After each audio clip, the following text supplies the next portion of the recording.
This guy had tried everything. Everyone laughed at him for choosing the gunslinger class, considered the worst of them all, but little did they know it was actually a legendary class. Before awakening though, his past life was complete trash. His sister was erased right in front of him, while Liu Yi couldn't do a thing. The bullies glared at him and threw his sister to the ground. He could only cry, unable to even stand up. At that moment, a sword pierced his back. The men laughed as they kicked him and his sister, calling them weaklings. Liu Yi kept breathing, regretting his entire life. His greatest dream had been to protect his sister, but he never imagined that the game Yuan World would become reality, and every player would gain the powers they had in the game. But since he hadn't played much, he was stuck with a weak character. Even so, he was a Chad driven by fury. He wouldn't let those bastards laugh at his sister's death. Liu Yi stood up, screaming, and slammed the sword into that bastard's head. Only then did he fall to the ground, content to die in peace. But something happened after that. He woke up in his bed, 3 years before the game became reality. Liu Yi sat up abruptly,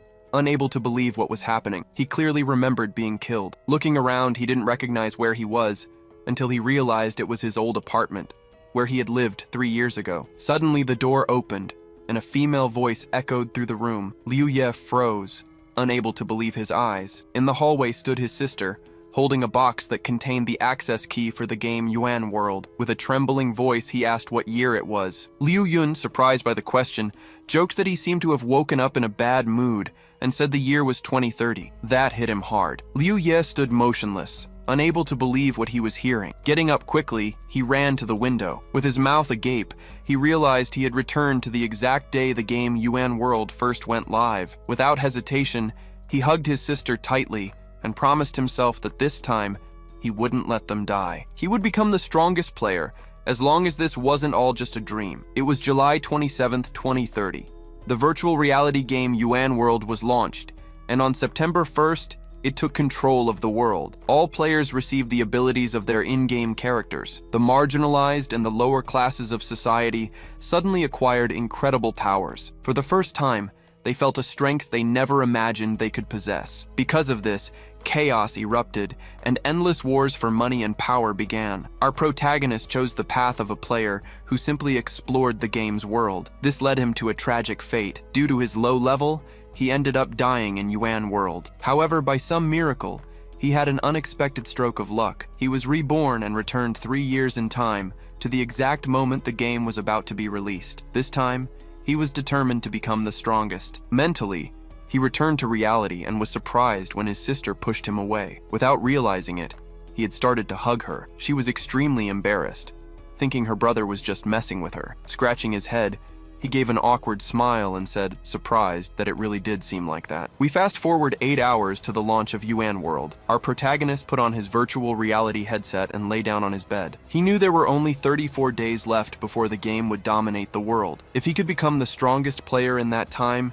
he and his sister wouldn't die. Upon entering the game, he appeared in the starting plaza, where several players were already gathered. In the center, an administrator was about to demonstrate the power of the ability called Strength. The first strike he delivered was simple, cutting a large rock only halfway through. However, by focusing his energy, he delivered another attack with a single move, splitting the rock in two as if it were butter. The demonstration deeply surprised Liu Ye, who watched with his mouth wide open. After the training ended, the system transported our protagonist directly into the game. At the spawn point, several players looked around, dazzled by this new world. But Liu Ye had only one focus: to level up as quickly as possible. He decided to choose the Strength ability, as it was considered the most mysterious and determined the difference between a common player and a true warrior. Without wasting any time, he set off in search of the training pavilion. In the world of Yuan World, there were no fixed combat classes, only a division based on the weapons used. Knowing this,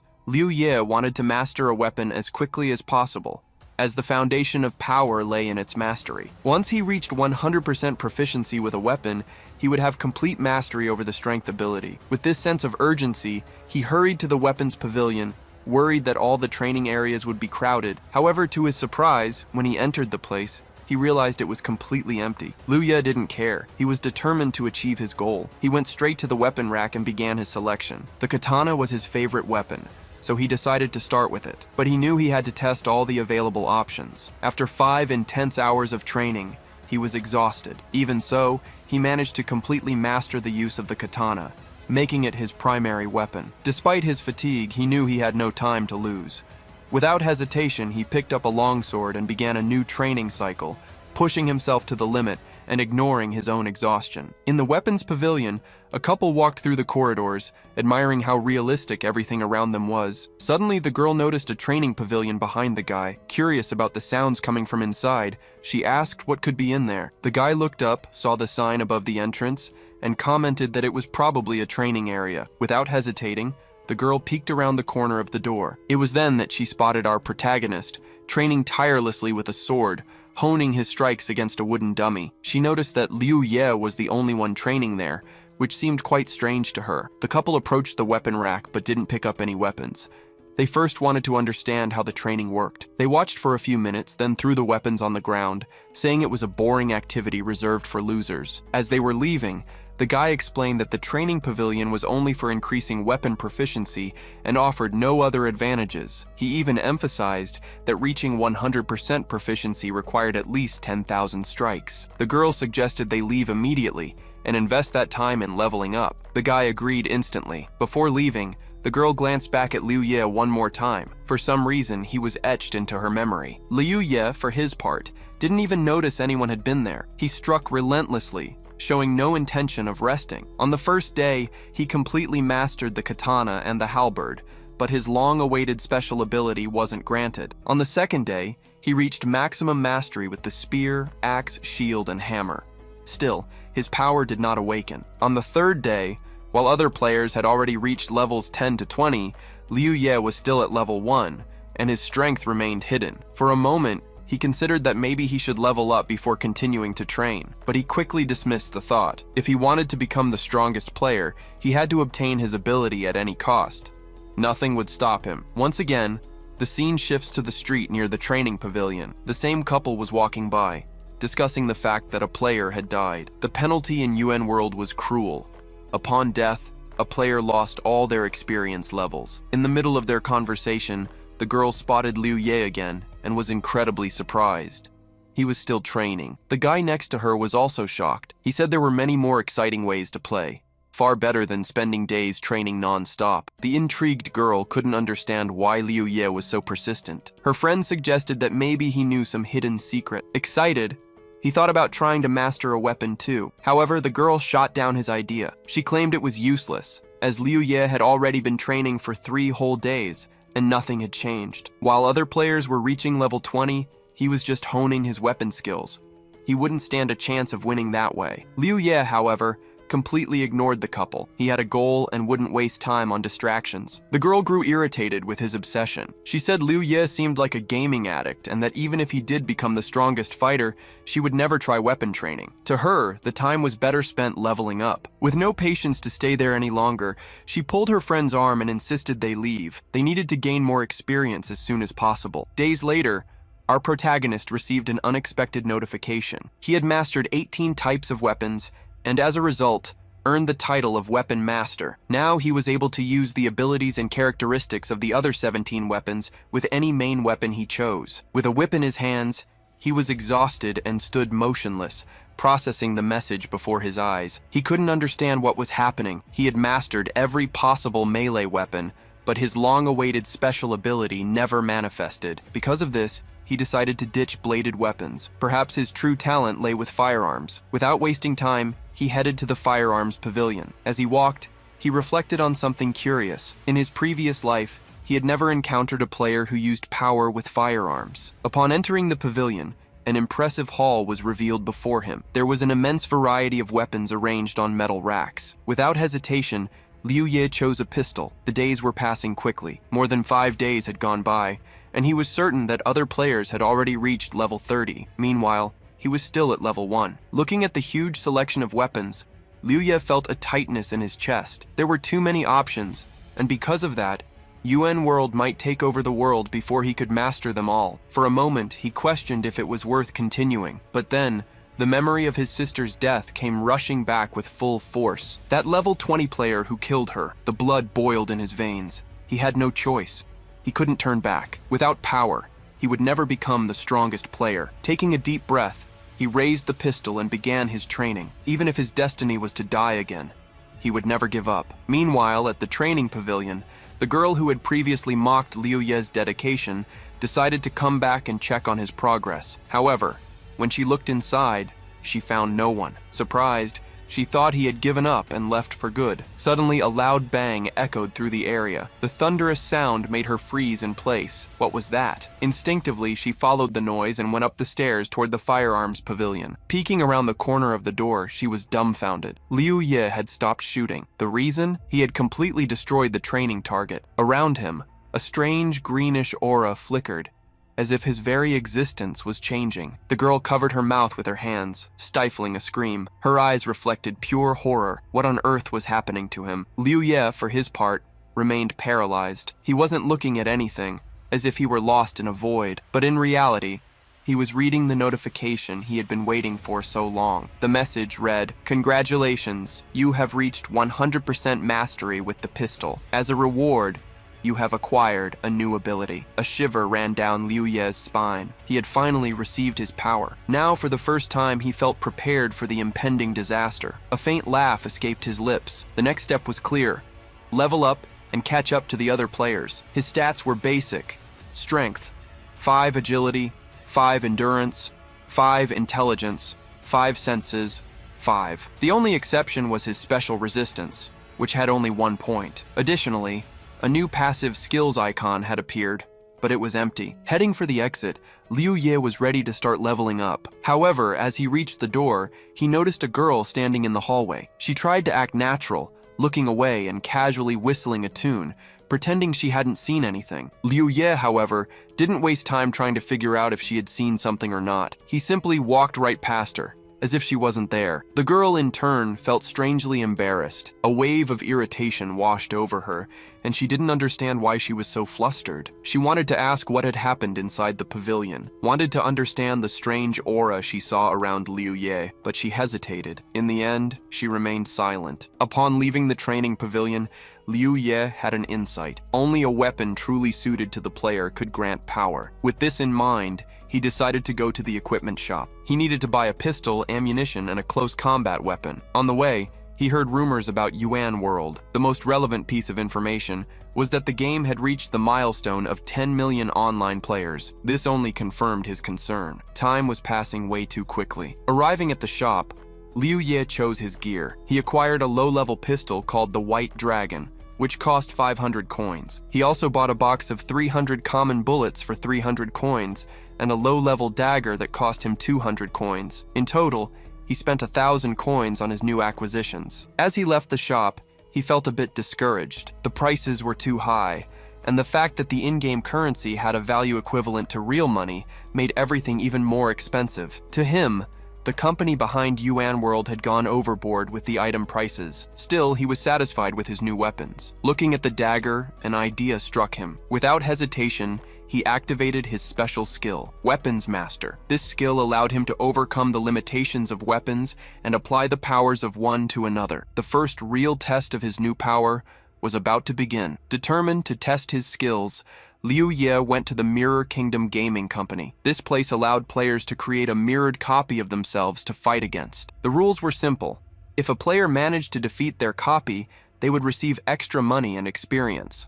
However, there were 2 conditions to participate. The player needed to be at least 5 levels below their copy, and also pay 10% of their gold to enter the fight. For Liu Ye, these conditions weren't a problem. In fact, it was the perfect scenario for him. He was still at level 1, but now he possessed real power. As he walked through the Mirror Kingdom's hall, a cry of frustration echoed through the room. 2 players emerged from the respawn point, complaining about the extreme difficulty of the mirrored copies. They seemed to have lost everything they had earned. Nearby, 2 other players watched the scene with irony. They mocked the defeated players and, upon noticing Liu Ye, turned their attention to him. One of them, seeing the pistol holstered at the boy's waist, laughed with contempt. To him, it was the worst possible choice of weapon in the game. The other also showed disdain, convinced that Liu Ye was just an inexperienced newbie, delusional to think he could win with such inferior gear. Liu Ye remained silent, just observing the players. They had no idea what he was capable of now. Liu Ye, after confirming his decision, mentally prepared for his first battle in the Mirror Kingdom. He knew that due to his lack of experience, The odds were against him. However, he also understood that he had no choice but to fight. He accessed the system menu to familiarize himself with the interface. After browsing for a moment, another notification appeared, asking for confirmation to face a mirror player. Despite his fear, Liu Ye confirmed his participation, aware of the consequences. The system then displayed a notification requesting confirmation for the 100 coin participation fee. After accepting, a second notification appeared, reminding him that once inside the Mirror Kingdom, players could not leave until the battle was over. A few moments later, Liu Ye found himself transported to the arena. His opponent was a player, ready for combat. The countdown began, and the battle was set to start in 10 seconds. When the countdown reached the 5-second mark, Liu Ye's nerves got the best of him. He had never fought anyone of his own free will, and the fear of confrontation was overwhelming. His leg began to shake involuntarily, distracting him even more. Trying to calm himself, he tapped his leg a few times. However, this distraction caused him to miss the start of the battle. His opponent, wielding a red sword, charged immediately. Liu Ye thought it was all over before it even began. But to his surprise, he managed to dodge the first strike and tried to shoot at the enemy. Unfortunately, all his bullets missed the target, and as he lost his balance, he nearly fell. The enemy kept advancing and, taking advantage of Liu Ye's instability, disarmed him with ease. Now, weaponless, Liu Ye had to face the red sword with only his physical strength. The enemy seemed certain of his victory. Yet, in that moment of doubt, Liu Ye realized he couldn't give up. This was his second chance at life, and he wasn't going to lose it. He activated his Master Archer skill, which allowed him to modify the blade's properties. With the increased strength of the blade, Liu Ye easily blocked the sword's strike. The blade's enhanced power allowed him to counterattack with a strength he didn't know he possessed. With skill and precision, he cut through the enemy's sword, rendering it useless, and then quickly defeated him. Despite the victory, Liu Ye was still shaking with nerves. His hands were trembling, and his breathing was heavy, a reaction he couldn't control. He felt a wave of frustration at not being able to calm down after this win. Meanwhile,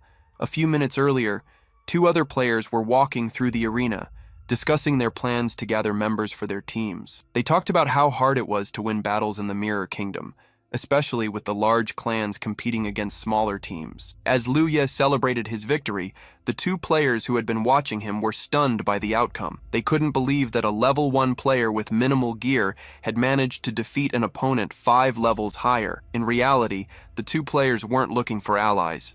They were betting money on other players, hoping to make a profit. One of them quickly checked the betting odds on a site called Backstage Garden, eager to see how much they'd win from their bets. The other, meanwhile, carefully analyzed Liu Ye's movements, intrigued by how such a low-level player could beat his opponent. Liu Ye watched his opponent's strikes closely as the countdown to the battle continued. The green-haired guy watched Liu Ye's every move, saying the answer had arrived. The second player commented that it was an excellent choice, never taking his eyes off Liu Ye. Both were eager to see which mirror copy Liu Ye would choose, hoping they could place their bets. Liu Ye checked his own stats. He had leveled up to 5 and his attributes had doubled, but he still felt weak. He realized he needed to get stronger to overcome his fear of battle. If he didn't, he would soon die. With determination, he immediately chose his next opponent, a mirror copy ranked 55th, known as Strikes. The system teleported him to the arena almost instantly. The 2 guys watching Liu Ye were waiting to bet on his fight, but they were confused when they saw who his opponent was. They were shocked when they realized Liu Ye had chosen a level 10 mirror copy nicknamed Strikes. The green-haired guy snapped back to reality, realizing Liu Ye had picked the strongest possible opponent out of hundreds of other level 10s. He wondered what would happen to their bet, hoping it hadn't been registered, but the white-haired guy revealed the bet had already been placed, and there was nothing they could do. He hoped that if they lost, his green-haired friend wouldn't tell anyone about the bet, as he didn't want to be embarrassed. The bookmaker then announced the odds for the fight, showing the bets placed on Liu Ye and Strikes. Seeing the odds, the 2 guys were disheartened. The total bets on a Strikes victory exceeded 200,000, and they had lost all hope. At that moment, Strikes appeared before Liu Ye. Strikes, holding a katana, was equipped with the Persistent Fighter set. Meanwhile, Liu Ye, a level 5 player, only had a pistol, a dagger, and basic gear. The countdown to the battle began, and as soon as Liu Ye saw his opponent, his legs started shaking again. This enraged him. To stop the shaking, he plunged the dagger into one of his legs. With only 2 seconds left before the battle started, he took a fighting stance, determined not to repeat the mistakes of his first fight. When the battle began,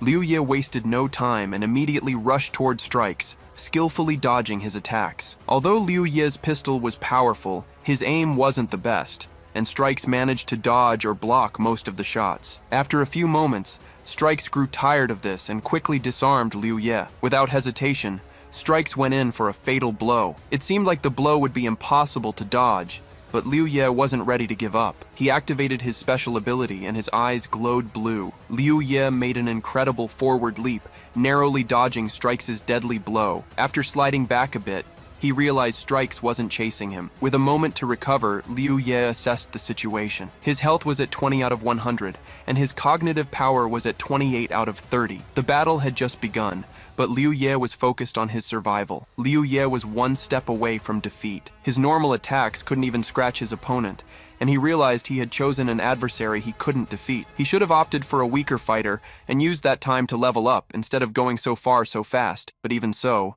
after a moment of doubt, Liu Ye returned to his fighting stance, finding it almost funny how hard this was. He believed that to overcome his fear, he needed to keep fighting without giving up. Considering that standing still wasn't a good option, he decided to run straight toward his enemy. At one point, the hero turned to the side to avoid a mortal blow that would have surely depleted all his health. However, Liu Ye underestimated his opponent's speed. In seconds, Strikes was behind him, taking him by surprise.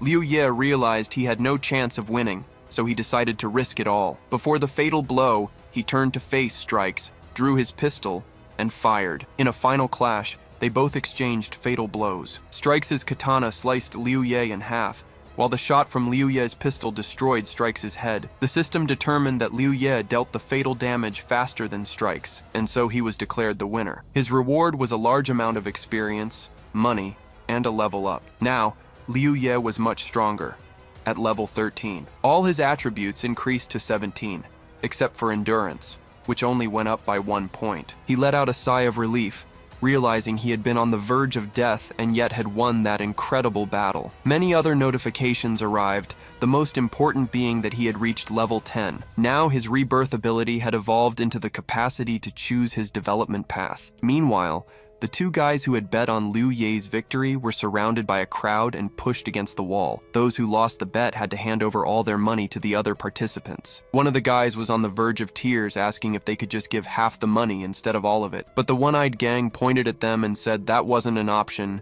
and they couldn't get out of this loss so easily. The white-haired guy couldn't take it anymore, and yelled that he couldn't believe they really thought they had already won when the result wasn't even final yet. Gang, pointing at the board, stated confidently that Strikes would win, since he couldn't possibly lose to a rookie. If that happened, he was ready to cause a huge scene with the bets. Before Gang said that, Strikes was considered one of the top level 10 copies. However, moments later, the board updated, and everyone was shocked to see that Strikes had been defeated. The surrounding crowd could hardly believe it, their mouths hanging open in shock. Their world instantly fell apart. The green-haired guy was beaming, thrilled with the win, and the two friends were happy they had won. Meanwhile, Liu Ye, the protagonist, was returning victorious from the arena. A list suddenly appeared before him. He looked at it for the first time and didn't fully understand what it meant, but he decided to finish the match. As he was logging out, his sister came into his room and called him to eat. Upon entering the kitchen, Liu Ye wasted no time and started eating immediately. His sister Yun said she had prepared his favorite mushrooms,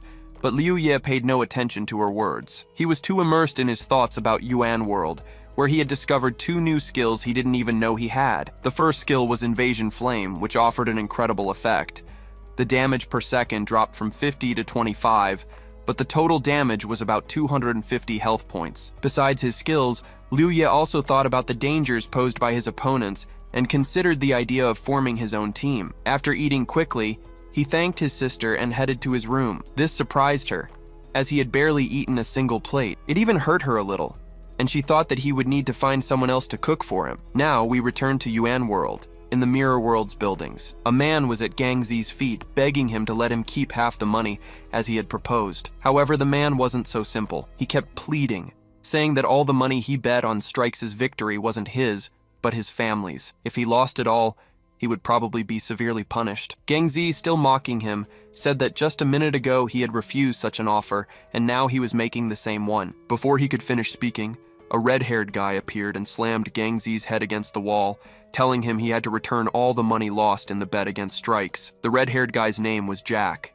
and he was from the New Order Guild, which was in charge of the mirror world. Gang was pushed against the wall, trying to explain that the one who beat strikes had nothing to do with him. He had only placed the bet, and didn't know Liu Ye would choose the strikes copy to defeat. But what Gang said didn't concern Jack in the slightest. Jack replied that, in the end, the white-haired guy was the one who profited, and even if he managed to escape responsibility here, things would be handled differently in the real world. Gang tried his best to defend himself, and to avoid being bothered in real life, offered all the money he had won from the bet. Jack, however, suddenly refused, and said he didn't need it, letting the poor man go. Gang thought for a moment, and with a very serious expression, said he had nothing else to offer as compensation. Jack, with a frightening look, simply mentioned a favor Gang would have to do for him, and of course, he had no choice but to agree. Now, let's get back to our hero, who logged back into the game after dinner to continue leveling up. He knew he couldn't hesitate, because he needed to be well prepared for Judgment Day. Soon,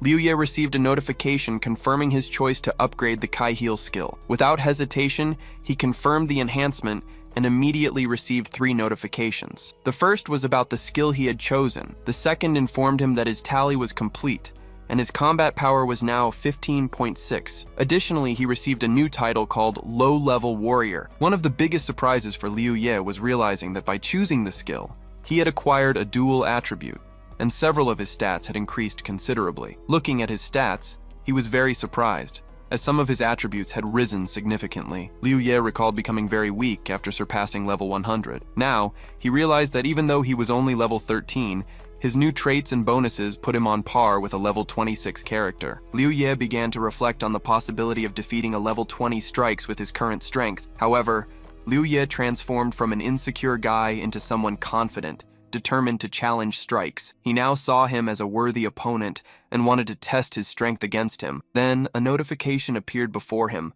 asking for confirmation for the battle with strikes, which he promptly accepted. A few seconds after he chose his opponent, bets for the fight started popping up in the local bookmakers and in the player chat. Someone placed a bet, and 2 guys, who Jack had asked to spread the word, started promoting it. One of them bet everything he had on the protagonist's victory, which angered the golden-haired man. They didn't need to place bets, but the white-haired young man was convinced that Jack couldn't do anything now. Even if he tried, he wouldn't get support from his group, the New Order. The blonde guy noticed his friend's disdainful smile and figured that this Jack character had forced him to publicize the odds in favor of the protagonist. However, he didn't understand the point of it all, since it was obvious no one would bet on Liu Ye, and the odds would be very low. But the guy didn't answer, as his only job was to stir up trouble. The scene shifted to the battle arena inside the mirrored realm, where the combat was about to begin in 10 seconds. On one side, Strikes, level 20,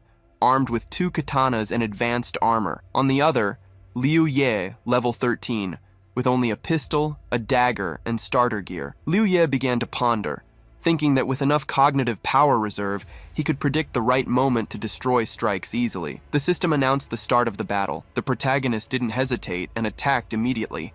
Strikes managed to defend herself with her katanas, deflecting all the bullets. While attacking, Liu Ye tried to get closer and closer, parrying the blows. He realized that the double attributes had practically eliminated the strength difference between them, which boosted his confidence. Now, battles with high-level opponents wouldn't be as intense as they were at the beginning. Dodging from side to side, Liu Ye used only his pistol and reflected on how much stronger he had become. He allowed the enemy to get close enough to attack with her daggers and aimed for Strikes' head, planning to finish the fight in the final seconds. With a smile on his face, he was about to kill his opponent and end the combat. Strikes, on the other hand, couldn't believe that a weak, low-level player was able to attack her. She was paralyzed, unable to react. The moment Liu Ye saw his opponent's face, he became confused and didn't know what to do, canceling the pistol shot. Since the hero had slowed Strikes down, there was enough time for a counterattack. However, after dodging, Liu Ye jumped back,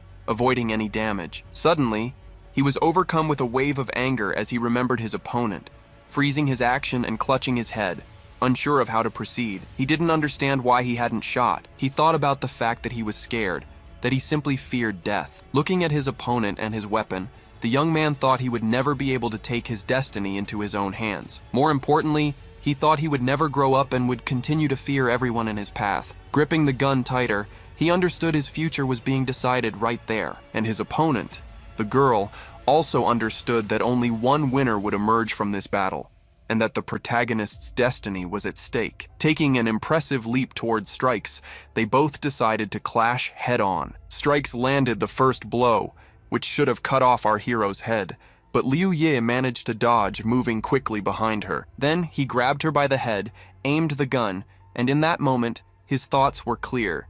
He had already grown up, become a completely different person. Without hesitating for a second, Liu Ye fired, and 3 notifications immediately appeared before him. The first said he had defeated Strikes, the second that his level had increased, and the third that he had reached level 20, now able to choose how to further develop his power. The protagonist's face was incredibly serious. He understood that he had not only grown, but was now ahead of all the other players. Meanwhile, in the lobby, those who had bet on our hero couldn't believe what they were seeing. They had actually won. Then, unexpectedly, the green-haired guy commented that the bets didn't affect the other players. Even though Jack had opened a second bet on a level 20 Strikes, she still lost to Liu Ye. Now, everyone knew how strong he was. The same guy started to think that after defeating the level 20 Strikes, Liu Ye had probably reached level 22 or even 23. He concluded that Liu Ye could only fight against level 30 mirror copies, whose rewards were very high. The hero knew it was Strikes, but the guy couldn't understand how Liu Ye was so confident he could defeat a level 30 mirror copy of Strikes with 100% certainty. They assumed that as soon as the protagonist faced the level 30 Strikes, he would probably lose and be in great danger. As soon as Liu Ye teleported back to the mirrored realm, he realized he had not only grown, but had also pulled ahead of the other players. Looking at the tournament board, he saw a level 30 mirror copy of Strikes holding the first place spot. If in previous battles Liu Ye had managed to prove to himself that he was stronger than the other players, now he needed to destroy the level 30 mirror copy of Strikes, as most players claimed she was invincible. Before he entered the battle, rumors started circulating around the protagonist. They said one of the players had reset his account to get revenge on the level 30 Strikes, but in the end, he still lost. The titles of Invincible Copy and Strongest Fighter were given to Strikes for a reason. More importantly, he heard that thanks to this copy, the New Order Guild had become the strongest because of Strikes. After that, Liu Ye didn't hesitate to summon the system before him. He had a murderous look in his eyes, eager for the fight with Strikes. The system asked again if Liu Ye really wanted to enter the battle against the level 30 mirror copy of Strikes. Of course, he didn't hesitate, and the system immediately transferred him. Jack, watching Liu Ye from a distance, ordered all his subordinates to open bets on Strikes' victory. The scene shifts to 2 guys. One of them places a bet on the protagonist's victory, which makes the green-haired man lose his patience. He thought that Liu Ye simply had no chance against the level 30 Strikes. However, the white-haired guy ignored him, insisting that he believed in Liu Ye. Soon, we're brought to the arena where his enemy, the level 30 Strikes, was waiting. He wielded a very unusual weapon, a katana named Last Will, and his gear was called Fierce. Liu Ye, on the other hand, was only level 23. He had a pistol, a common dagger, and beginner's gear, making it look like he stood no chance at all. After a moment, a notification popped up for Liu Ye. It informed him that his intelligence stat had surpassed 100 points, increasing his intelligence knowledge power by +1. Focused on the notifications, Liu Ye didn't realize the battle had started. Strikes wasted no time and attacked immediately, dealing 411 damage to Liu Ye's health. Liu Ye was shocked, as he only had 18 health left, and he couldn't believe Strikes' speed. The second attack should have finished Liu Ye off, but somehow, he managed to block with his dagger and survive. With each passing second, Liu Ye grew more frustrated with his opponent as he realized just how serious this fight was. If he had blocked a second later, he would have died with no time to heal. With great difficulty, he parried the attack and dodged back, simultaneously firing his pistol at Strikes. Each bullet flew with stunning accuracy. Liu Ye didn't want to drag out the fight and tried to end it as quickly as possible. However, all his attempts to land a hit were futile. Strikes dodged them easily, as if everything was moving in slow motion for him. In a single move, Strikes closed the distance, ready to end the fight with one blow. Liu Ye was caught off guard. To his surprise, Strikes barely flinched at the dagger attack and still managed to land a blow, forcing Liu Ye to constantly heal himself. Liu Ye couldn't block the attack. If he hadn't reacted in that split second, it would have been game over for him. However, he recovered just in time, ducking and sidestepping Strikes' attack. Liu Ye immediately put some distance between them and tried again to hit Strikes with his pistol. Suddenly, Liu Ye was lost in thought. He realized that even though his own stats were comparable to a level 46 player, Strikes was still able to pressure him. But as he composed himself, Liu Ye knew he wasn't ready to give up. He realized that if this was the extent of Strikes' power, he could deal massive damage in just a few seconds and secure the win. It was then that Liu Ye decided to use the skill Study of Blessing. This skill boosted all of the target's stats and activated a unique state that lasted for 1 minute. Liu Ye also studied the curse, which could cause one of 10 effects, like weakness, aging, lethargy, stupidity, fatigue, poisoning, hallucinations, perception changes, chaos, and madness. After learning the skill, a notification appeared, confirming that the blessing had been acquired. His combat power was 15, but more importantly, his stats multiplied, giving him a huge advantage over Strikes. Liu Ye didn't hesitate. He shouted to activate the blessing, knowing he wasn't high level enough to beat Strikes, but trusting that his stats would be enough. Moments later, a notification appeared. It informed him that he had spent 400 cognitive power points, and that all his stats increased by 200 for exactly 1 minute, after which they would return to normal. A white aura began to surround Liu Ye, projecting an aura of terror to everyone before him. It was this aura that gave him courage, as he knew that by activating the skill for a full minute, he would have enough power to destroy Strikes. Caught off guard, Strikes froze, bracing for the protagonist's next move, but he quickly decided to take the initiative. He charged forward at full speed, intending to finish Liu Ye once and for all so he wouldn't have to face him again. Liu Ye thought for a moment. Once he defeated Strikes, everyone would know he was hiding incredible skills and abilities. He'd be hailed as the strongest player. But snapping back to reality, Liu Ye saw the enemy closing in fast as he dodged from side to side. But his dodging wasn't enough to avoid Strikes, who was already close enough to attack. So Liu Ye aimed his pistol and fired. The first bullet hit Strikes in the chest, making him halt his attack in confusion. After the first shot, Liu Ye didn't stop. He relentlessly kept firing at his enemy. A few seconds later, over 10 bullet holes were visible on Strikes' body. It looked like he should have fallen, but suddenly, he was completely unharmed and ready to keep fighting. With a smile on his face, the enemy seemed to understand what was happening. While reloading, Strikes realized the protagonist's stats were much higher than players of the same level. On top of that, he had passive skills that activated at critical moments. That was the true strength of Strikes. Besides that, the Mirrored Kingdom system worked against NEP players, making victories even harder to achieve. Liu Ye understood he was a complete exception, and so he took a fighting stance. With his buff's duration about to run out, he knew he had to finish Strikes before it ended. Determined to end it before his time ran out, Liu Ye began to attack Strikes. Only 25 seconds of the skill's duration remained. As he attacked, he knew he couldn't lose. His current goal was to overcome his past and take control of his destiny, something he had failed to do before. With each new attack, Strikes closed in on the protagonist. With 15 seconds left, Liu Ye jumped back and launched a counterattack. With time running out, Liu Ye attacked and parried Strikes' blows, giving the enemy no time to rest. Just seconds before the skill ended, a bullet hit Strikes directly in the forehead, shattering his armor. Strikes began to tremble violently, and his weapon fell from his hands. He stopped attacking. A moment later, completely drained of strength, he collapsed, showing clear signs that he was dead. The system notification began to dissolve. The enemy's body lay on the ground. Liu Ye stared at it, unable to believe he had defeated the most powerful opponent in the Mirrored World instance. He could already imagine the comments about his victory. They would call him the strongest player, the one who managed to defeat a level 30 enemy, the mighty Strikes. Furthermore, his hidden skills were incredible,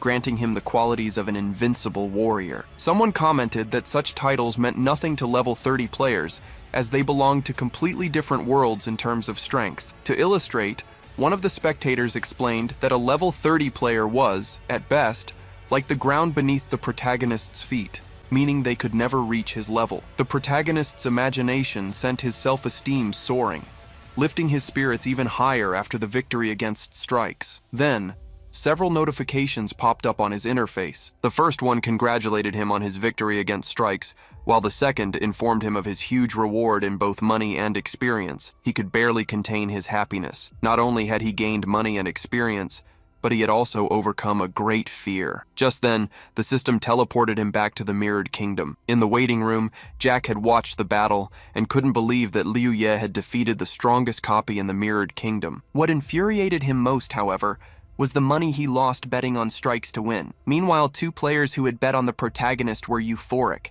They jumped for joy, and a white-haired young man smiled at the stones around him, saying he was right about Liu Ye and that his bet had paid off. He then suggested that from now on, everyone should always follow their instincts. However, his friend grabbed his arm and warned that it was too early to celebrate, as many things could still happen. He advised that they both log off from the game and, in real life, move to another apartment to avoid being found by Jack. The scene shifts to the real world, in the protagonist's house. He is sitting on his bed, silently reflecting on his victory against Strikes, the game's strongest copy. Suddenly, the door opens. A girl appears from another room and remarks that he must be hungry, inviting him to get something to eat. However, he had other plans. With a smile on his face, he said the two of them were going out for a walk and that he would take her out for some barbecue. As they walked down the stairs, the girl asked her brother where he had gotten the money, since restaurants were expensive for them. Laughing, he replied that she wouldn't believe it. He had won a large sum of money in the game, and because of that,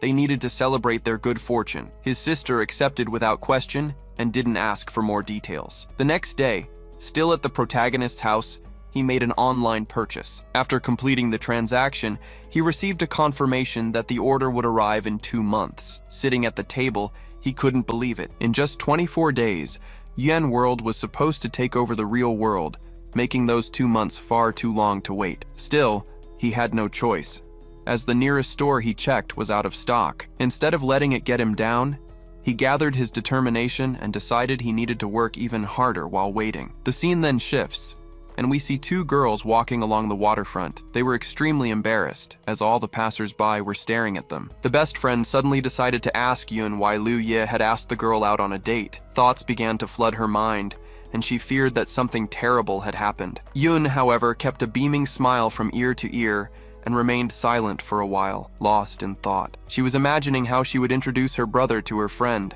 as that was her real goal. After all, the girl was incredibly attractive, came from a good family, and most importantly, had a wonderful character. If she became her brother's fiancé, Yun would have nothing more to worry about. A moment later, snapping back to reality, Yun smiled and replied that her brother missed her a lot, which is why he wanted to see her. Without much expression, her friend asked where she had been lately, since she hadn't even been responding in the work group chat. Yun started to suspect her friend might have a boyfriend, but even if that were true, she wouldn't give up on her plans. She was firmly decided that the date with Liu Ye would happen. Nian, sighing, adjusted her cap and said she didn't even know how to explain. Suddenly, the girl shouted loudly, revealing that her parents were forcing her to play an incredible online game. Yun was confused by the unexpected answer and didn't know what to say. Meanwhile, we are transported to a local bar. Jack, consumed by rage, forcefully struck a red-haired girl he had called over to try and calm him down. The blow was brutal,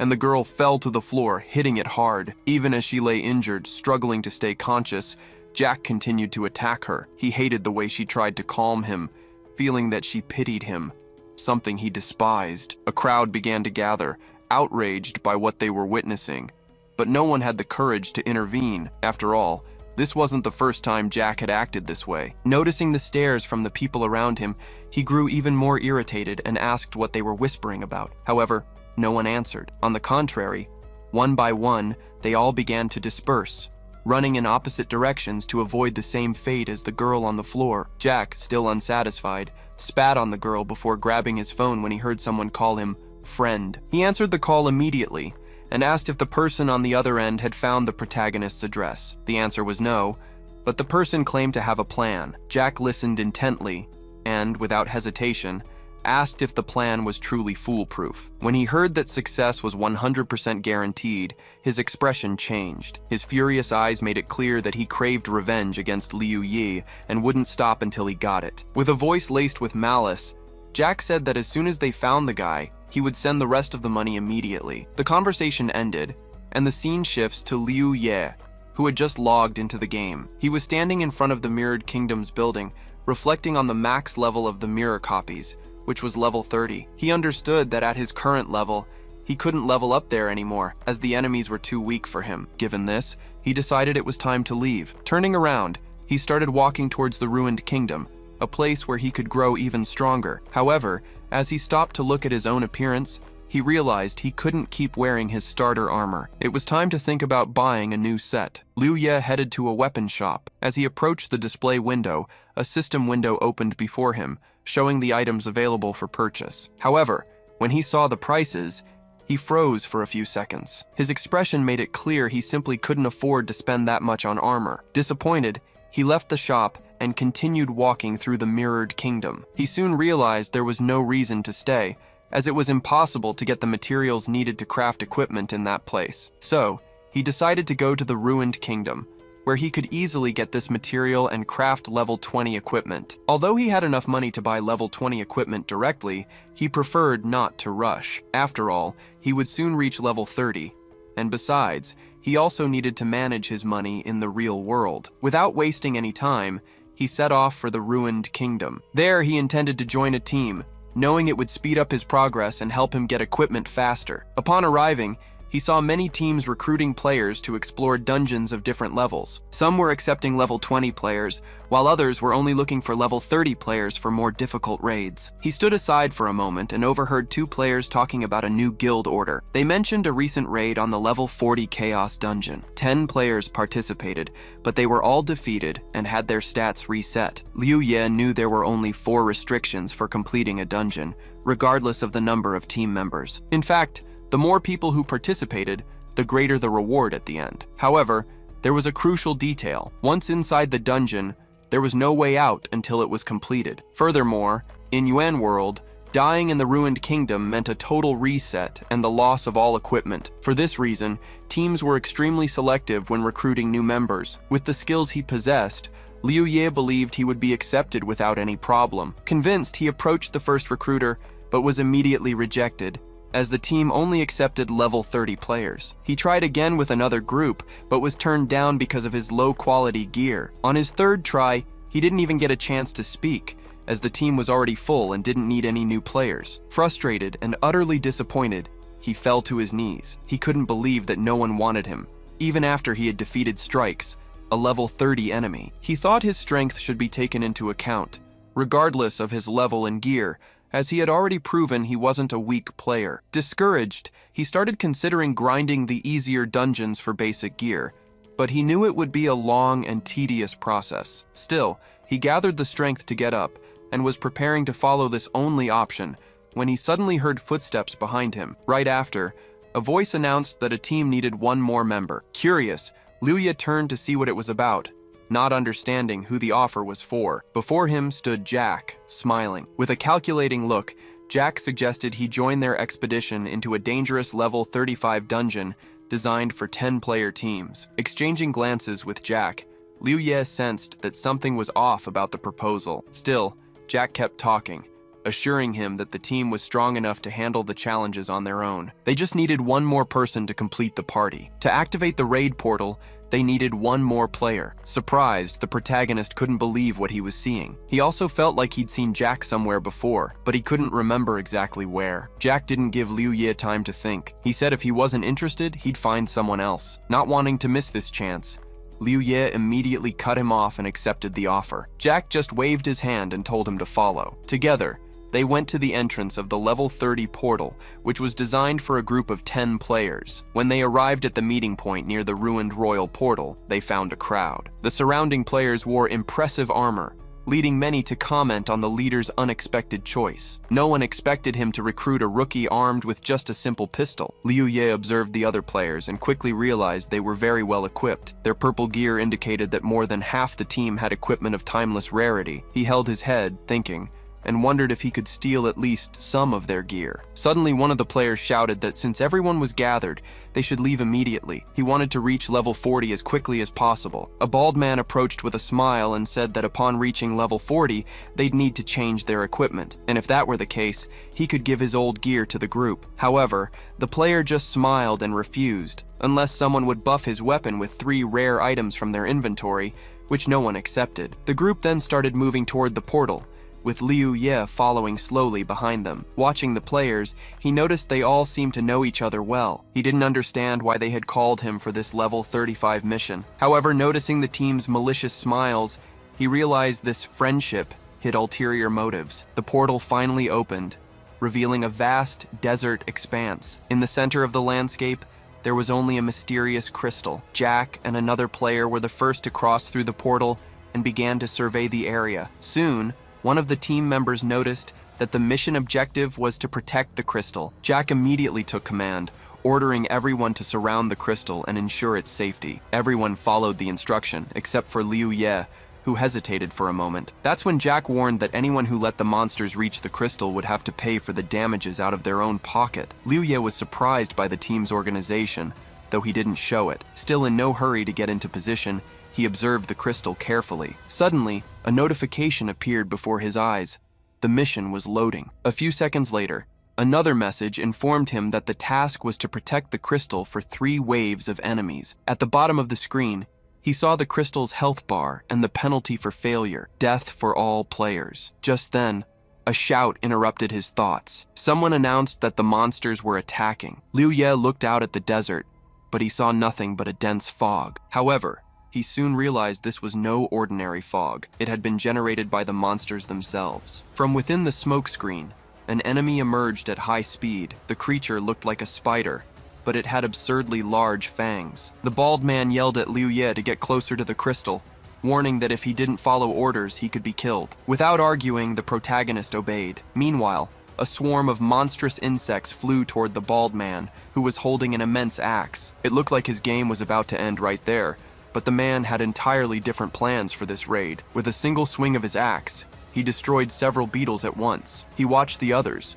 who were also wiping out large beetles as if they were ants, and realized their teamwork was top-notch. The protagonist understood that this group knew exactly what they were doing. He felt useless in that battle and realized he didn't need to try so hard, as he might just get in the way. Jack was destroying the monsters one by one until he suddenly stopped and gave a serious look to his sword-wielding ally. With just a glance from Jack, the ally understood he needed to let one of the monsters get past him to the protagonist. Without hesitation, he allowed the first enemy that attacked him to pass, pretending he didn't have time to kill it. The spider-like creature advanced toward the protagonist, aiming to destroy the crystal. However, the young man didn't hesitate. With a smile on his face, he heard the others yelling for him to protect the crystal, saying they'd let a monster slip by. It only took him a few seconds to defeat the enemy. At that moment, he thought that even though they worked well together, their strength was only that of an average player. They weren't even close to the copy of Strike he had defeated. A notification then popped up,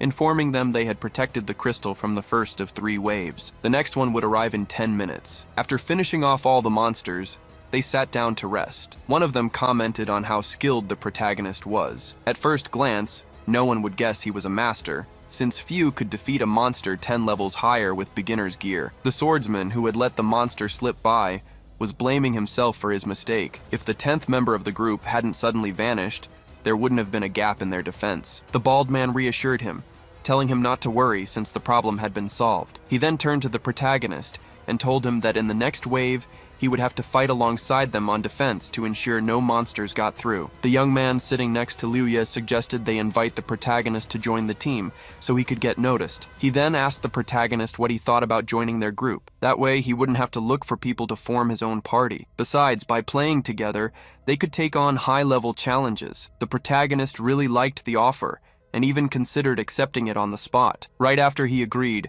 the man in black armor asked Jack what he thought about Liu Ye joining them. Jack smiled and replied that he didn't mind him joining the group, but there were some conditions. New members had to provide their phone number and real-world address. This was to protect them from situations like the one they had faced before. Hearing this, the protagonist was confused. He didn't say anything, just kept listening. Jack began to talk about how hard it had been to get that gear, and in the end, Sam had taken it all for himself. That's why they were now having trouble with the monsters. If Liu Ye wanted to join them, he would have to accept these conditions. The protagonist grew thoughtful. He understood the situation perfectly, even though no one had spelled it out for him. After these words, Jack and his allies flashed malicious smiles that were hard to ignore. This made Liu Ye even more suspicious. They said their goal was to invite him on the raid, and for a few seconds, everyone froze, unsure of what to do. Quickly, Liu Ye stood up and scanned the large number of mid-level players in the hall, realizing this was clearly no coincidence. They had chosen him intentionally. As soon as they entered the raid, they acted friendly toward him. Then, they deliberately let the monster pass to find out what the protagonist's true power was. Finally, they invited him to join the team permanently. With a smile, Liu Ye concluded that based on everything that had happened, they were trying to get information on his real-world address. Looking at Jack, who was radiating intense anger, the protagonist didn't stop talking. He suggested that Jack was probably the one in charge of the New Order Guild's Mirror Realm. Before joining them, he had overheard the same two guys talking about the New Order Guild. They mentioned the guild had the real address of a 20-year-old guy who could defeat strikes. Ever since then, no one had seen that guy again. The young man, smiling, said he was flattered that his efforts were being recognized, especially for defeating level 30 strikes. With this, the protagonist realized that Jack had gathered everyone here to find out his real address and then deal with him. Jack, trying to hide his true colors, claimed the protagonist must have him confused with someone else. With his weapon in hand, the protagonist stated that he never actually wanted to join their team. He was just thinking about earning some money and experience with such a strong team on a raid. However, seeing their intentions, he realized he shouldn't pretend anymore. After all, they were enemies, and enemies should be eliminated. Jack stood up, glaring at the protagonist with a terrifying look as his entire team surrounded him. Then he began to speak, mocking the idea that Liu Ye thought he could defeat 9 players, all 10 levels higher than him. One of the group members attacked the protagonist from behind, shouting that he was shameless. At that moment, a notification appeared before Liu Ye. It stated that he had spent 30 power points to increase his next attack by 1,500 damage, leaving him with 414 power points and 450 cognition. In the next instant, the sword-wielding attacker fell dead, thrown several feet forward. Everyone couldn't believe what they were seeing. In a single blow, he had killed an opponent 10 levels stronger than him. Those surrounding him were stunned. No one expected a man to instantly defeat someone so much stronger than himself. Something started happening to the dead character's body. It began to glow with an intense blue light, as if it were absorbing something and transforming into another substance. After the transformation, a strange sphere appeared before the protagonist. It was called a blue military pearl. Note, military pearls drop when a player is defeated. There's a chance to receive a random item from the dead player's equipment or backpack. The protagonist picked up the sphere and with a serious expression asked, "What's so impossible about defeating 9 players?" Jack, furious, was ready to tear him apart, believing the young man was being overly confident. Jack then ordered everyone to attack the protagonist at once. They all charged forward, trying to defeat him as quickly as possible. Unfortunately for them, the young man no longer knew mercy. A few seconds later, the first girl fell. Just like the man with the hole in his head, the protagonist killed them one by one. He knew that by killing these enemies, he was taking away their chance to survive, but unfortunately, he had no other choice. He couldn't die here. His sister wouldn't be able to get the players' identities, so no matter what they said, he had to get stronger. With his current strength, he wouldn't be able to protect his sister when Yuan World took over their world. The protagonist decided he needed to rise to the top, but first, he had to eliminate those who might stand in his way in the future. Therefore, to achieve his goal, Liu Ye decided to walk over the mountain of bodies piling up around him. Jack and his entire squad were paralyzed, wondering why they couldn't kill him. After all, their levels were much higher than the protagonist's, and their gear was better. The young man was extremely irritated, though he had already guessed the protagonist was strong. All of Jack's allies tried to persuade the protagonist to stop. They believed that if he killed any more of them, they wouldn't be able to clear the dungeons and would lose all their resources. The protagonist replied that it didn't matter to him, as he could simply go to the secret mirror zone and do the same thing. Whatever he lost, he could recover in a single day. But for them, the situation was different. Their equipment would be lost, and they lacked the strength to defeat the Mirror Realm characters. Jack grew even more irritated and said he could gather people to stop the protagonist from entering the secret mirror zone, but Liu Ye just laughed in response. Then he started killing Jack's allies, something Jack himself couldn't believe. Jack wanted to order them to avoid more deaths, but before he could even speak, 2 players behind him were already dead. As his allies were defeated, Jack remembered a time when he had greeted an important person, who told him they had to remain the top players in Yuan World.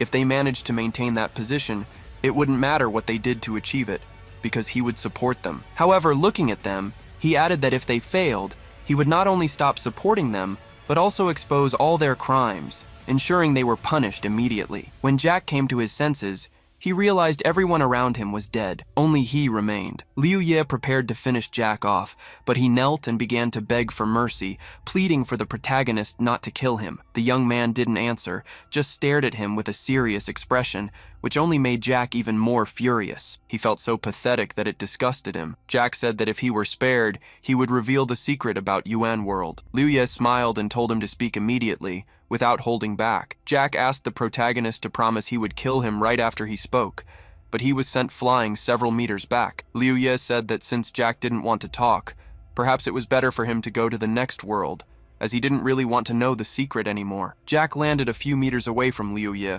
but he didn't disappear or turn into pearls on impact. He managed to survive the blow and tried to get up, trembling, which surprised the protagonist. Liu Ye was impressed by Jack's resilience, wondering how he had managed to survive a direct attack. Suddenly, he heard a noise coming from the far end of the desert and immediately deduced that a second wave was about to begin. To start, Jack said that Liu Ye must know some of Yuan World's secrets, otherwise he couldn't have become so strong. What surprised Jack the most was that even he couldn't handle Liu Ye. Because of this, he planned to report all of this to his superiors.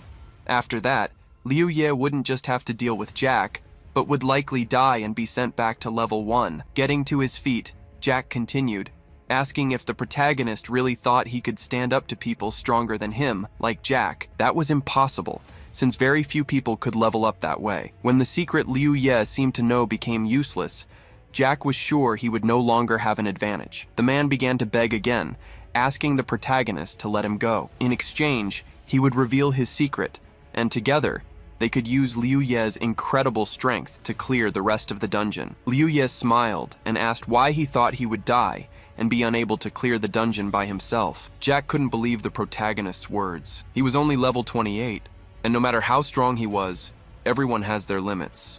Or so Jack believed. But suddenly the protagonist asked, what if I had level 56 gear? It wouldn't be hard for me to clear a level 35 dungeon, would it? Jack couldn't believe Liu Ye's words. The protagonist held 2 pearls in his hands and asked if this was, by any chance, the gear he wasn't supposed to have. Looking closer, Jack saw the blue orb in the man's hands. He couldn't believe what he was seeing. The surprise on his face was unmistakable. With a confident and determined smile, the protagonist shouted for the blue orb to open and release its equipment. In an instant, the protagonist appeared, dressed in yellow and black armor. He wore a frost tank top that gave him incredible buffs, and it was also purple ranked. A purple ranked rapid combat suit protected his entire body, offering resistance, strength, agility, and armor, requiring level 30. The combat gloves provided the same attributes, with more focus on sensation, but the strength stat was removed. Violet ranked high-speed combat boots granted the protagonist impressive agility. The most important item was the purple ranked beam katana, which gave Liu Ye a 160 attack power bonus and also increased his defense by 30. Now, the hero possessed incredible stats, and based on combat calculations, he had the skills of a level 46. With a smile on his face, he remarked that he should thank the men who had just died at his hands, as he had gotten free equipment from them. Now, with this gear, his combat abilities had more than tripled, showing that his opponents were truly incapable of seizing opportunities to defeat him. Jack was completely stunned. He couldn't believe that Liu Ye had increased his stats nearly 3-fold. Moments later, he realized that everything was starting to irritate him. The surprise turned into rage and hatred. He started shouting that no matter how much stronger the hero had become, he wouldn't be able to clear the dungeon alone. It was simply impossible. Around them, the sounds of monsters approached with incredible speed. Then, one of the monsters leaped onto the crystal. The heroes killed anyone that approached without even blinking. After killing one ant, several more appeared. Hundreds of ants attacked from behind, trying to kill him and reset his level. Liu Ye wasn't going to give up so easily. One by one, he killed the ants, giving them no chance to win. Liu Ye knew that if he didn't win, he couldn't protect his sister. Thanks to the pearl's effect, he didn't need to use his intellect to eliminate the insects attacking him from all sides. He was ready to bravely defend the crystal,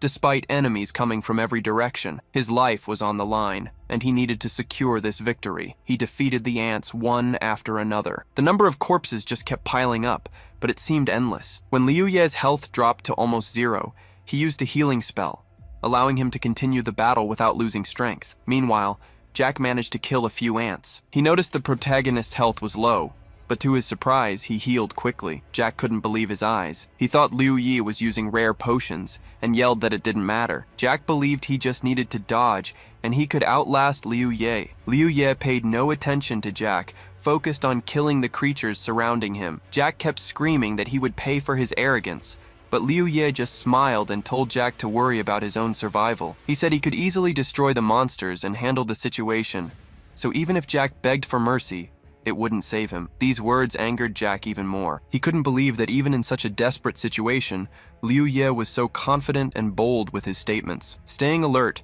Jack noticed an ant trying to attack him from the side and killed it instantly. Meanwhile, Liu Ye continued to eliminate an impressive number of monsters. His health was again reduced to a minimum, but he used his healing ability once more, continuing his fight tirelessly. Hours passed as he killed ants. There was no hesitation in his eyes, only a field of corpses around him, but the creatures never stopped attacking the crystal. Jack, on the side, watched the massive number of dead monsters and couldn't believe his eyes. He thought it was impossible for Liu Ye to have so many healing potions, as the amount he had used was far greater than any player could carry for such a test. As Jack stared at the pile of bodies, he didn't notice a monster suddenly appear, grabbing his hand and dealing heavy damage. His health dropped to a minimum again. He wanted to use a healing potion quickly, but when he opened his inventory, he saw it was empty. He was bewildered, realizing this was the end. His health was at rock bottom, and enemies were closing in from all sides. He had no strength left to keep fighting. The monster started tearing him apart,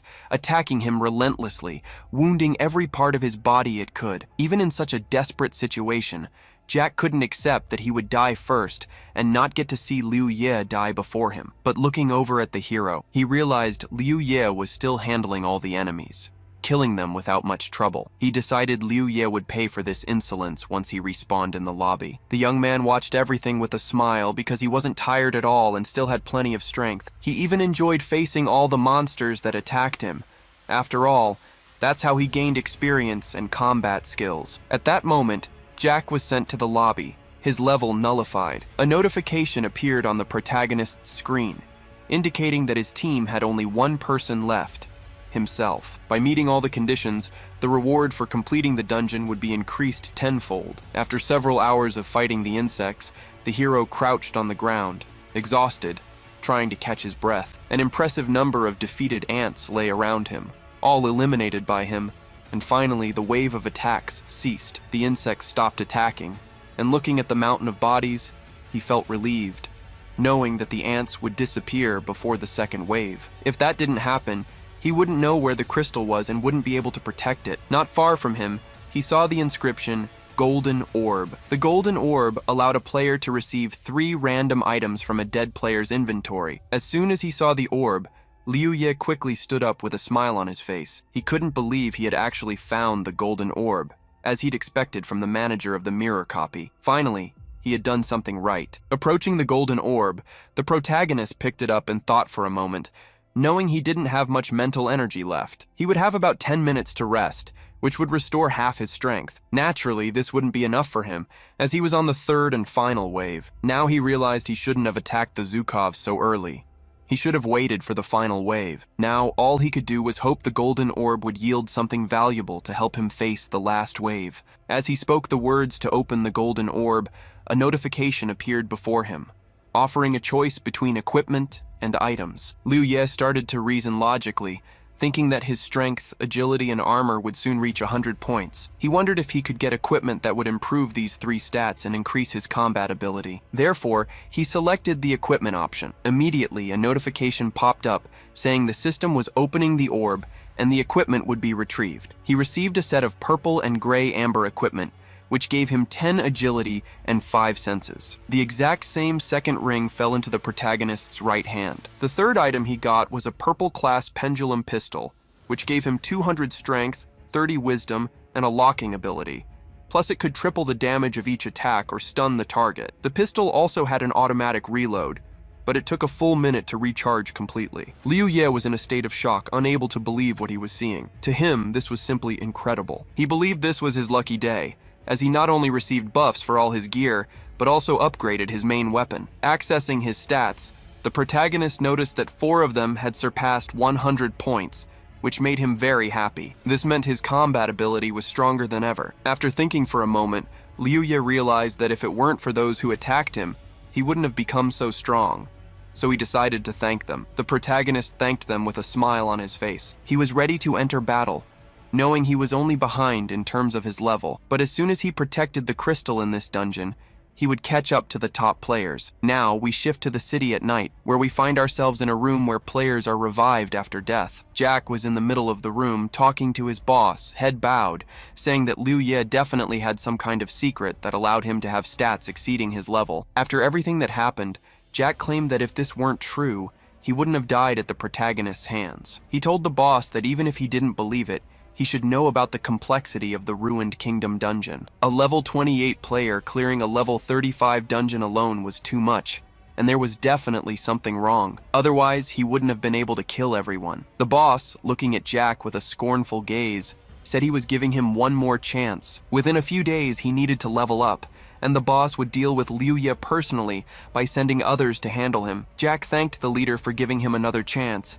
and said he would try. Now we're transported back to reality, to an unknown cafe, where Yun was yelling at Neon because her whole family was playing the game. The girl said they weren't just playing, but also making a lot of money, which left Yun very surprised. Neon had a hard time understanding why, but her parents forced her to level up with them every day. She was already tired of it, and didn't want to do it anymore. Although her parents wanted Neon to keep playing, she wanted to do it her own way. Suddenly, the girl stood up and asked Yun why she and her brother didn't play that calculation game with her at her house, adding that it would be fun to play with her brother. Yun was very surprised by the proposal. Besides, she didn't have a device to play on, but she suddenly realized this was her chance to get Neon and her brother together, because if they played together, it would be a success. All she needed to do was leave the house under some pretext and leave them alone. This was her incredibly cunning plan, so she suggested they go to her house. Now we're back with the protagonist, who was starting to face the third wave advancing on him. He defeated his opponents one after another. Liu Ye had never felt so much power before. As he equipped the gear, he could feel every cell in his body growing stronger, especially when he exerted himself.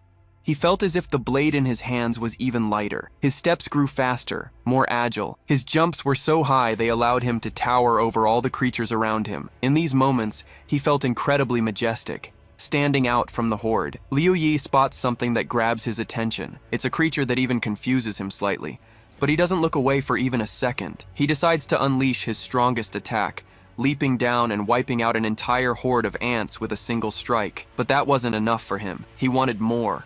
More power, more experience, more skills.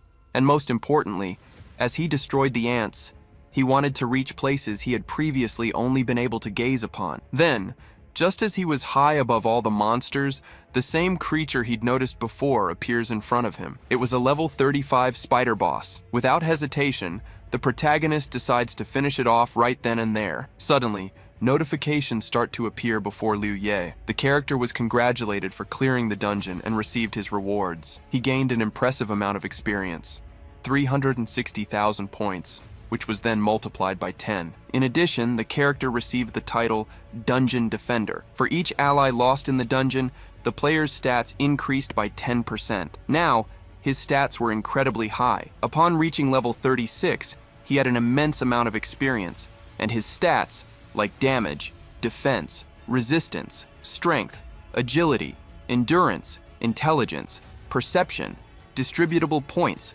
health, and cognitive power, were astonishing. Upon reaching level 30, he was able to choose a skill branch. One option was Silence, an active skill that, when used, reset all skill cooldowns by 5 seconds. The cost was 50 cognitive power points, and with each level increase, the skill added 1 second. The second development option was called Captivity, which tethered the enemy to its initial spot for 10 seconds. After defeating the monster, the character sat down, satisfied, and couldn't believe he had defeated a huge monster all by himself.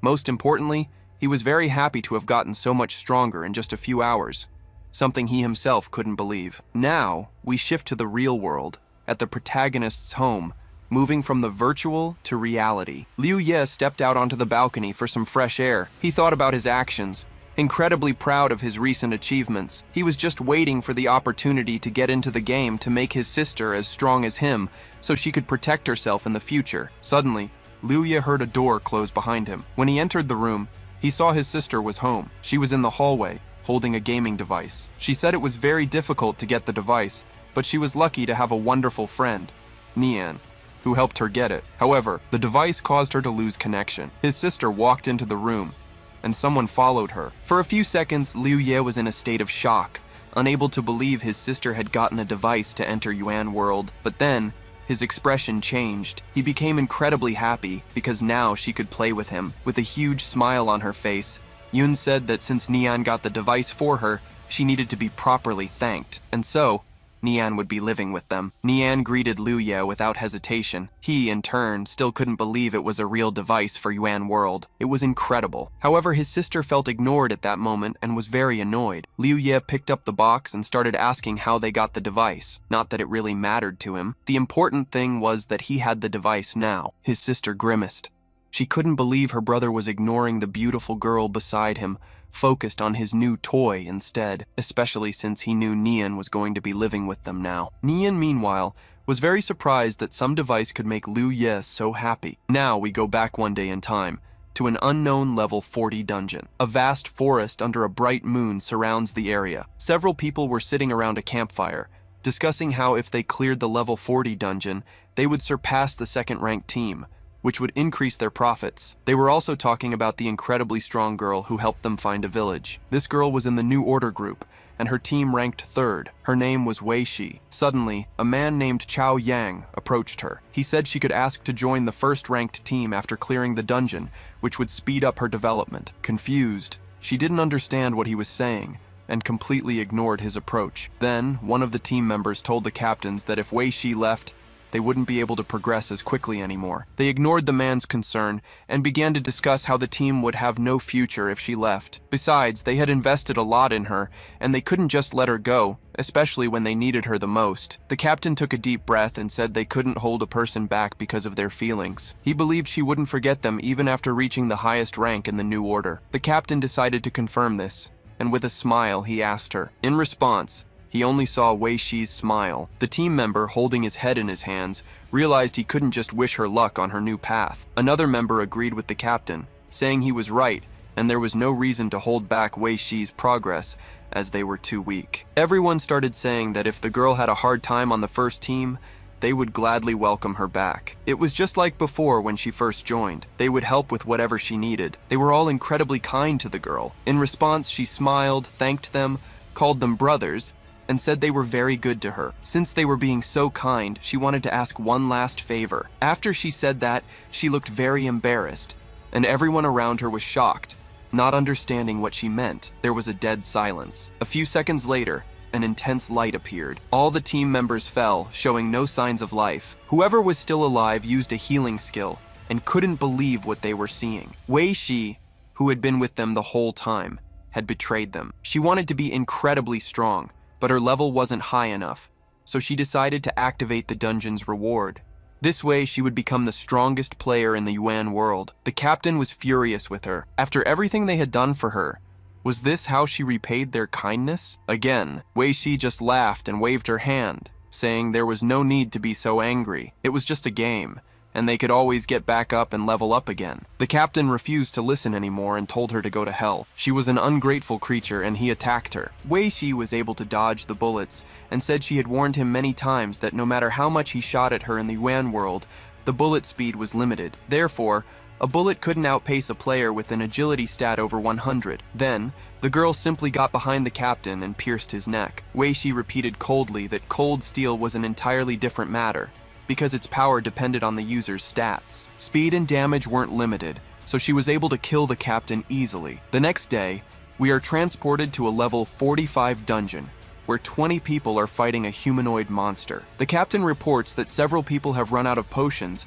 and asks if he has stocked up enough. The captain, known as Strikes from the New Order, was fighting with impressive strength, and everyone around him admired his skills. He was very good at what he did, but his power had a drawback. To build up enough power, he had to wait a long time. However, when he finally reached his maximum strength, he had no trouble defeating even the biggest monsters. The captain was level 45, and beside him was Blazing Fire of the New Order, also level 45. During the fight, the captain noticed another player with similar power. He immediately wondered if this player was an enemy or could be persuaded to join them. The master quickly replied that he had killed the captain of the Mirrored Kingdom. This surprised him so much that he started to scratch his head. The captain then asked about a girl named Wei Shi and what she was up to. The scene then shifts to a forest outside the control zone. A girl is standing on the edge of a cliff looking at her system screen. She received a private message from Blazing Fire, telling her she needed to meet a new player, our protagonist, because of his power. Wei Shi smiled happily as she read the message. It didn't mention killing or recruiting the character,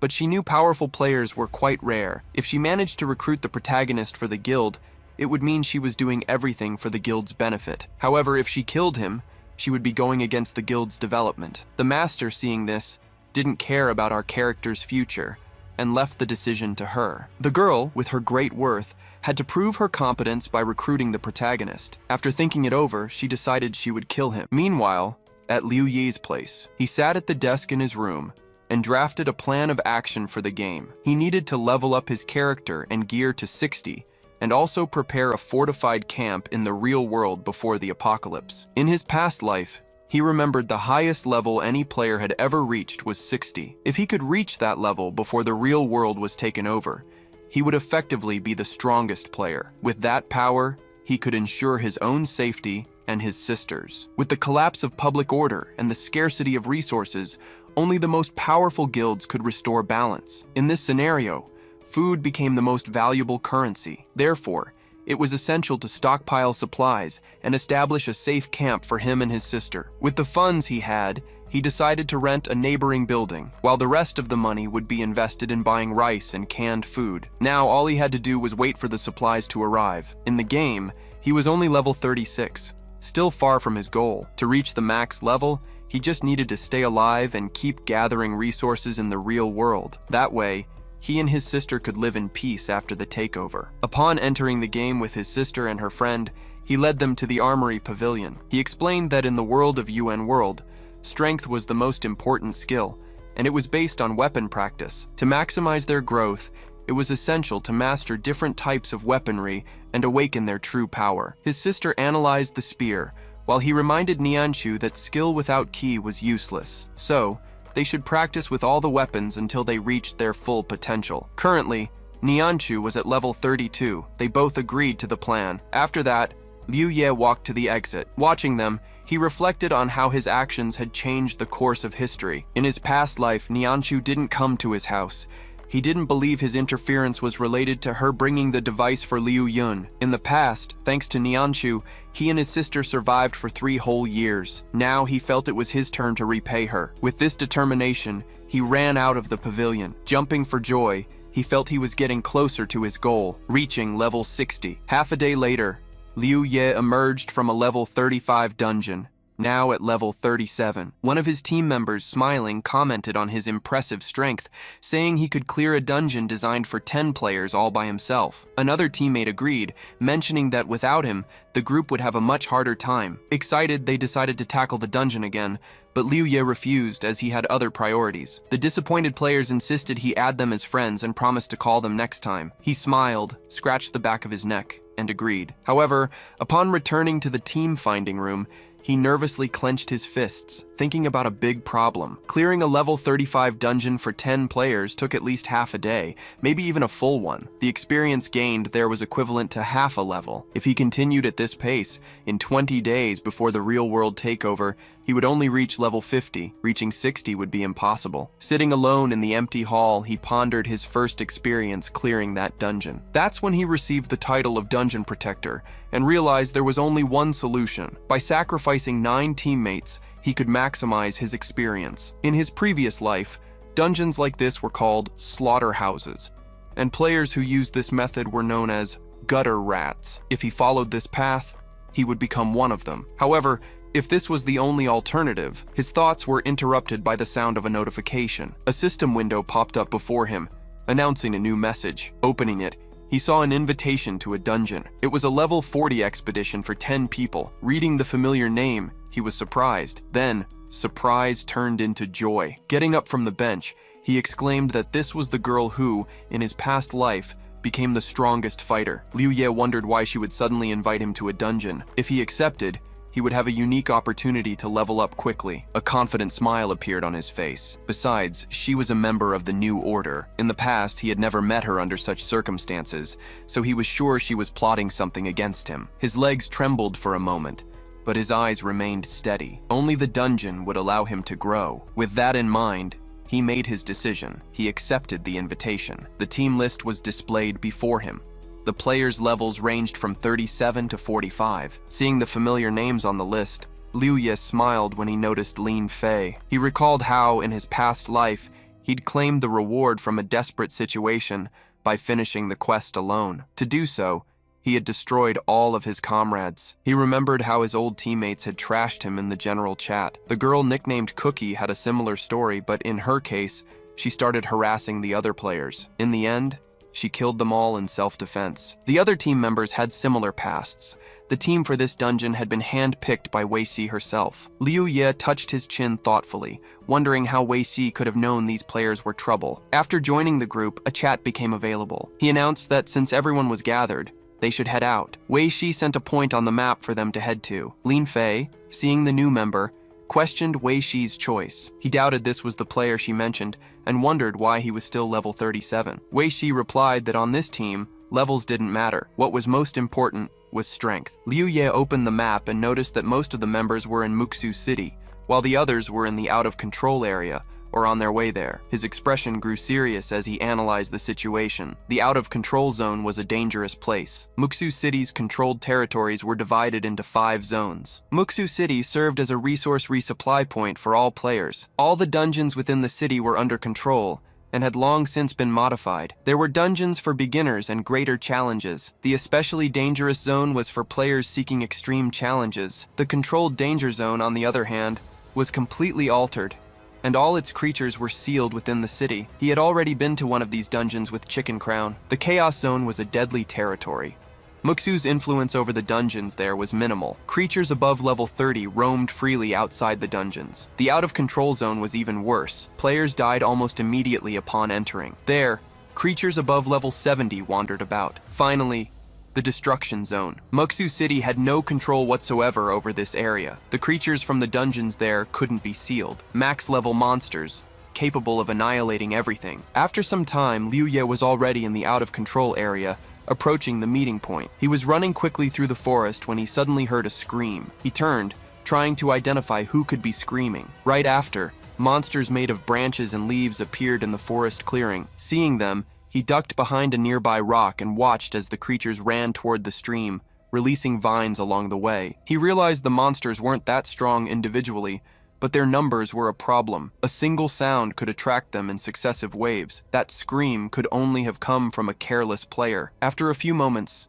silence returned. Liu Ye peeked out and saw that the monsters had moved away. He wondered if the player who had screamed was still alive. He jumped out from his hiding spot, convinced he had to keep moving. He headed toward the meeting point, but out of the corner of his eye, he noticed something approaching. A spearhead was flying toward him. He reacted just in time, catching the weapon in midair and leaning his body back to dodge the blow. The attacker advanced, and Liu Ye tried to figure out who it was. The opponent held the spear firmly and attacked again, but Liu Ye managed to dodge. Now he was looking directly at his opponent's face, whose eyes burned with excitement. Liu Ye drew his katana and counterattacked. The enemy gripped his weapon with both hands, blocking the blade with the spearhead. Then he broke into a smile. The impact created a loud bang, sending dust and leaves flying everywhere. After a few seconds of silence, they stood face to face, sizing each other up. Lin Fei, the player who had attacked him, looked satisfied with the fight. It seemed he now understood why Liu Ye had been chosen by the captain. Liu Ye frowned,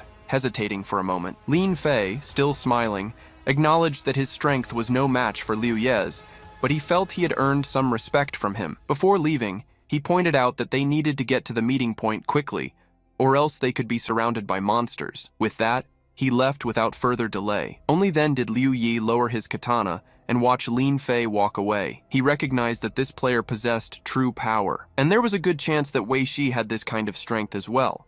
The team was incredibly strong. It was still unclear if anyone there could get the reward from the desperate situation, but the chance of them dying in that dungeon remained very high. However, after a while, he reached the meeting point, where the others were already waiting. As he approached the portal, he hesitated, noticing a girl sitting on a nearby rock, smiling at him. She stood up, clapped to get everyone's attention, and announced that she wanted to say a few words before they entered the dungeon. The protagonist looked at his teammates, recognizing he was now part of their group, even if he wasn't entirely sure about it. The captain spoke up, explaining that the dungeons in the uncontrolled zone were extremely unpredictable. For that reason, their first action upon entering should be to understand its rules, no matter how unusual they seemed. He stressed that everyone needed to stay calm and discuss the plan rationally, as this would be the key to completing the mission. The players agreed with him, and the girl approved of the group's attitude before leading them to the portal, saying they would now move forward. As the others moved ahead, the protagonist hesitated for a moment,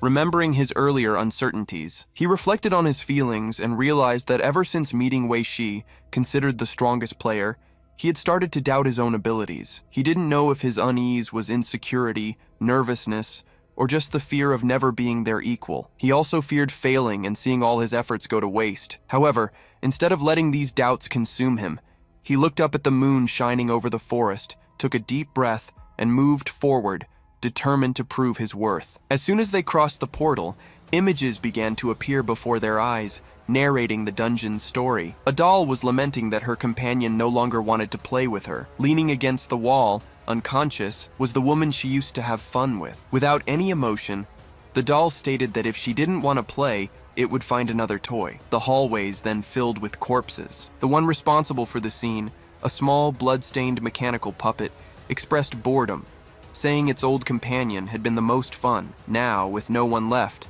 it needed to go home. However, it lowered its head and muttered to itself that this was no longer possible. The cutscene ended, and the players found themselves at the top of a circular tower. In the center, on a pedestal, was the same bloody doll. At the base of the structure, an inscription read, "Hope and despair coexist." The team was still trying to process what they had just watched when one of the players questioned what kind of dungeon they had entered. Another group member agreed that this was unlike anything they had ever seen. They moved away from the portal, and one player commented that the unpredictability of dungeons, their maps, and challenges made the meta world both terrifying and fascinating. Another added that the most distressing part was knowing it was impossible to clear certain dungeons without losing your life in the process. Looking at the pedestal, they concluded that the only entity there was the doll, which suggested it might be the main key to understanding this place. However, before they could react, the figure vanished, and immediately the system notified all players the dungeon entrance has been sealed. To escape,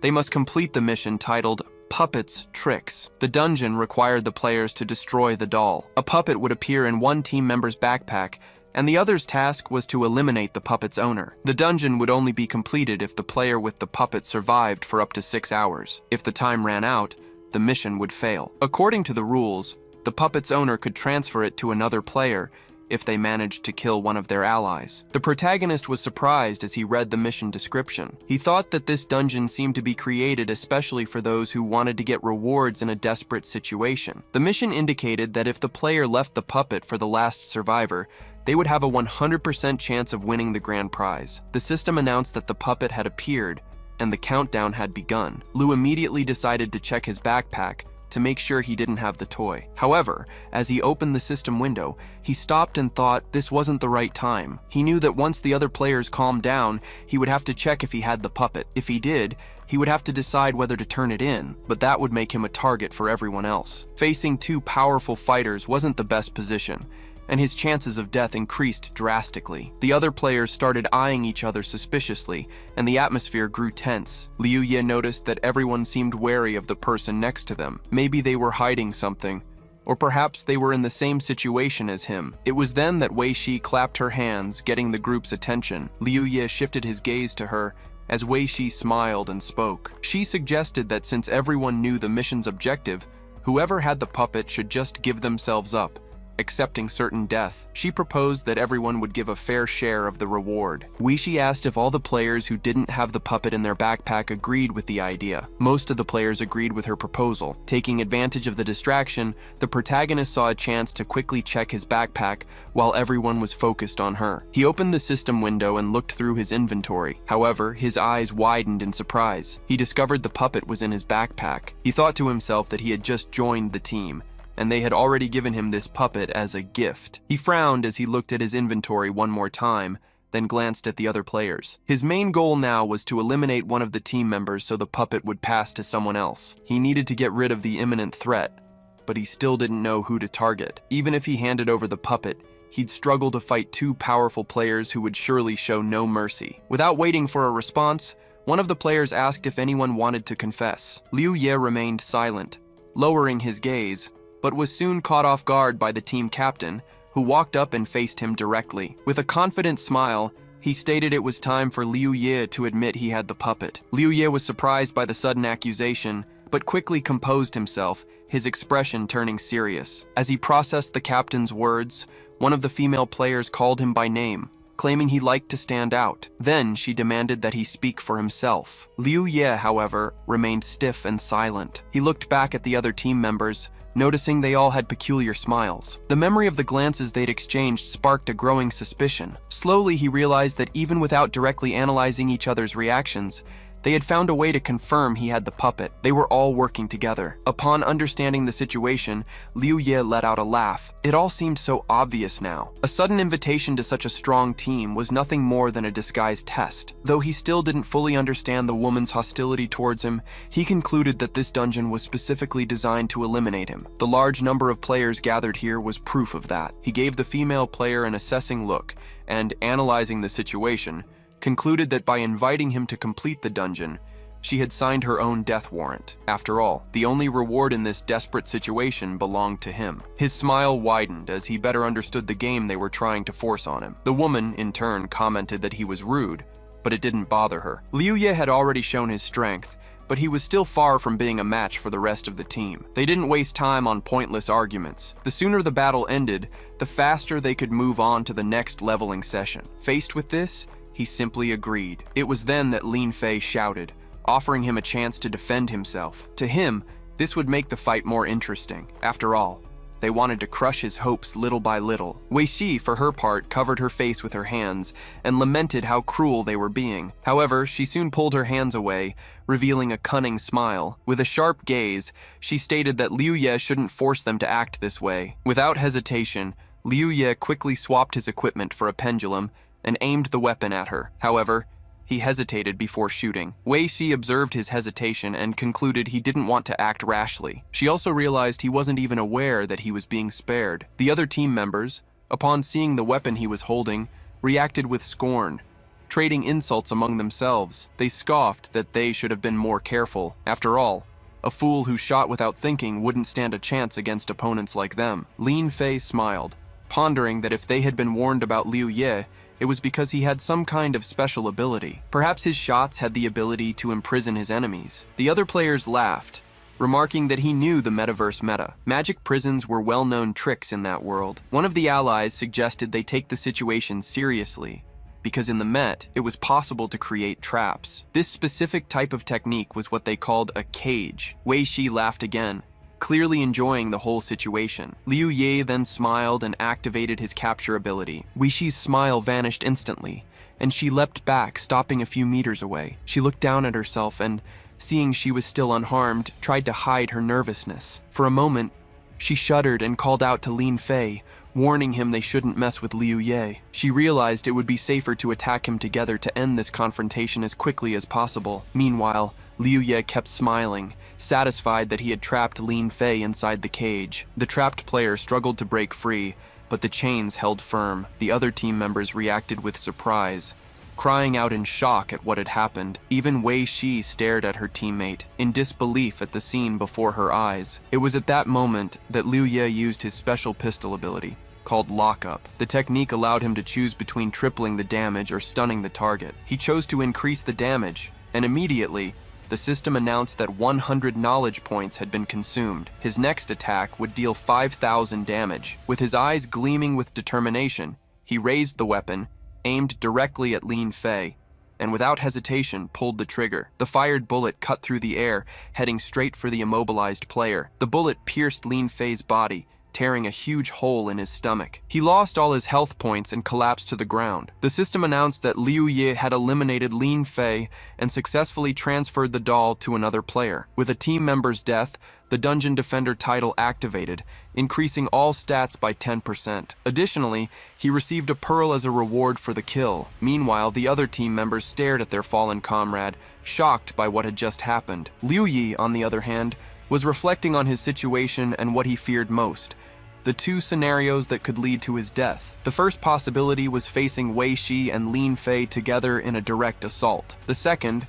even more dangerous, was the presence of a fourth team member, someone with an unknown power. Assessing the available information, he realized that on their team, only Wei Shi and Lin Fei were strong enough to face him. This meant the real danger lay in the first option. His opponents were overconfident because they underestimated his strength. Thanks to that mistake, he managed to eliminate Lin Fei, shattering the balance of the strongest duo. Now that he had significantly reduced the threat, he just needed to finish off the rest of the team. A smile spread across his face as he realized victory was within his grasp. Although the ideal move would have been to eliminate Wei Shi first, she managed to dodge the shot at the last moment. This was due to her high perception, a trait that gave her an edge in fast-paced combat. Liu Ye then issued a direct warning to the team, informing them that the doll had passed to one of them. If they wanted to protect their ally, they had to act immediately. Otherwise, he would destroy the doll, preventing any chance of revenge. Aware that the team was weakened, he considered that he needed to be cautious to secure his victory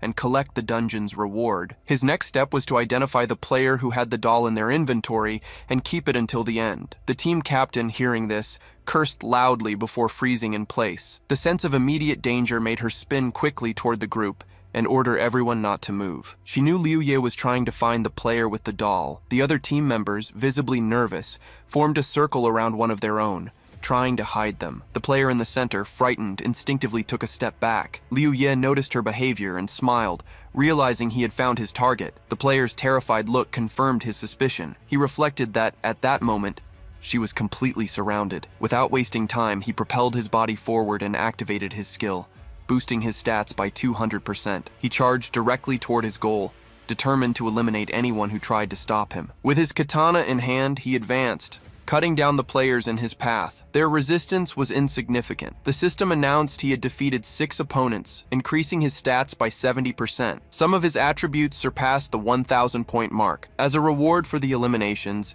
he received new pearls, equipment, and items. Faced with the carnage, Wei Shi charged forward furiously, wielding her dagger and trying to strike him. Liu Ye, however, reacted quickly, blocking the attack with a precise movement of his weapon. Meanwhile, one of the players, nicknamed Cookie, was trembling with fear and fell to the ground, unable to react. The team captain, noticing his condition, exclaimed that Cookie was still alive but had the doll. That meant Liu Ye was aiming for the dungeon's reward. Surprised by his audacity, the captain scoffed, but Liu Ye only answered with a smile. Her boots glowed as she activated her arcane leap power, allowing her to move quickly to the side. She warned her opponent that he had made a mistake by targeting her. With nearly imperceptible speed, she began to circle around him. Liu Ye stayed alert, noticing that in an instant, she had simply vanished from his field of view. Before he could react, Wei Shi appeared behind him, ready to strike. However, anticipating her movement, he turned and swung his katana in her direction. Wei Shi, more agile,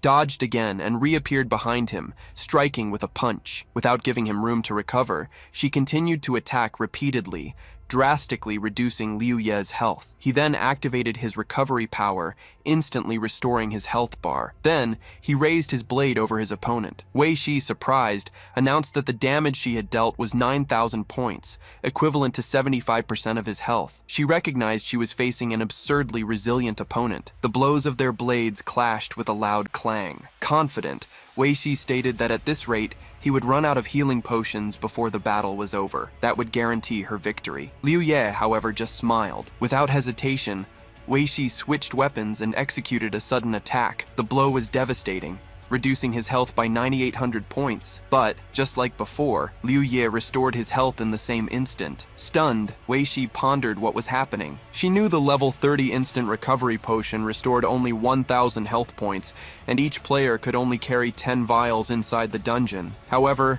Liu Ye had already regenerated over 19,000 points in total. It didn't make any sense. While she was trying to understand the situation, she didn't notice Liu Ye's sudden movement. He lunged forward with a powerful punch, hitting her hard.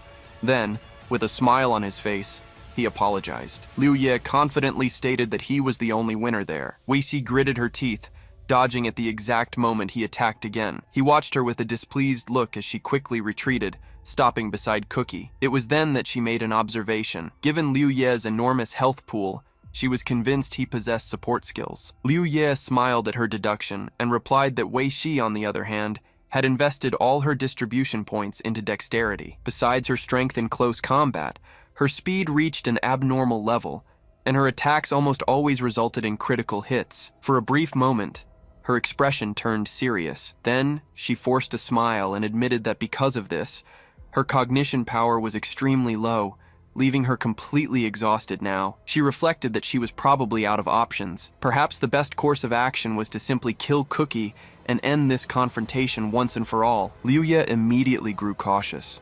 He thought that he had somehow overplayed his own strength to the point of forcing her to consider this extreme option. Wei Shi was just too fast. If she wanted to, she could have killed Cookie hundreds of times before he could even react.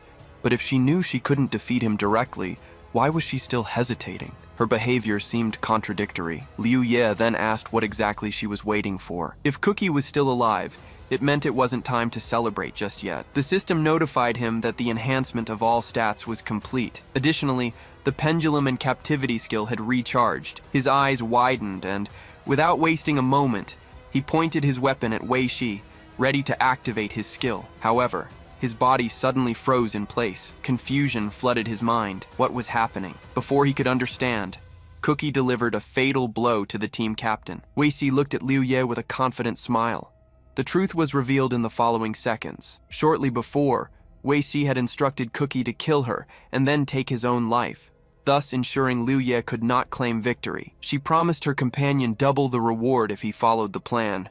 And that's exactly what he did. After striking her, Cookie killed himself. Their bodies began to disappear. Liu Ye remained motionless, stunned by what had just happened. It was unbelievable. Wei Shi laughed out loud before vanishing completely, calling Liu Ye a loser and declaring that he had lost. When their bodies were completely gone, Liu Ye was left alone in the dungeon. He took a step back, still confused, until his legs gave way and he fell to the floor. His mind raced with questions. How did this happen? Why? Checking his inventory, he realized the doll had returned to him. That realization hit him hard. The fight had been completely nullified. He wondered why Wei Shi would do something like that. Was it all just to deny him a potential victory? To him, that was ridiculous. He grabbed his own head in despair, trying to understand what he should do. They had both died, and now the doll was with him. If Wei Shi hadn't killed herself and he had managed to defeat her, the doll would have completed its journey in his inventory. Now, with no players left, all that remained was to wait for his own death. The chance to change everything was lost so easily. He should have won. A loud, desperate scream echoed throughout the dungeon.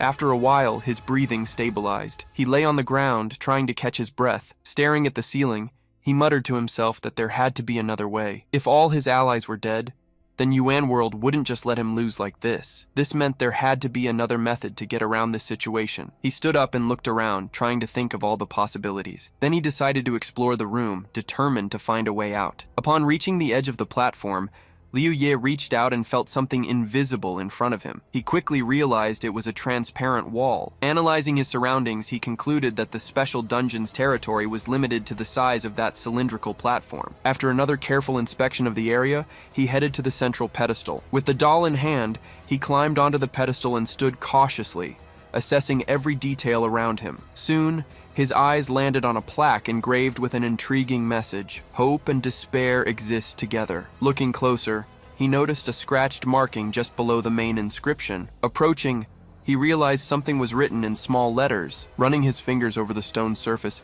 he managed to decipher the words engraved there. "I can't open the door." As he touched the inscription, He felt the slab under his hand give way slightly. A distinct sound of a mechanism being activated echoed in the air. At that moment, the system notified him that he had found the entrance to the Cutscene Research Institute. New information appeared before him. To open the membrane, 1,000 cognition points were required. Liu Ye frowned at the required amount. It was a significant sum, especially since his energy was already compromised due to various effects. Even with a strength of over 1,500, his last battle had left him with just over 1,000 cognition points. He wasn't sure how to get more within this environment. By spending 700 points to increase all his skills by 350, he would reach the 1,000 cognition points needed to open the membrane. This way, he would still have a surplus of over 300 points. Considering he was about to enter unknown territory, he decided it was best to be in full combat readiness. Confirming his choice, the system registered the action. All of his skills were increased by 350 points. The 700 cognition points were consumed. The remaining 1,000 points were used to open the membrane. In that same instant,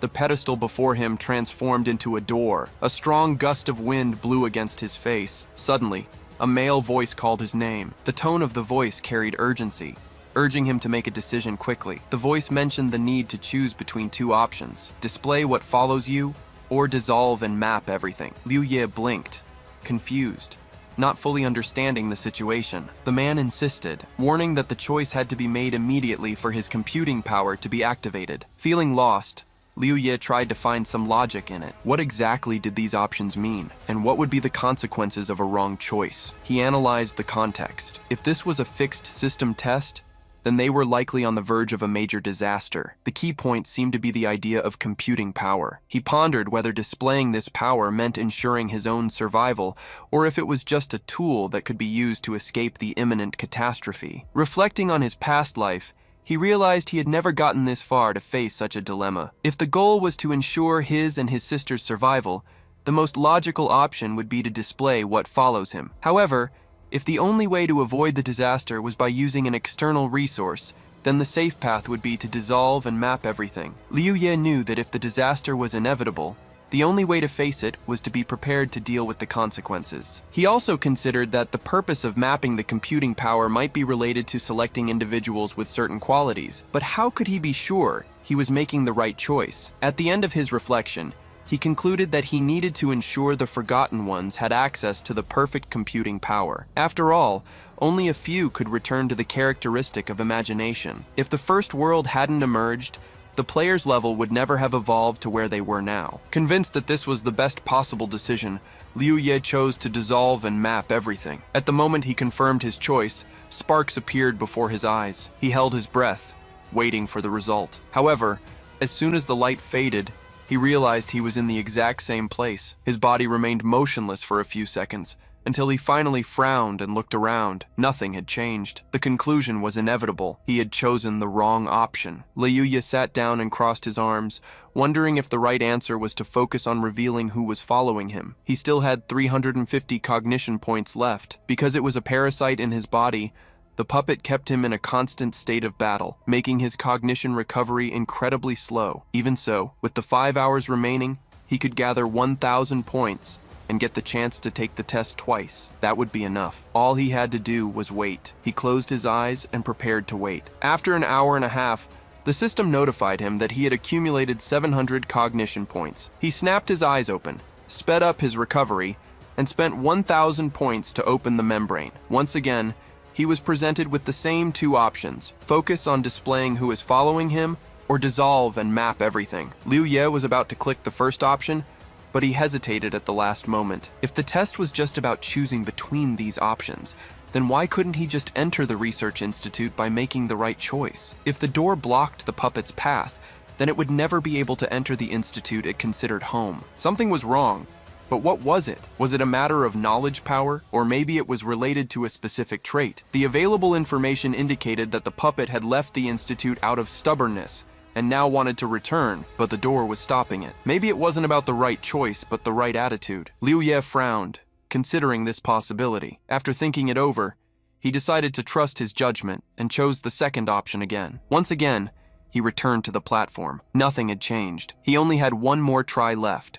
If he made a mistake, he would have to wait again. Even so, he still believed in himself. He sat down once more, and waited. An hour and a half later, only 27 minutes remained before the task ended. Checking his cognition points, he saw he had accumulated 700. Liu Ye opened his eyes, used his remaining points, and activated the membrane. This time, upon choosing the second option, he immediately backed away and felt the ground tremble beneath his feet. He leaped back and saw the pedestal begin to descend. A satisfied smile spread across his face as he shouted out loud that he had done it. The hardest part of the test was over. He was now sure the real challenge wasn't picking the right option, but insisting on the validity of his choice. The door would only open if the same option was selected 3 times in a row. A staircase leading down appeared before him. He looked at the entrance to the research institute and concluded that the secret level was meant to be completed by a team. As he walked down the steps, he realized no one had ever completed this task the way he had. To do it, he had to enhance all his skills,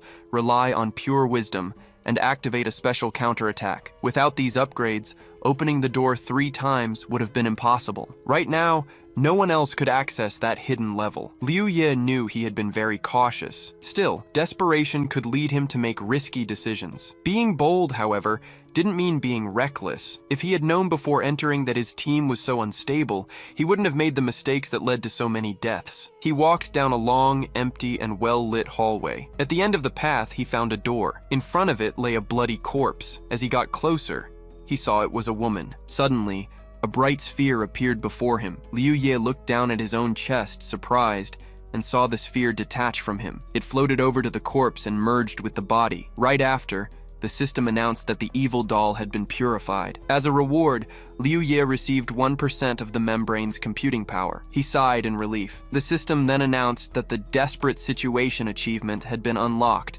triggering a series of rewards. The system configuration began to adjust. Overcome with emotion, Liu Ye felt his legs go weak and leaned against the wall. He stored his weapon in his inventory. His legs were shaking. A smile crossed his face as he realized he was truly afraid of death. He covered his face with his hand, feeling ashamed of his reaction. The system reported that the configuration was complete. He received 22,464 experience and 400 coins. His level rose to 44. His HP bar increased to 3,720 and his knowledge power to 846. His combat power was now 898. 2 new skills were unlocked. Status Lock freezes the target's health bar and prevents them from spending knowledge power. Every 10 levels adds 1 second to the freeze time.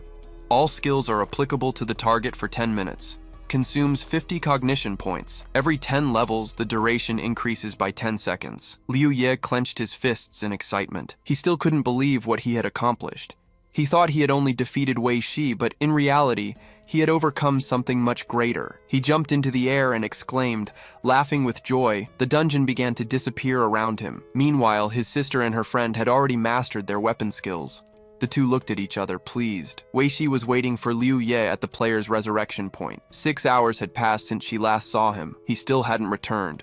She crossed her arms, worried, and wondered where he could be. Just then, Blazing Fire sent a message asking what had happened. Wei Shi replied with a single sentence. There was a death. Blazing Fire asked if Liu Ye was responsible. Wei Shi clarified that, in fact, she had been the one who died. For a moment, Blazing Fire was speechless. After a short pause, she added that she had obtained valuable information. He wanted to know what he should do. Wei Shi instructed him to arrange a battle for her in the Mirror Realm. A single copy of Mirror would be enough to restore her level. Blazing Fire agreed. Finally, she mentioned that Liu Ye was the person he was looking for, and that he possessed a special support power. Blazing Fire sat in his guild's meeting room, frowning as he looked at a message from Wei Shi. The man sitting across from him said he knew how rare support power was, and offered to help in the uncontrolled zone. His nickname was Ouija, level 45, and he used his fists instead of weapons. He also possessed support power. He promised to help, but demanded something in return, 10,000 coins. The guild leader replied with a sly grin that it was no problem. Ouija then left the New Order's headquarters,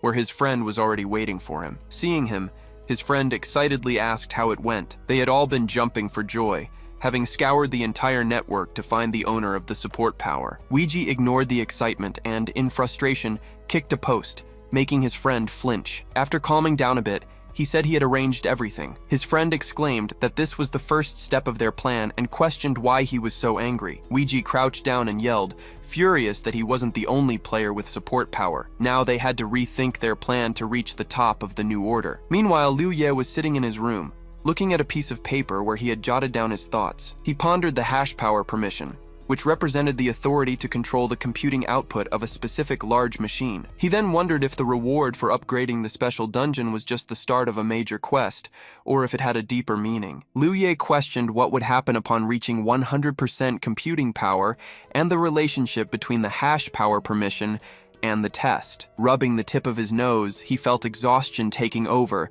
but he knew he had to keep thinking. His future depended on it. He decided to get up and leave his room to relax and take a shower before returning to the game. As soon as he opened the door and stepped into the hall, he noticed Nianshu coming out of the bathroom, drying her hair with a towel. Seeing him, she stopped and waved. He returned the wave with a smile and headed for the bathroom, but before going in, he glanced back at her. He thought about how there was always a pleasant scent in the air when she was home. His face flushed slightly, and he scratched his cheek in embarrassment. Suddenly, he slapped his own face, wondering what he was even thinking. He needed to hurry up and get in the game to set a goal for the next phase. After some time, he was back in the game and headed to the pavilion, where equipment was crafted and sold. Standing at the terminal, he reflected on his situation. He was level 44 and needed to gain 16 more levels to reach level 60. To do that, he would have to complete a special dungeon 32 times, which would take about 20 days. There were only 22 days left until Yuan World became a reality. Time was too short, and he might not reach his goal in time. On top of that,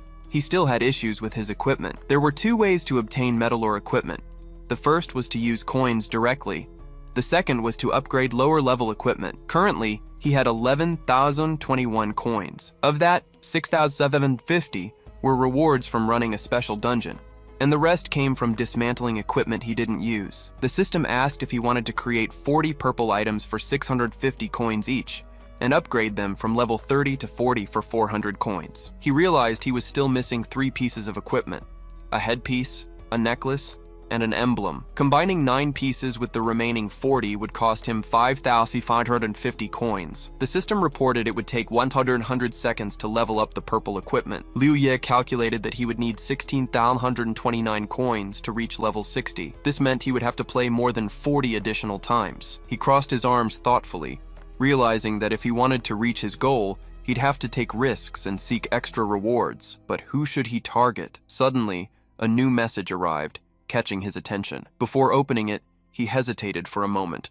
a growing sense of nervousness washing over him. News usually only arrived in emergencies. He told the system to open the message and saw it was a private communication from the guild leader of the New Order. The message asked if he was free and if they could talk. He was surprised, remembering how in his previous life, other players had kicked him out, saying that trash like him had no place in the New Order. After the New Order established itself in the Middle World, they occupied the entire southern region of China and became the strongest guild in the world. They aim to manage the elite, and as long as someone is an elite or has special talents, their life depends directly on the New Order. They treat low-level players without special talents like trash, oppressing them in every possible way. As someone who died in a previous life, he could say it was impossible not to hate the New Order. He frowned and looked at the message, thinking he was extremely weak back then. He wondered what was wrong. Blazing Fire wrote that he wants to form a team specializing in the uncontrolled zone, but so far they don't have enough people. He heard that Liu Ye has support powers, so he's inviting him to join the team. If he has any conditions, he can state them, and they can try to reach an agreement. Liu Ye asked if they were only missing a player with support powers. Blazing Fire confirmed his words, and Liu Ye became nervous. Then Blazing Fire wrote that, in other words, this is the strongest team in that world. He asked why they would go to an uncontrolled area. Blazing Fire said he had his reasons. Liu Ye replied that he would think about it and write to him later. After that, he wondered if he should agree. Although this team almost stopped him from earning rewards for madness, it allowed him to accumulate experience and coins several times faster than a regular team. He wonders why he would go there. It's impossible to use the market's transfer gate to go directly to the secret territory. Besides, several monsters above level 70 live there. He decided not to worry about it for now and thought he should upgrade his equipment first. The system reported that 650 coins are needed to craft purple equipment. Soon, the upgrade was complete, and all of his equipment's stats improved. With this, His attack power increased to 9,900, defense to 716, and intelligence to 678, while the rest ranged from 134 to 2,011. His health increased to 6,030, and his cognitive power rose to 2,034. His current combat power is estimated at 102. Since his combat power surpassed 100, he was upgraded to a Supreme Space Hunter. The attribute level increased from +1 to +2.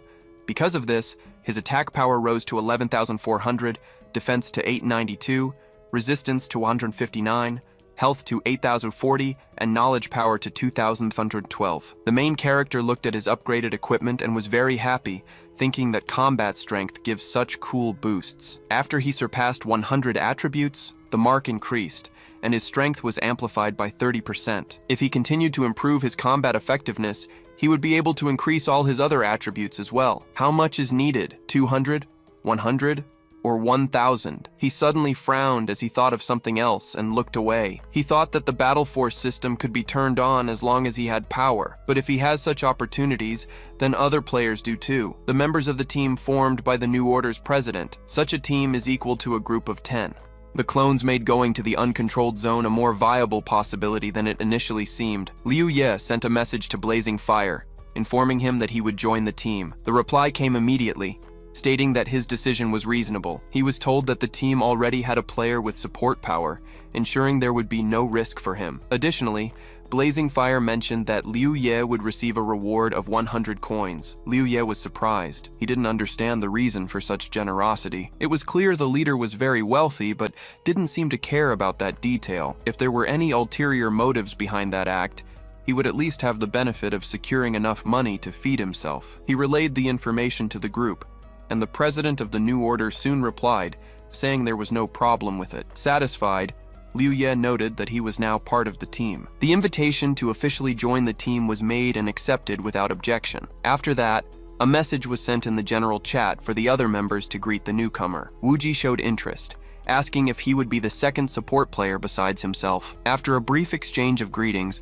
the president scheduled a meeting at the North Gate. Before leaving, Liu Ye picked up a knife and reflected on his preparation. He decided it would be wise to turn off his headgear and carry a common weapon. If something unexpected happened, he would have a way to protect himself. He also thought it best to keep the knife hidden. The uncertainty of this new environment could put his safety at risk. Upon arriving at the North Gate, he examined the team's member list. Almost everyone was level 50, except for the 2 players with support powers. Moving a bit further, Liu Ye saw a crowd gathered. Blazing Fire was among them, arms crossed, with a look of disgust. The other players seemed curious and were closely watching the new member's arrival. Wuji noticed his presence first, turning to wave excitedly. Liu Ye walked over to him and gave a brief introduction. The greeting was returned with a smile. Blazing Fire broke the silence, commenting that he had never met holders of support power before. Now, he had 2 right in front of him. Before they left for the uncontrolled zone, he informed them that there was something he wanted to show everyone. Liu Ye watched him more closely. The possibility that this was the president of the New Order became more evident. If it were true, then he was standing before one of the most powerful people in that world. The president announced that before they set off, the 2 new members must demonstrate their abilities. The support players exchanged glances before Wuji stepped forward, offering to go first. Meanwhile, Liu Ye scratched the back of his neck, confused. It made no sense to have to prove his skills there. The invitation to join the team had already been made. Still, the request was reinforced with the argument that the team would feel more confident about them. Liu Ye nodded, understanding the logic behind the demand. Wuji then approached Blazing Fire and shared what he had learned about his own ability. He explained that the activation distance of the power depended on the range of the weapon he used. To demonstrate, he raised his hand and explained that his gloves had an attack radius of 1 to 2 meters. Because of this, if he were beyond that limit, his abilities would have no effect. Blazing Fire understood quickly, commenting that the relationship between the weapon and the ability made sense. Liu Ye, on the other hand, was surprised by this revelation. If Wuji's gloves had such a short range, and he himself used a pistol, what was the real limit of his own ability? He had never stopped to think about it before. His powers had always worked without him needing to calculate the distance. Suddenly, he felt uneasy. While he pondered this, Wuji began his skill demonstration. First, he activated a recovery power. Then, he used his second technique, called Mantra. He explained that this ability could be used against bosses, as it caused weakening, aging, and slowing effects. Next, he demonstrated his third ability, temporarily chaining the hands of the New Order's president. He informed them that this technique was called silence, capable of restraining any enemy, including bosses. To finish, he stated that he would leave his fourth ability as a trump card reserved for more critical situations. Blazing Fire watched everything with a satisfied smile. Meanwhile, Liu Ye concluded that he would follow the same strategy. He would reveal only 3 useful skills to the team,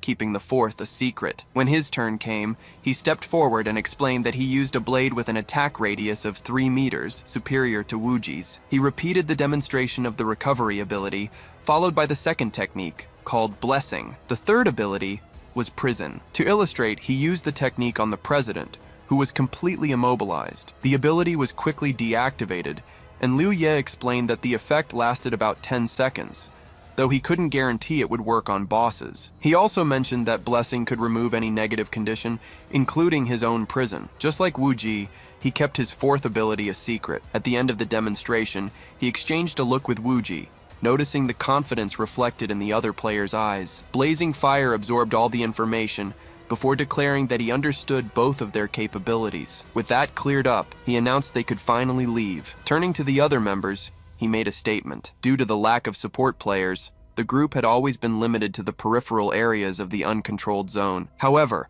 now that they had 2 holders of this power, they could delve deeper into the region and explore its secrets. The players received his words with enthusiasm, raising their fists in a gesture of determination before setting off. Liu Ye watched the scene and began to reflect. The rewards from exploring the Chaos Zone and the Uncontrolled Zone were practically the same. However, the level of danger was different. He questioned what made the Uncontrolled Zone special, why the president of the New Order insisted on exploring it, and if something hidden was in that place. His train of thought was interrupted when he realized he had stopped walking. Wu Ji noticed his hesitation and waved, getting his attention. Liu Ye started walking again, smiling at him, before continuing to follow the group. However, as he moved forward, his expression slowly hardened. For him, there was only room for 1 support player on that team.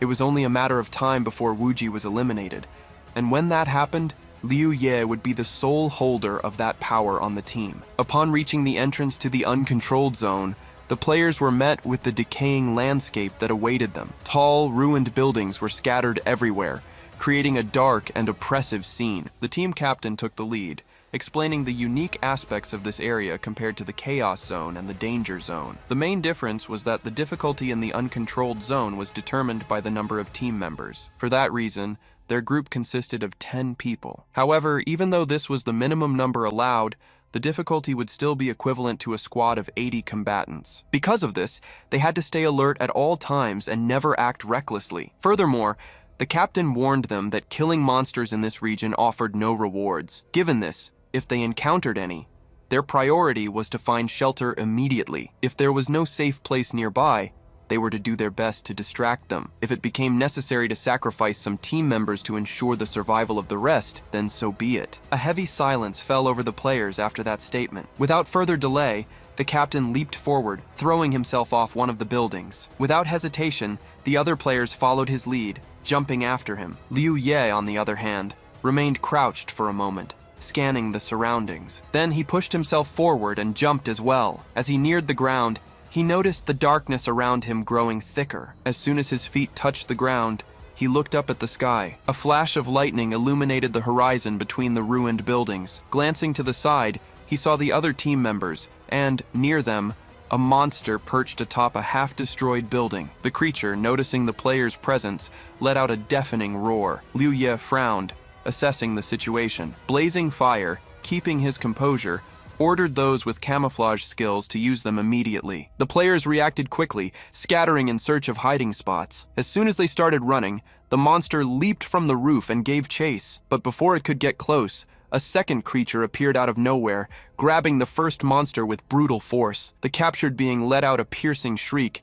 as it was crushed in the larger predator's fist, then violently thrown off the building. The new threat didn't hesitate and started running after the group. One of the players, hearing noises from behind, instinctively turned to look. His eyes widened as he spotted a colossal monster in pursuit. Recognizing the creature, He shouted a warning to the president of the New Order. A man-eating leopard was hunting them. What was supposed to be a simple entry into the uncontrolled zone had turned into a disaster. Blazing Fire, remaining cool, warned them not to panic. He ordered them to keep trying to avoid direct confrontation as much as possible. The group ran into a narrow alley, trying to shake the creature. Wuji, intrigued, questioned the monster's true strength. In response, one of the guild members explained that on a previous occasion, 10 squads had been sent to the uncontrolled zone to gather information. 5 of those groups were wiped out by a single beast of that species. Even with such an alarming report, Wuji remained skeptical. The creature, meanwhile, seemed to have figured out the group's escape route. Instead of following them directly,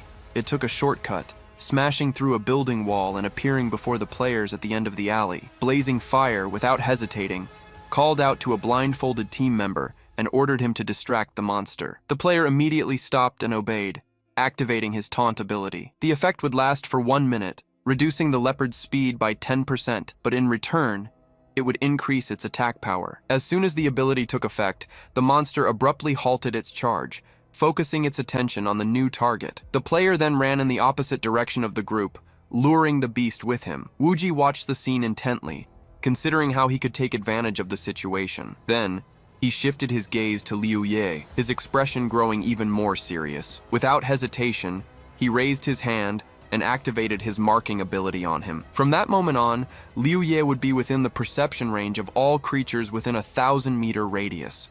The effect would last for exactly 10 minutes. As soon as the skill was activated, all the monsters in the area immediately turned their attention to Liu Ye. The maniacal leopard, which was being distracted by the blind player, suddenly stopped. The player cursed, confused, exclaiming why the creature had stopped following him. Meanwhile, Liu Ye kept running, oblivious to anything unusual. However, a monster suddenly leaped at him. With no time to react, he tried to grab it, but the force of the charge made him lose his balance. The beast brutally threw him against a wall. The impact was violent. The other players, noticing the commotion, stopped and looked back. Seeing the scene, they cried out in shock. Monsters were coming from all directions, converging directly on Liu Ye. Confusion swept through the group. They couldn't understand why all the creatures were suddenly focused on him. It was then that Liu Ye glowed with fire, and his gaze met Wuji's. The smile on the player's face revealed his intentions. Liu Ye immediately understood what had happened. Without hesitation,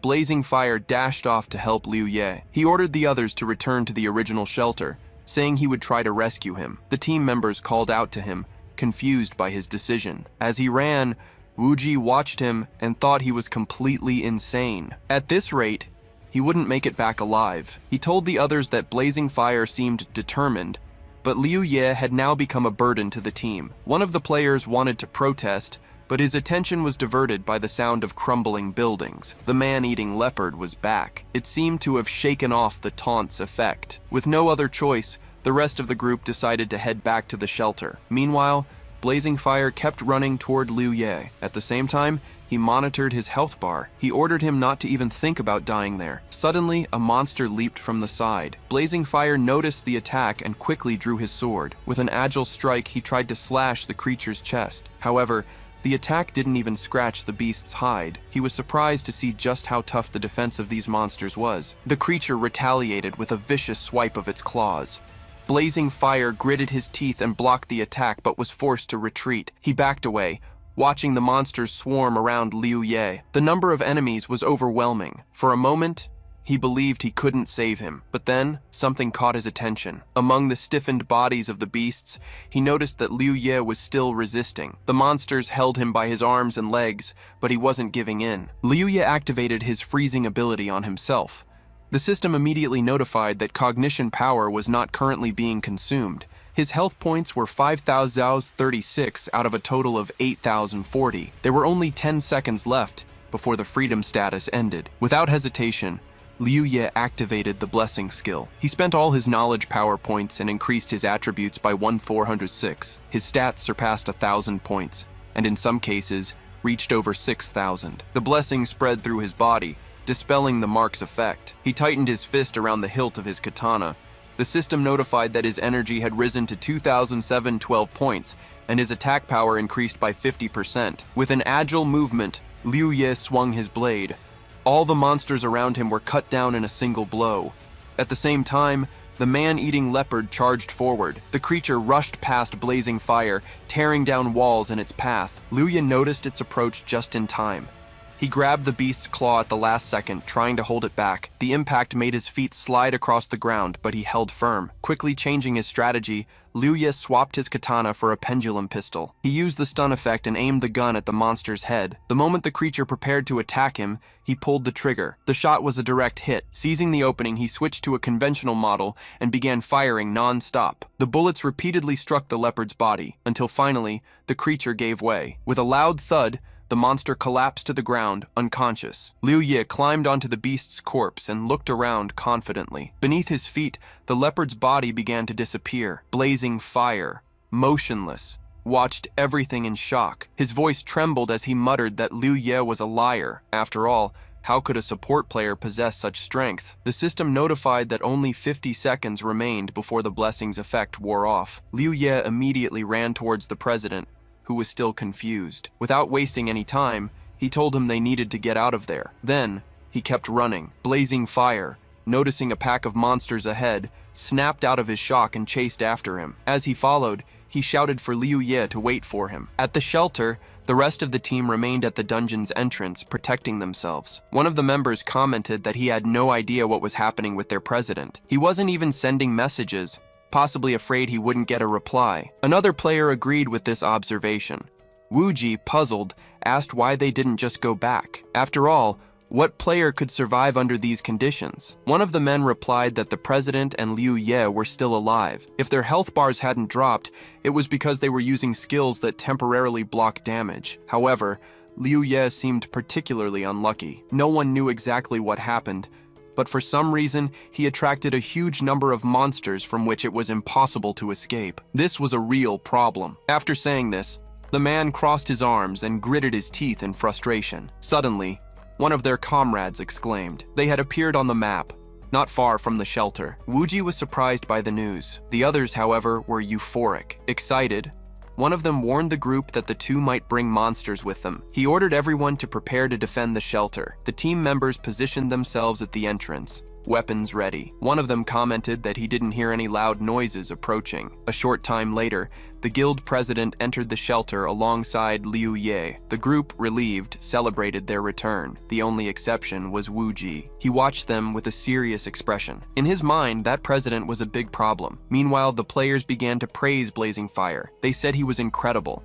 that he managed to handle an extremely difficult situation and still save Liu Ye. They claimed he truly deserved his title. Blazing Fire, however, remained silent. His fixed gaze on Liu Ye's back revealed something different. After the two moved away from the group and walked to the back of the shelter, they sat down on concrete blocks. It was then that the president finally broke the silence. He said all those pleasantries were unnecessary. They needed to rest a bit and then head to the dungeon. The players agreed with him and grew excited. Meanwhile, Wuji watched Liu Ye, who remained serious. Intrigued, he approached and sat down beside him. With a smile, he asked how he managed to escape. He believed it must have been a thrilling adventure. Liu Ye looked away, and for a moment recalled when the system dispelled the mark skill. Without hesitation, he replied that Wuji knew the reason very well, since it was his doing. Wuji shuddered at his words. Nervous, he waved his hand and asked, trying to play it cool, what Liu Ye meant by that. Liu Ye held his gaze and said he found it strange that Wuji didn't know. He explained that the blessing was a skill capable of removing any negative effect,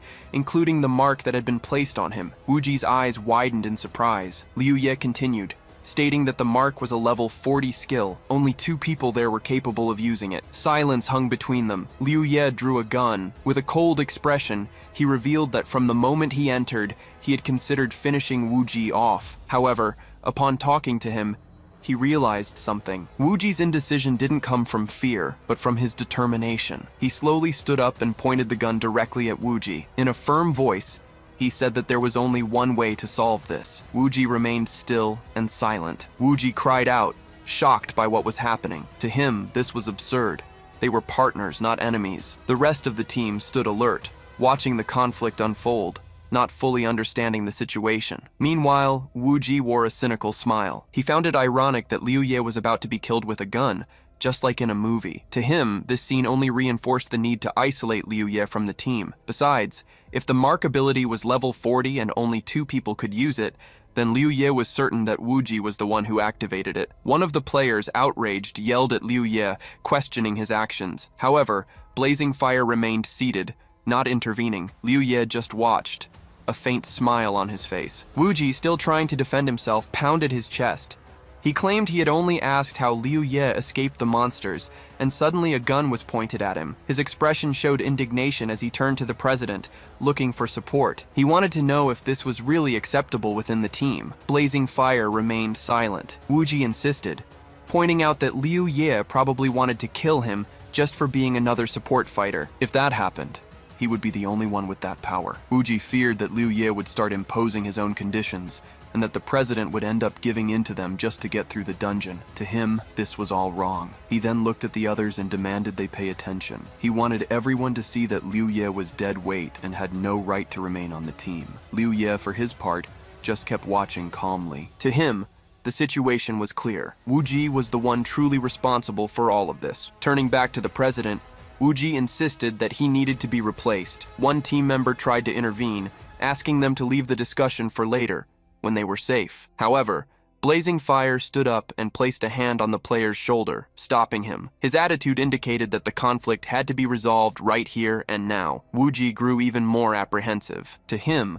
Blazing Fire was completely mistaken. It was then that the president stepped forward and firmly grabbed Liu Ye's gun, forcing him to let it go. His gaze was filled with disapproval as he stared at Wuji, demanding an explanation. For a moment, Wuji hesitated, unsure how to react. Still confused, he felt a sudden pressure on his neck. The president had grabbed him forcefully. The question came out harsh. Why was he constantly trying to create disharmony among the team members? The tight grip made it hard for him to breathe, and Wuji wondered where the president got so much strength. Trying to catch his breath, he gritted his teeth and asked what exactly was going on. Blazing Fire, without releasing his throat, stated with conviction that he trusted Liu Ye far more than Wuji could ever imagine. Wuji, still in disbelief, argued that he didn't understand the situation. After all, it was Liu Ye who had pointed the gun first, but his excuse was ignored. The president then activated his ability.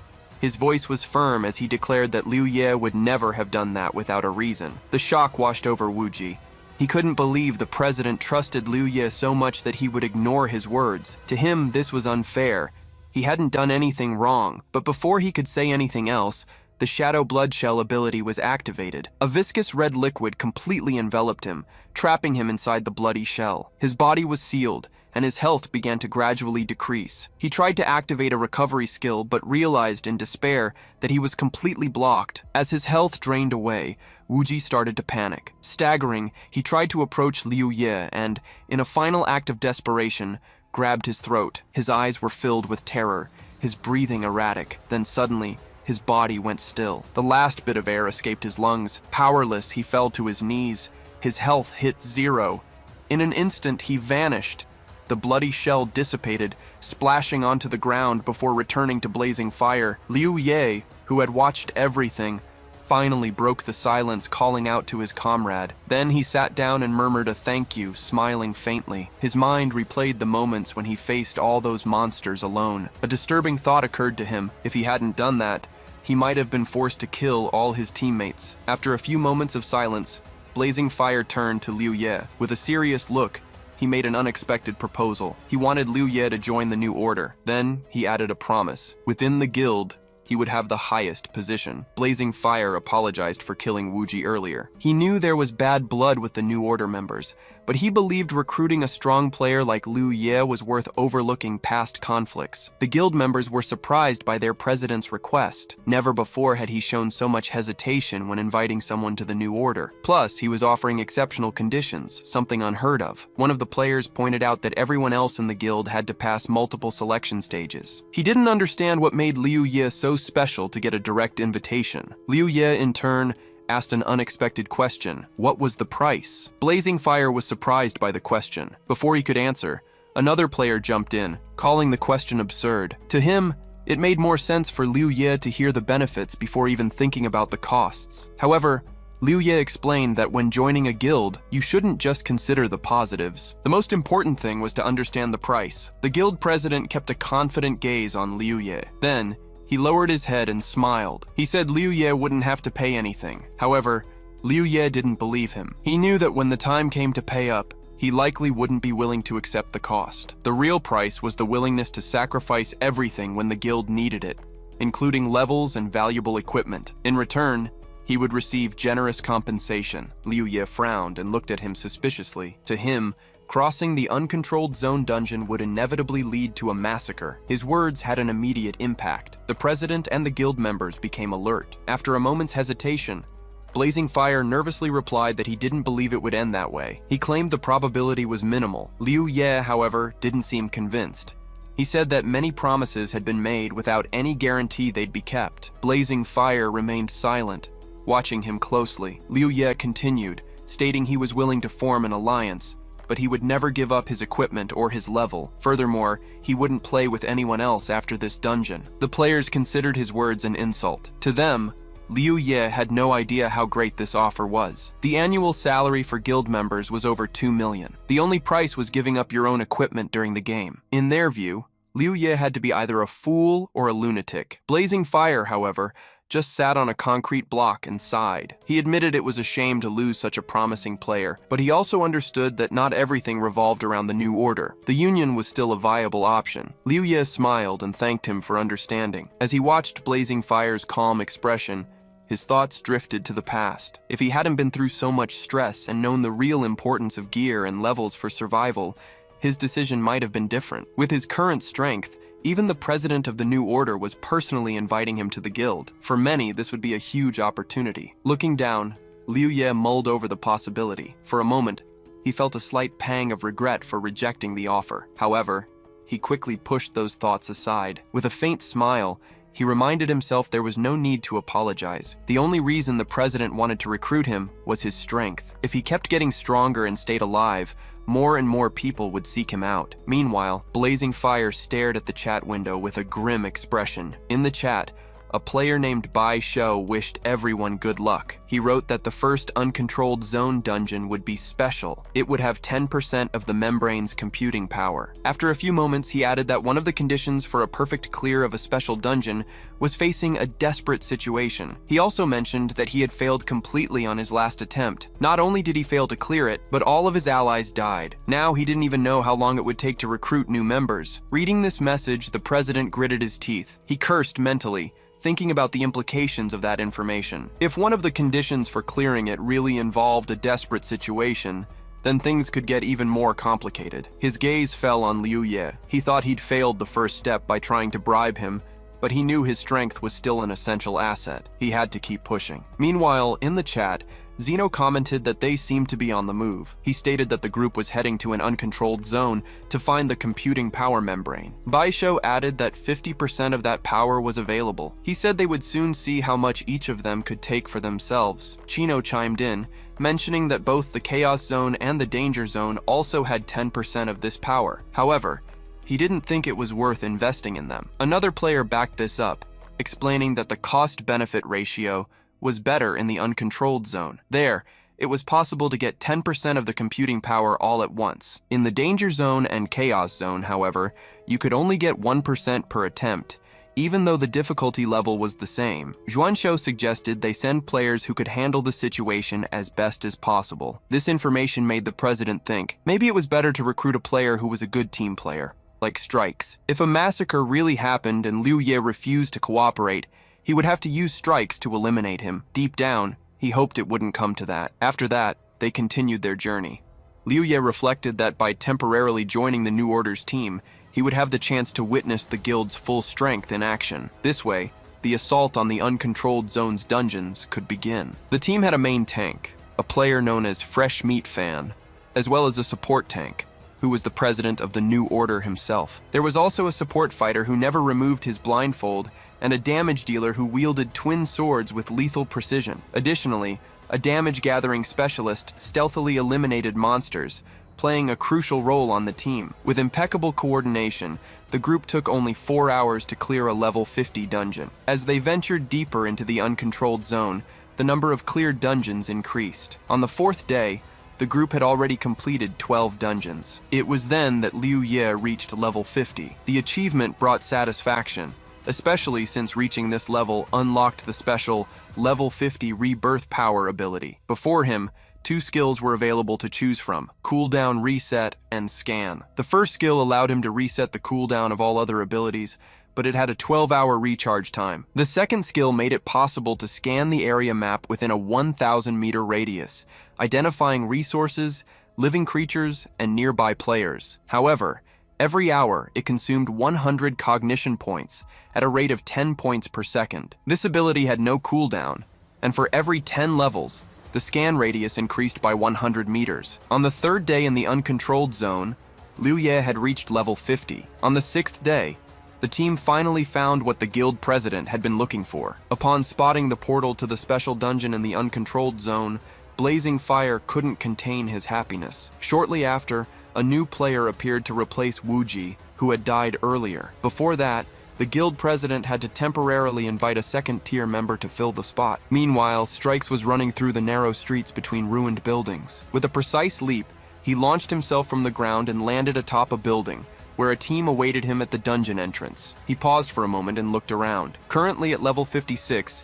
it was clear his presence energized the team members. As soon as he arrived, everyone showed their relief. Strike smiled and gave a thumbs up before taunting them. He said he had already warned those brainless chickens not to advance without him. The players' smiles vanished instantly. For a few seconds, no one said anything, until one of them retorted, reminding him that the same rule applied to him. Strikes just laughed, then waved to the guild president and cleared his throat, trying to hide his embarrassment. He said that no one had informed him of the situation. Blazing Fire remained silent, giving him a weary look. Liu Ye, who was watching the scene intently, analyzed the newcomer. He recognized him as Strikes, one of the top 5 players in Met World before his reincarnation. Besides, he had already defeated a copy of Strikes in the Mirror Realm. However, he wasn't sure how strong he was compared to his real version. As Liu Ye pondered, Strikes finally turned his attention to one of the team members. He approached the support player and stopped beside him. Strikes then asked if he was the so-called Liu Ye. The player looked at him and smiled. He said the guild president mentioned that Shine was strong enough to be compared to Strike's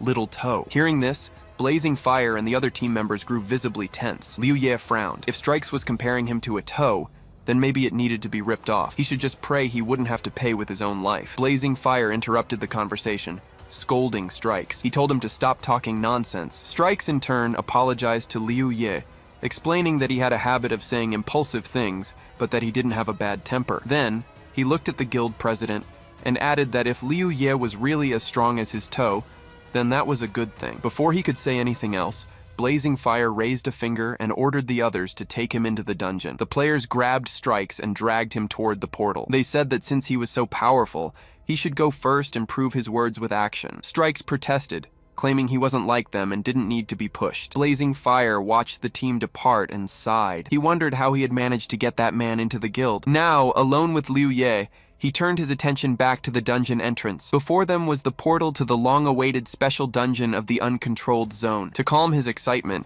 he took a deep breath before turning to Liu Ye. He told him that the new order's true objective in this area was that dungeon. Regardless of what happened during the raid, the guild would be in Liu Ye's debt. Liu Ye was surprised by the statement.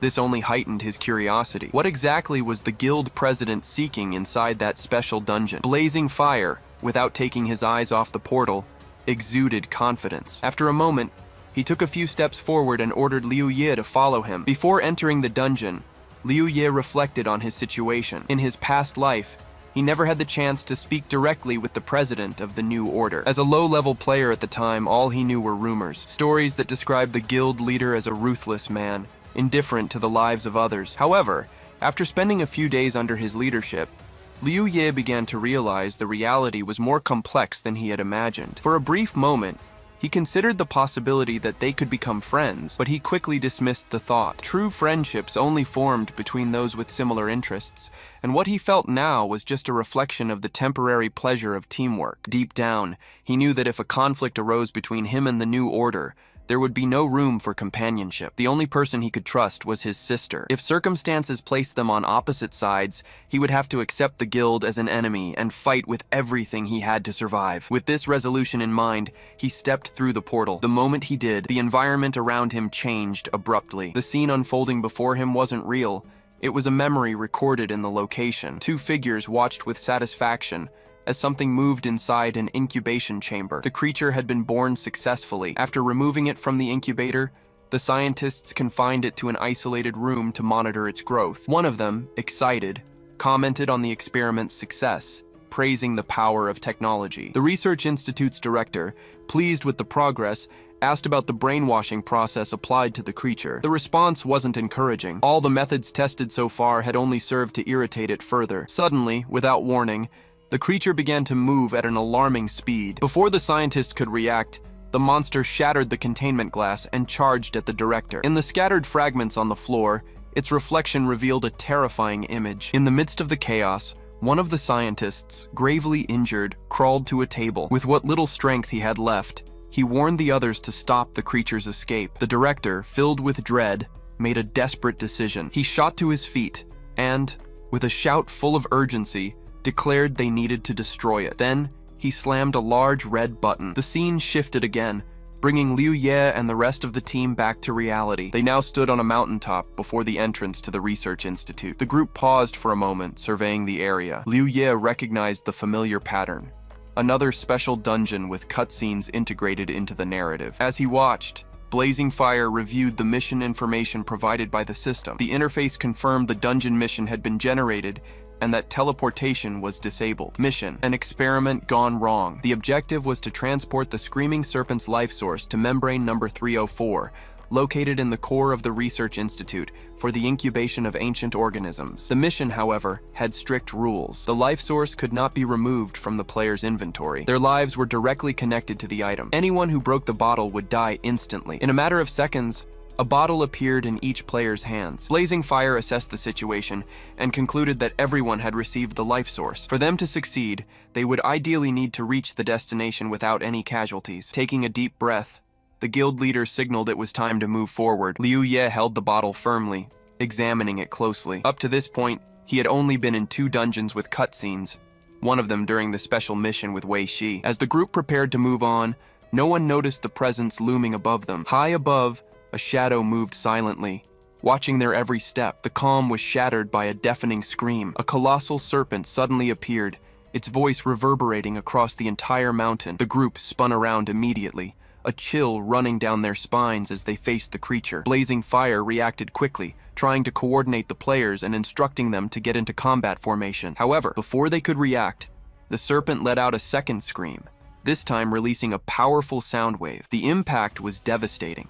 Several players dropped to their knees, letting go of their bottles as they clutched their ears in agony. The moment the glass bottles shattered against the ground, their holders' bodies began to dissolve rapidly. The system soon announced the tragic result. 3 team members have died. Observing the scattered fragments on the ground, his gaze hardened. He realized he had just lost 3 bottles. The system notified Liu Ye of the condition that had been imposed on him. Watching the creature closely, he noticed Strikes was already charging towards it. The warrior seemed determined to face the serpent on his own. He ignored all caution. The team, noticing his impulsive move, reacted with concern. After losing 3 members, no one wanted to witness another death. Strikes showed no hesitation and launched himself at the monster with impressive speed. His intention was clear. He wanted to avenge the comrades who had perished. The impact of his strike was powerful. To his surprise, the blade caused no apparent damage to the serpent. Before he could react, the creature opened its massive mouth. In one swift, precise motion, it swallowed him whole. The rest of the team watched the scene in shock. Some had already expected a similar outcome. Others were speechless at how quickly they had lost another member. Showing no further interest in the remaining players,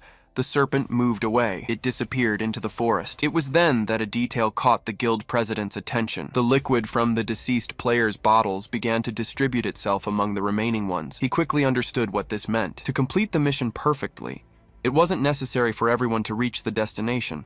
only for the 10 parts of the life source to be delivered. Meanwhile, some players were still discussing Strikes. The possibility that he was still alive was raised. Upon checking the team list, they confirmed his name was still active. This indicated he was still inside the serpent. Perhaps there was a way to rescue him. Faced with uncertainty on how to fight the monster, some team members began discussing strategies. The guild president quickly shut down the conversation. He seemed confident that if Strikes had survived this long, he still had a chance to escape. The most important thing right now was to head to the research institute and complete the mission. Liu Ye analyzed the situation carefully. The president's actions reinforced his suspicions that he was aiming for a perfect run of the dungeon. The memory of when he himself had received 1% computing power for a flawless play came to his mind. He began to wonder if blazing fire was after the same benefit. With no other choice, the group continued on. They maintained a fast pace towards the institute. 20 minutes later, as they neared their destination, one of the players checked the team map. He made a disturbing discovery. Strikes was on the move.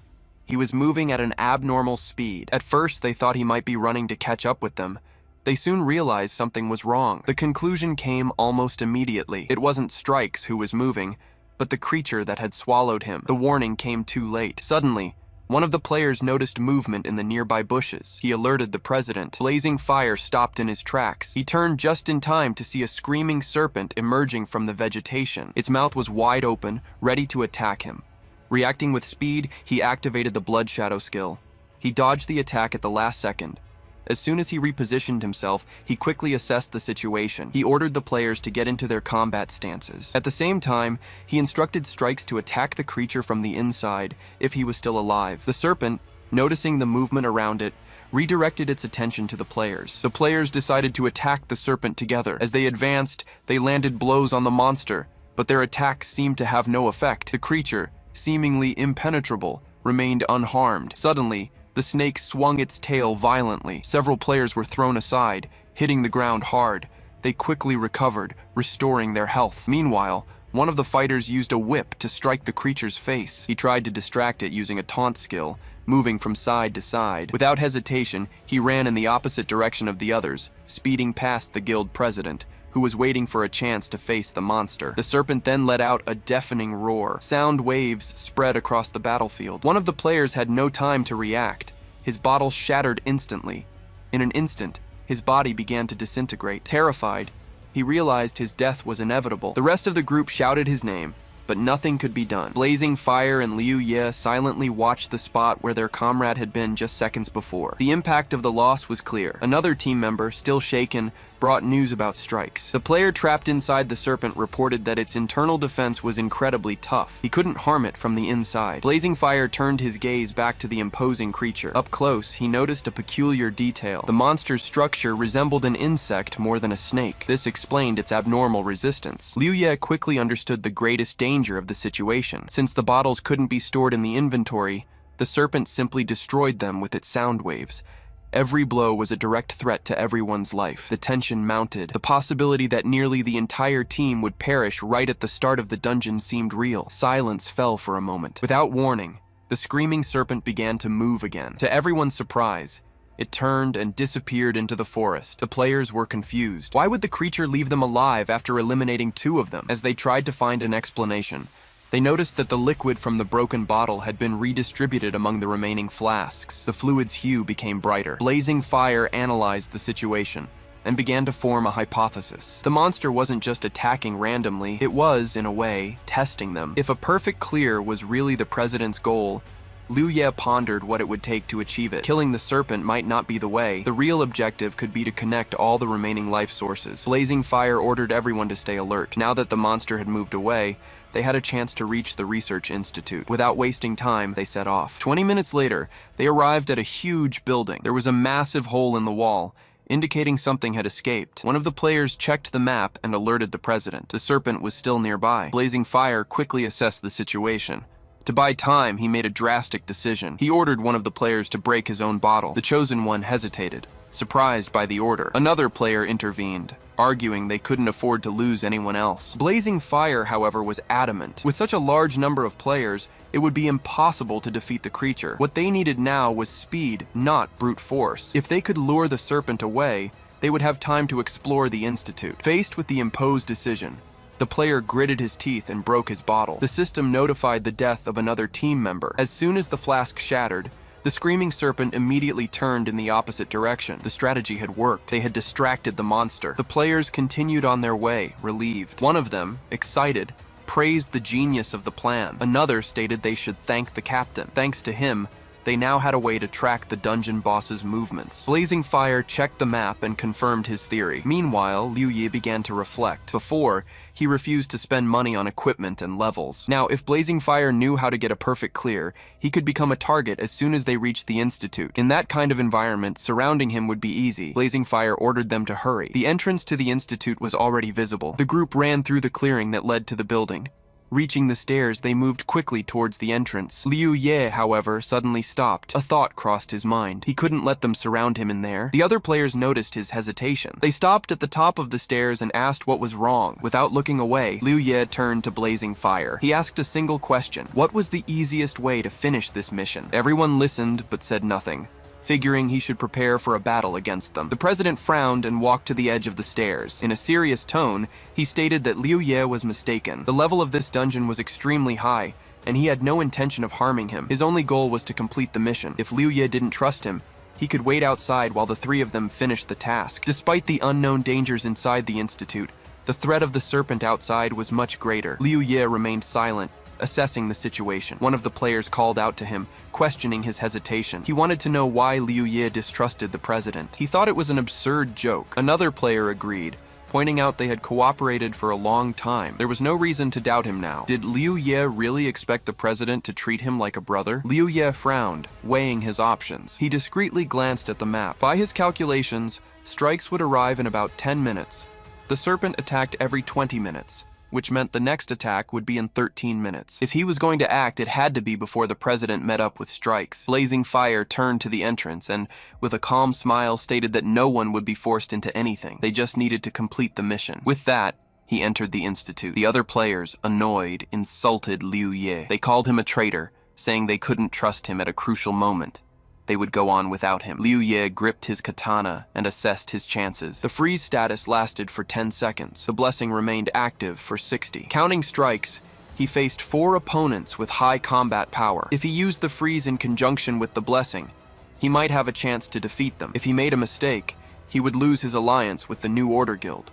If he hesitated, all his efforts would be wasted. Blazing Fire noticed his indecision and turned around, frowning. The guild members questioned Liu Ye with contempt. Did he really intend to attack them? Forget the alliance. His life was already practically forfeit. They weren't going to dirty their hands killing him. Liu Ye felt the answer was clear. Without further hesitation, he activated the freeze status and the blessing. His strength and speed increased dramatically. In an instant, he shot towards the guild president, who activated his skill. Blazing Fire's body vanished before his eyes. The players shouted, incredulous at Liu Ye's decision. They claimed he was making a grave mistake and wouldn't last long. Before they could react, Liu Ye swung his katana and cut one of the players in half. The victim's body fell to the ground. Before disappearing, the stunned player muttered that it wasn't possible. The system notified him of a teammate's death. Another player charged forward furiously, weaving side to side to try and trick him. Liu Ye waited for the right moment. He tightened his grip on his weapon, lunged forward, and delivered a precise strike. The system again notified him of a team member's death. Liu Ye checked the map. Blazing Fire was still in the same spot. Strikes, however, was getting closer and closer. Liu Ye gathered all his strength and attacked fiercely, shattering a part of the building's side. Debris rained down everywhere. Looking around, he checked the president's health bar. His HP was still full. This meant that despite the impact, he hadn't managed to hit him. He checked the map once more. Blazing Fire was still there, but there was no sign of him among the rubble. What kind of skill was that? Liu Ye then realized that Strikes was very close. The system notified him that the freeze status had expired. Looking at the debris before him, Liu Ye shouted defiantly, calling out to the president. He asked if he was just a coward, unable to face him directly. Blazing Fire remained silent, not revealing himself. The system then notified him that the blessing's time had also expired. Liu Ye grumbled to himself. If Blazing Fire wanted to make a habit of his cowardice, he'd just stay hidden. However, Strikes had already arrived. Seconds later, the player's figure emerged in the clearing. Liu Ye noticed the movement on the map. Blazing Fire had moved towards his ally. Emerging from his invisible state, The guild president appeared with a malicious smile. He mocked Liu Yi, praising his courage. However,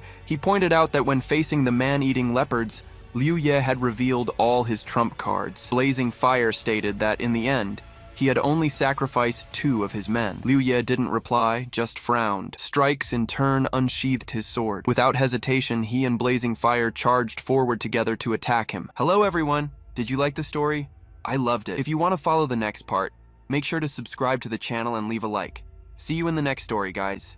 Liu Ye struggles to block the simultaneous attacks of 2 opponents. He stares at his adversaries intently. One of the men claims that Liu Ye is not strong and questions whether their leader has grown weak, but his partner tells him to shut up and kill him first. Liu Ye then prepares his blade for a counterattack. The blonde man watches the action closely. His companion says now is the time and encourages him to use his short sword. Liu Ye defends a strike, and the attacker reveals that he has used that sword since obtaining his key. He then states that his opponent should feel honored to die by that blade. Liu Ye activates his reset and containment abilities. A massive slash is unleashed across the area. The man turns to look at the result of the strike. A huge fissure opens in the ground in front of him. Liu Ye points his sword forward and activates his blessing. He then decides to increase all his attributes. A system notification displays his new status. Liu Ye now faces the man head-on. The opponent admits that the clan leader was right about his abilities and uses his own restriction. The ability prevents the target from dealing damage for 30 seconds unless attacked first. He then positions his blade at Liu Ye's neck. The system informs that Liu Ye is under restriction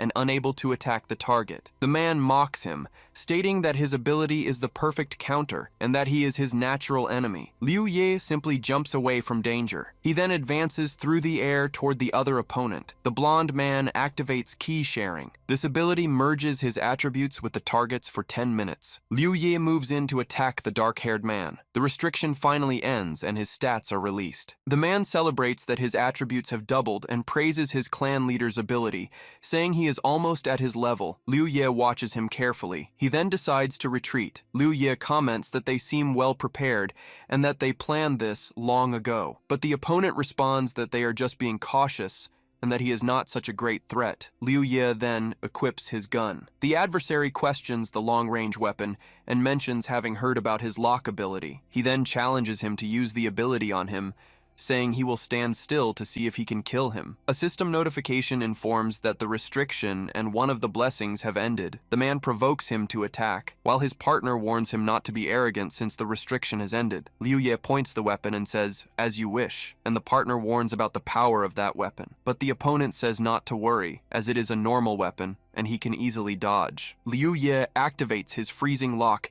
immobilizing the opponent. The man wonders how that is possible.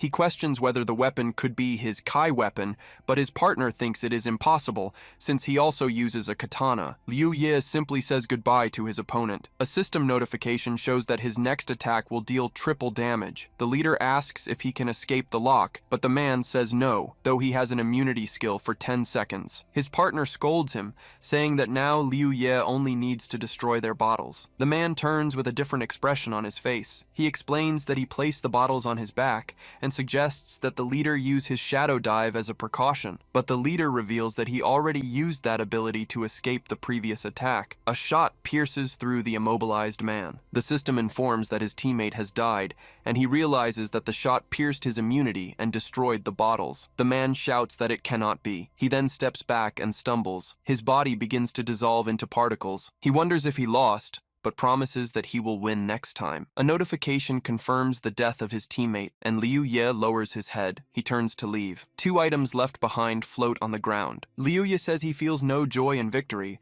as he knows they will return for revenge. He then comments that there will always be enemies on his journey, but these are especially troublesome. However, he states that he is not afraid of them in the game, as their power only affects him in reality. That is, until the Yuan world descends. Suddenly, a pair of threatening eyes appears in the darkness behind him. Liu Ye stares into the darkness ahead. He quickly jumps away. He then turns and curses. A giant serpent appears before Liu Ye. The creature turns its body and moves away. He wonders if it is really leaving. Liu Ye then deduces that the serpent is sparing him because he destroyed the bottles. He runs, stating that he needs to be quick to finish the mission in 20 minutes, or he will be the next to die. Liu Ye advances through a long corridor. At the end of the path, He finds a large glass container. He approaches the object. Liu Ye states that this must be the place. He holds an item and notices there are no monsters or researchers, concluding that the serpent is the only living thing there. He then questions the idea of being the only living thing. Liu Ye remembers the puppet's secret dungeon, which also had only one living being that gave the mission to deceive players. He then speculates whether the current mission was given by the serpent. Recalling the previous mission, he understands that the way to complete it perfectly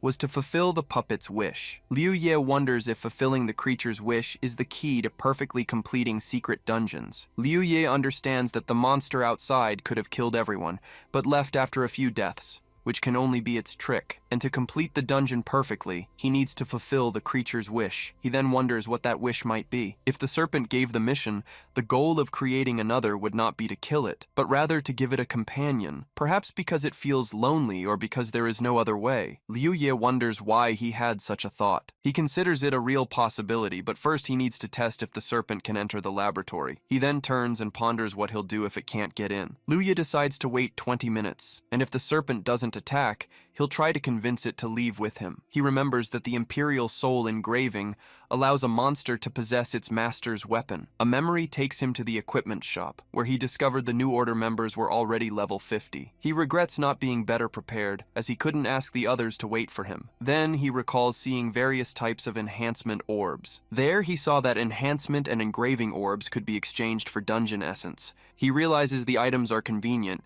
and notices something else available for exchange. Liu Ye gets the impression that those items would be useful to him later. He exchanged his essence for 3 of each orb, even with the success chance being only 1%. He then wonders if he's being too hasty and relying too much on luck. A movement at the room's door catches his attention. He realizes the creature has finally arrived. Liu Ye braces himself for what's to come. He concludes the creature is moving outside and decides to go check, but he changes his mind and decides to wait to confirm if it's intentionally not entering. 30 minutes later, he states that it's time. The great serpent begins to move. It then advances through the debris of the area. The creature watches him intently. Liu Ye's legs tremble before the imposing presence. He looks up toward the creature. The giant serpent's head stops right in front of him. He wonders what he should say, as it would all be useless if he couldn't communicate. The creature then questions him, asking why he isn't completing the mission. The serpent moves even closer to him. Liu Ye explains that he acted this way because he sensed she wanted to leave this place. In the distance,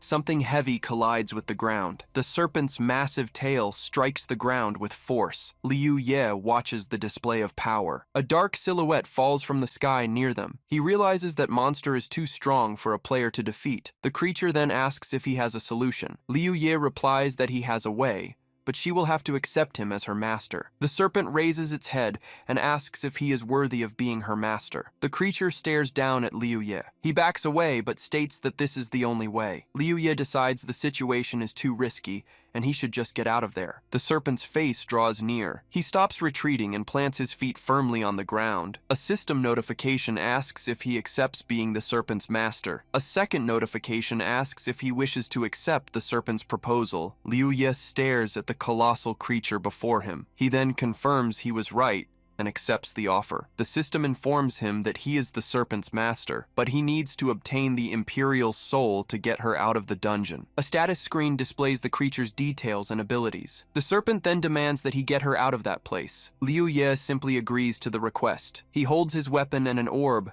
stating that now everything depends on the engraving. His gaze becomes focused and determined. Liu Ye realizes the dungeon mission has disappeared, confirming the serpent was its source and there's no turning back. He questions if this is the outcome he wanted, as he doesn't want to use the orb, but he also doesn't want to lose such a strong monster. He reflects that he's become addicted to risky gambles, but now his chance of success is only 1%. Holding the orb, he laments that the engraving is random, forcing him to bet everything. A new notification asks if he wishes to use the membrane authority to alter the orb's rules. He wonders if this is even real. Liu Ye confirms his decision to the system. The orb in his hand begins to emit a powerful energy. The great serpent watches the action intently. The item is modified, allowing him to choose any word to engrave on the weapon. He celebrates that the process worked and decides to engrave Imperial Soul. A system screen displays the new stats of his enhanced pistol. With the weapon in hand, Liu Ye begins to laugh. He then states that this means something important. He concludes that once again,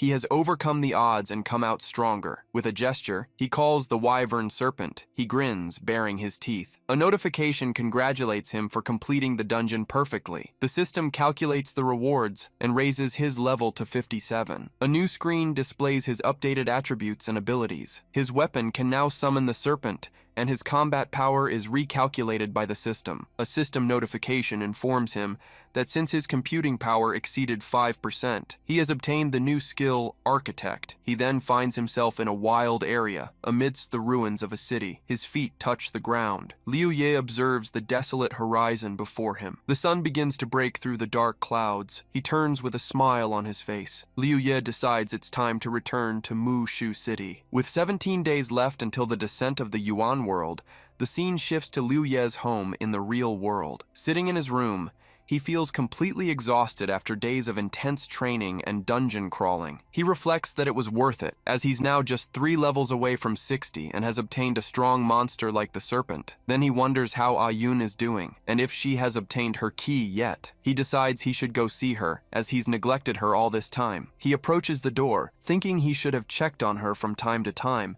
and maybe taken her to train with him. As he reaches the door, he hears a female voice from inside, praising the growth of someone named Nian Chu. A young man inside then replies that the same goes for her and asks her to check the goods for his brother. Liu Ye hears a female voice asking what they are doing and telling them to stop. He freezes and turns around. He flees, deciding it's better to find her inside the game. Liu Ye regrets not being online last night, since Ayun and her friend are now offline. He then decides that, for now, he'll upgrade his equipment and then get some rest. He's now level 57, which allows him to use level 60 equipment. He considers buying what he needs with money, remembering that the New Order clan hasn't paid him yet. A new message arrives from the leader of the New Order with his payment. Liu Ye opens the message and wonders what he wants. He then questions if the leader wants a reconciliation, even knowing he benefited from the clan's losses. In the message, the man explains that the situation forced him to act that way, and Liu Ye replies that it's all right. He finds the New Order leader's behavior strange, and wonders what he stands to gain from this. So, he decides to ignore him for now to focus on increasing his combat skill before the peak of the Yuan world. Another message arrives and opens automatically. He opens the message, certain it must be from Ayun. Ayun's message informs him that she and Nian Chu have already obtained their kiz and are training in the mirrored secret zone. Liu Yi then decides he'll go check out the mirrored secret zone. He approaches the entrance to the area. A player comments that the New Order has withdrawn from the mirrored secret zone and that he prefers them to the backyard garden, which uses real-life information to threaten others. In the distance, a player screams as he's held down by 2 other men. A man next to Liu Ye explains that the player offended a member of the backyard garden and has been trapped there for 5 days. Liu Ye clarifies that even if he logs off, the player will reappear in the same spot and remain trapped. A bettor celebrates that the goddesses have won again and keep bringing him money. The crowd praises the 2 sisters for being beautiful and super strong, maintaining a winning streak since they arrived. Ayun and Nian Chu pose with their weapons. The surrounding players congratulate them, calling them incredible and a rare combination of strength and beauty. Liu Ye finally recognizes them as Ayun and Nian Chu. He watches the crowd and wonders what happened to the 2 of them to become so popular. Ayun thanks them for the compliments, but reminds everyone to keep their promises and share the money they've won. Near Liu Ye, a man wonders if their bodies are the same in real life. Another player says that if they're like this in real life, they'll be amazing, but he's already jealous of whoever will marry them someday. A white-haired man approaches Liu Ye and tells him not to get depressed, as there's no way to have a relationship with them. He then concludes that they can only have a relationship with that kind of beauty in their dreams. Liu Ye comments that that's a bit much. The white-haired man asks if he knows them or hangs out with them every day. Yun turns in their direction. She then approaches and glares at the men around them. The man tells Liu Ye he understands his feelings, as they're in the same boat. Suddenly, Ayun appears behind the 2 of them, surprising the man. The crowd wonders why she's walking towards Liu Ye, and if they have some kind of relationship. Liu Ye looks at her and she smiles at him. The white-haired man wonders if Liu Ye really knows her. Ayun jumps and hugs him, saying he's been too busy. The crowd threatens to attack him, but someone yells, "Big bro!" Everyone stops,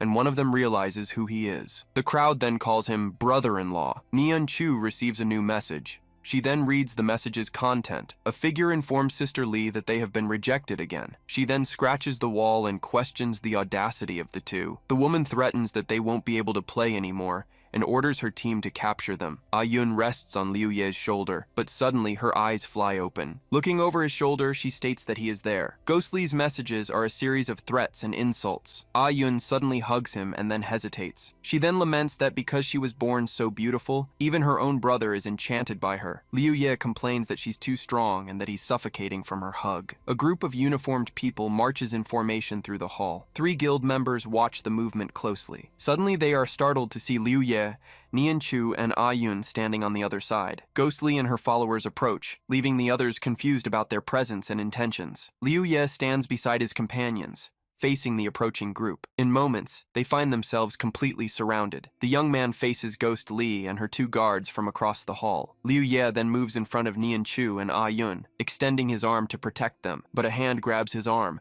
stopping him from moving forward. Ayun asks him to let her handle it, stating that the problem is with her. She faces Ghost Li, who demands that the young woman kneel and beg for forgiveness, or give up on the Yuan world forever. Nianchu explains to Liu Ye that Ghost Li wants revenge because they refused a proposal to rob other players. Then, Ghost Li simply orders her men to surround them. A voice questions what they think they're doing. Now, Liu Yi's small group is completely surrounded by a crowd. Liu Yi is surprised by the crowd's sudden intervention, but Ghost Li warns them not to meddle in the backyard garden's business, stating that they will all lose. She then asks if they are rebelling and threatens them with the consequences of offending her guild. Intimidated by the threat, some men in the crowd take a step back. Yun turns her face and gives a slight smile. The young woman tells them not to worry, and that everything will be resolved calmly. The trio from before moves forward again, shouting amidst the other players. Nian Chu then reveals to everyone that the fight started because they rejected a proposal to steal money from players. Then she apologizes with a playful expression. Liu Ye and Nian Chu insist on helping,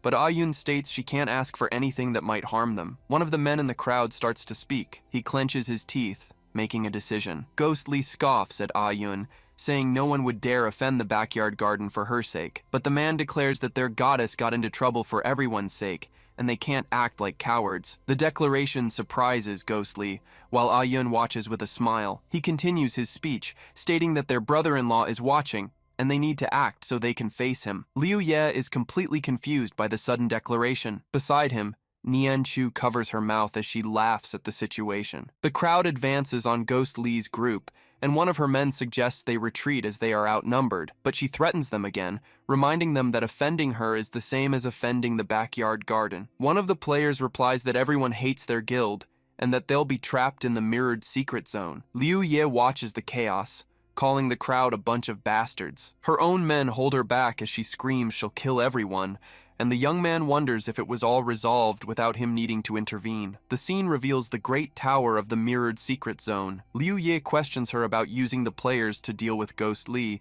and Ayun confirms the plan. But she points out that the situation with the common players being oppressed by Backyard Garden is still unresolved. Ayun explains that they received a lot of help from these players and now wish to repay them. The young woman laments that everyone's hesitation to unite allows Backyard Garden to continue intimidating them. Then she reveals she used Ghost Li's arrival as a chance to incite a revolt with a positive outcome. Nian Chu adds that the first step has been taken, and now they need to maintain this unity. The conversation between the three continues to unfold. Liu Ye wonders if he should have been more involved in her progress. He then realizes he worried too much for no reason. After all, she's doing very well in the game and forging her own path. A slight smile appears on his face as he observes the players in the hall. He concludes that if Ayun can unite them, they will become a great asset in the future. Liu Ye understands that even on a different path, she has a bright future ahead of her. In the background, the large arena doors finally close. The imposing structure of the secret zone rises amidst the clouds. Two guild members walk by with serious expressions. A group recognizes Backyard Garden's second team, all level 45, arriving to handle the situation. After instructing his sister to protect herself, Liu Ye decides to leave the mirrored secret zone. He walks through the courtyard with a thoughtful expression. In the distance,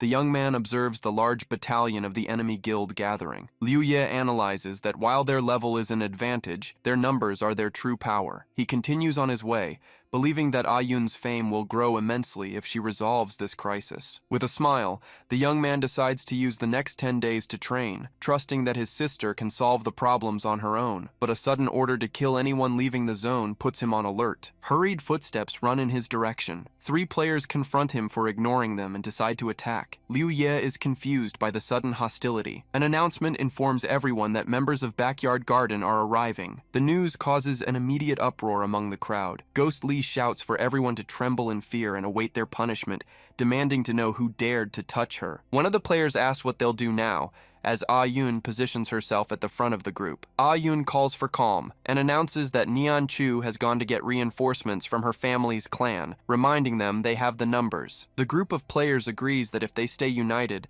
they'll be unbeatable, but doubt still lingers among them. Then she turns and leads the crowd to negotiate, declaring that in-game problems should be solved in-game. They approach the entrance of the mirrored secret zone. A young man with white hair peeks through the entrance, finding the silence outside strange. Suddenly, his eyes widen in shock. Ah Yun and the group see him, and she asks what happened. She reassures her followers that with their numbers, there's nothing to fear. The crowd shouts in agreement, but their expressions change to pure astonishment. Outside, Liu Ye stands alone in a courtyard now filled with orbs. He then turns slowly to face the entrance. The crowd, led by Ah Yun, recoils in shock at the scene before them. The white-haired young man stammers the word brother-in-law in disbelief that he eliminated the reinforcement team all by himself. Impressed, the other players declare they will follow him from now on and obey his orders. In a distant location, outside the control area, the situation is reported. Lord Xuan, the guild leader, asks if all his men were killed. One of his subordinates bows and admits he was reckless. The Lord watches him in silence. The man remains bowed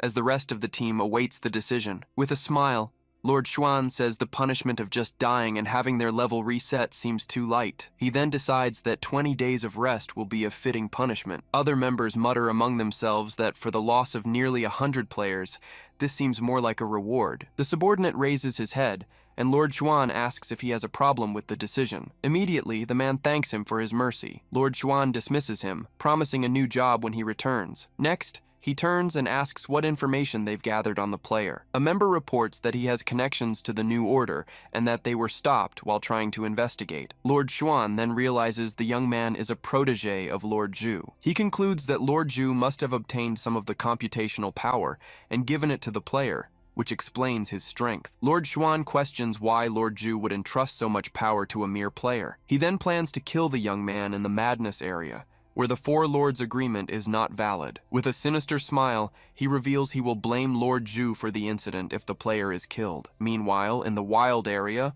Lord Bai, leader of another faction, watches the horizon. At the same time, on the east side, Lord Qin also makes the same decision as his rivals. Back at the mirrored secret zone, Liu Ye asks them to look after his sister, as he needs to leave to upgrade his equipment. He covers his face with his hand, finding the players' excitement a bit over the top. Amid the victory cheers, he comments that he just defeated them, but they're treating him like he's immortal. The young man smiles, realizing the incident has earned him over 100 level 45 orbs. He then calculates how much dungeon essence he'll get from dismantling all the items. With a leap, Liu Ye celebrates the unexpected gain, which eases his worries about running out of essence. He shows a satisfied smile with the outcome of his actions. As he passes through a doorway, the young man stops suddenly and looks to the side. A man was waiting for him and asks if he wants to know the reason for so much interest in the membrane's computational power. Liu Ye faces him, listening intently to the proposal. Liu Ye faces the blonde-haired man who was waiting for him in the hallway. The two then enter the Mushu cafeteria to talk. The man explains that his objective in the wild area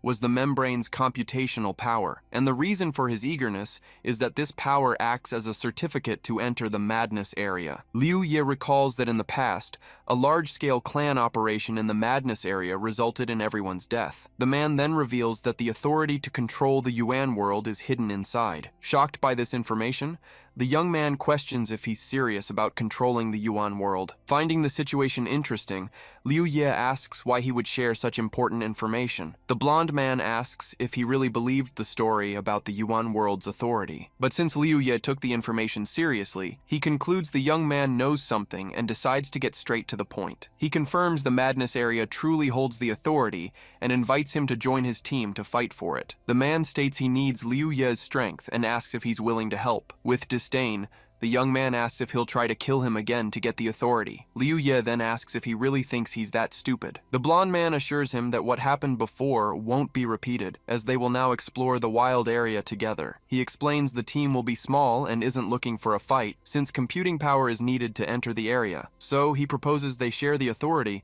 but stresses the final decision depends on Liu Ye getting the power in the wild area. He claims that if he wanted to fight, he would have simply invited him to get the computing power together. As he stands up, the man says Liu Ye doesn't need to give an immediate answer and can think it over. He then announces he'll head to the wild area first to get the computing power. Liu Ye remains seated, watching him walk away down the hall. He reflects on the failed expedition from his past life, wondering if someone actually obtained the authority and made the Yuan world real. The possibility leaves him with a serious expression. The young man decides his main goal is to preserve his strength and wait for the Yuan world to become reality. He stands up, remembering that on his previous visits he was always interrupted, but this time, no one will stop him. Suddenly, a new notification surprises him. He stops in a hallway as more alerts keep coming in. He relaxes for a moment. Upon entering an equipment room, he realizes the messages are from other players. The interface displays his dungeon essence and the limitation of only engraving level 50 equipment. He analyzes the system, which informs him of additional engraving slots every 10 levels. The young man then calculates that he needs 6,300 essence to upgrade his 9 pieces of equipment. He does the math and realizes that to engrave all his level 50 gear, he'll need at least 8,000 essence. To upgrade everything to level 60, he calculates he'll need another 26,200 essence. The young man then commands all the loot orbs he received to be opened. The inventory fills with custom equipment that only adds strength, agility, and stamina. He orders all the items to be dismantled, receiving 29,542 dungeon essence in return. Satisfied, he confirms the amount of essence covers all his upgrade costs. He thanks Backyard Garden for the gifts he received. He then decides to upgrade all his equipment to level 60 first. The interface displays the details of his upgraded t-shirt, boots, and battle gauntlets. His earrings and wisdom badge also receive new attribute boosts. Next, the upgrades for his katana and pistol are finalized. His character sheet now shows his level has risen to 57, and his wisdom has reached 1,600. A notification informs him that by reaching 1,000 wisdom points, he has obtained a new regeneration skill. His skill list is updated, and his overall combat capability increases. He analyzes his new equipment and declares that he's strong now. The young man compares his current strength to his past life, when his stats were only at level 1. Then, he announces he will modify the engraving orbs, but hesitates, unsure how to start. He then tries to use his architect skill to modify the engraving orb and reset the cooldown. Realizing he can't reset the skill, he calculates it would take 2 full days to engrave all his equipment. Holding the orb, he concludes that he'll need to take it slow. But a notification informs him the cooldown has been reduced, and he decides to level up a bit while he waits. The system interface displays the new specs and abilities of his pistol. The scene then shifts to the main game lobby. The young man falls to his knees, frustrated that he never imagined he'd be in such a situation. He despairs upon realizing that to enter a dungeon, he needs players within a 10-level difference, but most are around level 43. The realization that his own level is too high leaves him even more disheartened. Sitting on a sofa, he wonders what to do as the Yuan world will become reality in just a few days. He then remembers the proposal about the madness area, which hides the authority to control the game. Liu Ye reflects that to obtain such power, a player would need to be the best of the best. But he considers the mission too dangerous, because if he fails, all his effort will have been for nothing. Annoyed by the dilemma, the young man pulls his hood over his head. He then starts thinking of a way to avoid death at least once, like an escape or temporary immunity. He then considers the possibility of being revived with his level and stats intact. An idea comes to mind: the reversal orb. Luya looks at a towering skyscraper against the evening sky. With the orb, which revives a player to their previous state, he could finally attempt to go to the madness area. Satisfied with completing his goal of raising his equipment to level 60, he decides to bet the remaining essence. The young man walks confidently, thinking that a victory could earn him enough essence to upgrade everything to level 70. He then heads to the Tower of Trials section in the mirrored secret zone. The tower has 21 floors,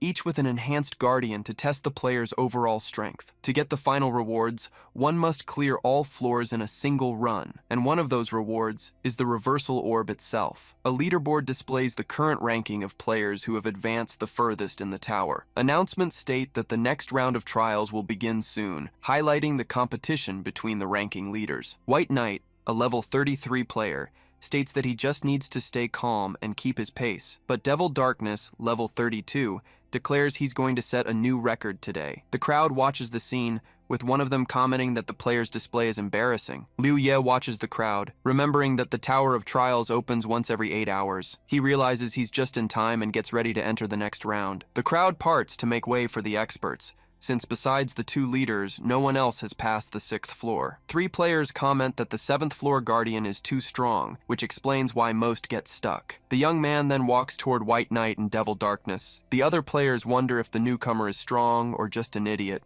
since his level is hidden. White Knight observes the newcomer, commenting that he's brave for challenging the tower alongside them. Devil Darkness approaches Liu Ye and says his grit motivates them to improve even more. With a smile, the young man thinks the 2 of them look like the 6th and 7th place experts from his previous life. He remembers they were also the first to get the reversal orb, and the tower challenge begins. With a determined expression, Liu Ye prepares for the start of the trial. The 3 are transported inside the tower, and the crowd rushes to check the rankings. One of the onlookers asks his companion if he really saw what happened. The other confirms in amazement that yes, he did. Determined not to let the chance slip by, the 2 of them start walking. They then announce the bets, asking who will get highest in the tower. A notification announces that the Tower of Trials challenge will begin shortly, once the player's status is 100% restored. Then, a list of usable skills is displayed, but another notification informs him that an unknown interruption is preventing the cooldown reset of one of his skills. The system then asks him to select the proportion of dungeon essence, and he chooses 100%. After the essence is deducted, the system confirms the reward per floor, and Liu Ye appears in the arena. He then finds himself facing a guardian on the 1st floor of the tower. The guardian is a level 27, rank 1 defense specialist with no awakening skills. Liu Ye wonders if he was too confident, having bet all his essence without even knowing the rules of the place. But he recovers with a smile, stating it's not the first time he's risked everything. He believes that only by risking it all can he improve, as the guardian leaps to attack. And to achieve absolute victory, he must surpass his limits the moment their swords clash. Liu Ye blocks his opponent's strike and prepares to counterattack. His strike hits the guardian, dealing 1936 damage. He finds the result strange, as the damage was almost his entire attack power, and wonders why the defense specialist is so weak. Meanwhile, in the lobby, the current ranking shows Devil Darkness and White Knight in the top positions. In the lobby, 2 players comment that White Knight and Devil Darkness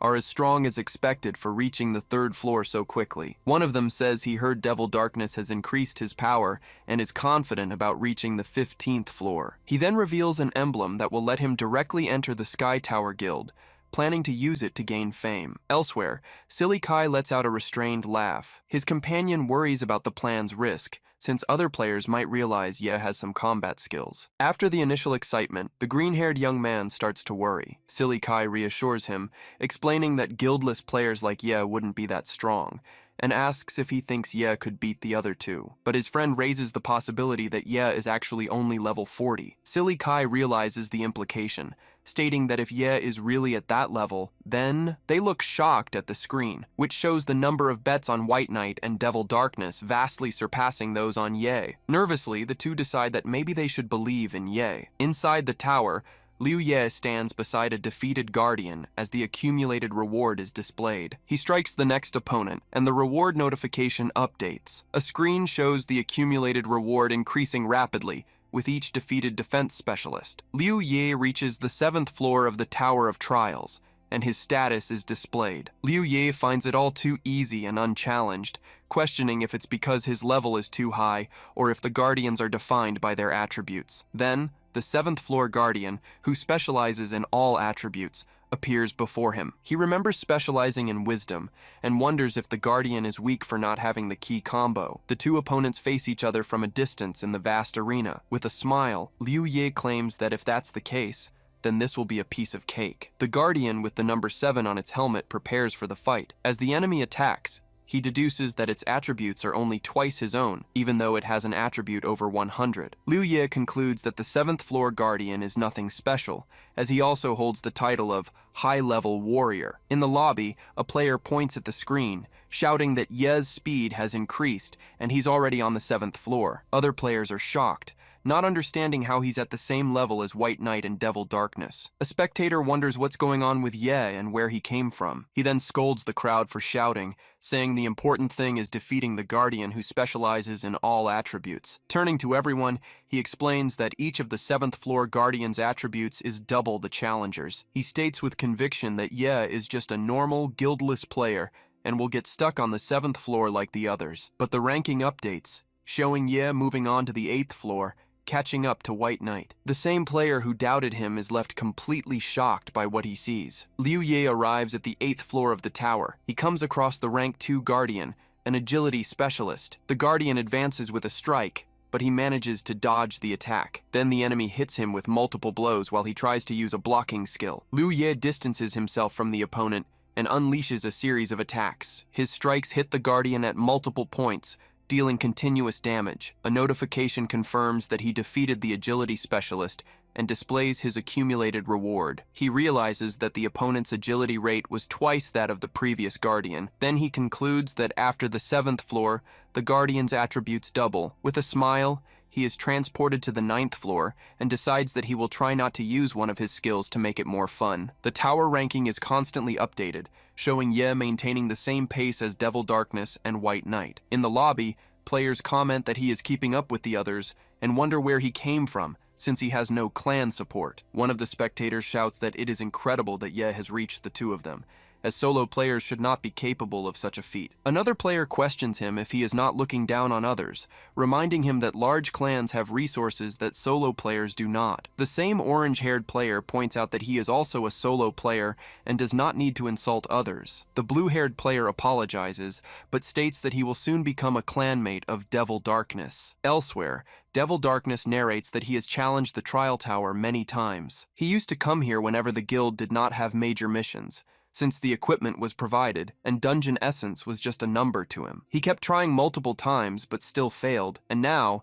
after obtaining explosive key, he is here once again. He then finds himself on the 14th floor of the Trial Tower. It was on this floor that he was defeated 7 times in a row, but this time, he finally achieves a breakthrough. A notification confirms that he defeated the rank 2 agility specialist. Devil Darkness looks at the floor mark and celebrates for finally passing it. He reflects that after trying for so long, tears run down his face as he tells himself that he finally did it. The ranking is updated, showing Devil Darkness on floor 15, while White Knight and Ye are on 14. The blue-haired player points to the screen, praising the power of the Sky Tower guild members. He shouts to the crowd that Sky Tower is the greatest guild of all. With a wide smile, he says to himself that this is very good. But the orange-haired player interrupts him, pointing out that Ye also cleared floor 14 and advanced to 15. The blue-haired player is shocked by the revelation. The ranking is updated, showing Ye also on the 15th floor, leaving only White Knight behind. He tries to brush it off, saying that Ye got lucky,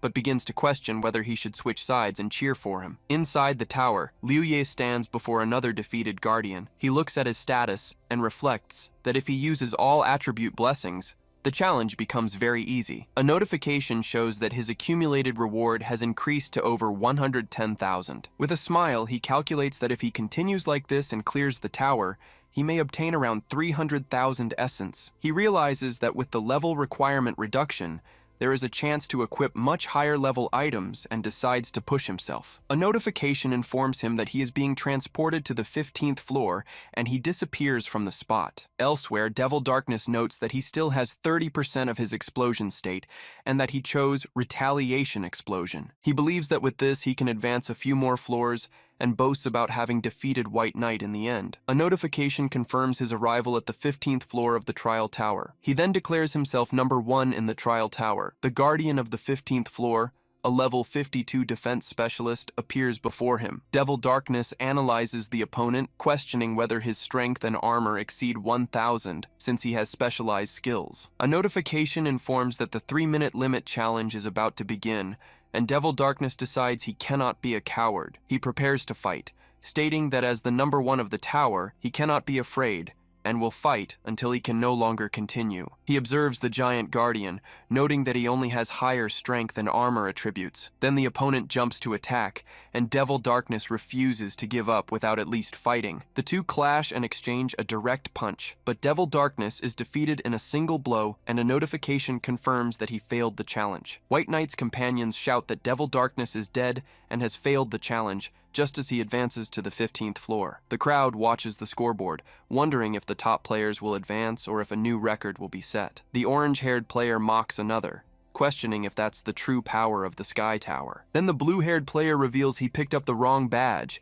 as the guild he's joining is Sanctuary. He's left speechless before the crowd, realizing the mistake he made. He then wishes White Knight good luck, telling him not to fail and to reach a higher floor than Ye. In the 15th floor arena, Liu Ye and the Guardian trade a sequence of blows and blocks. He blocks an attack while a description of the armor specialist Guardian's HP swapping ability appears. Liu Ye wonders if he can break the opponent's healing ability, since he hasn't been able to stop it after nearly 2 minutes of attacking. He leaps at the enemy and attacks, wondering what special conditions are needed to break the ability. Dodging the Guardian's blows, he continues to wonder what those conditions might be. With only 2.5 minutes left on the timer, he realizes it's not enough time to defeat the opponent with his current skills. He then decides he has no choice but to use the Blessing of Knowledge Strength, and his attributes increase by 1,000. Meanwhile, White Knight is also on the 15th floor. He appears in the arena, and his current status is displayed on the screen. White Knight lets out a sigh before starting. He claims he barely lost any HP getting this far,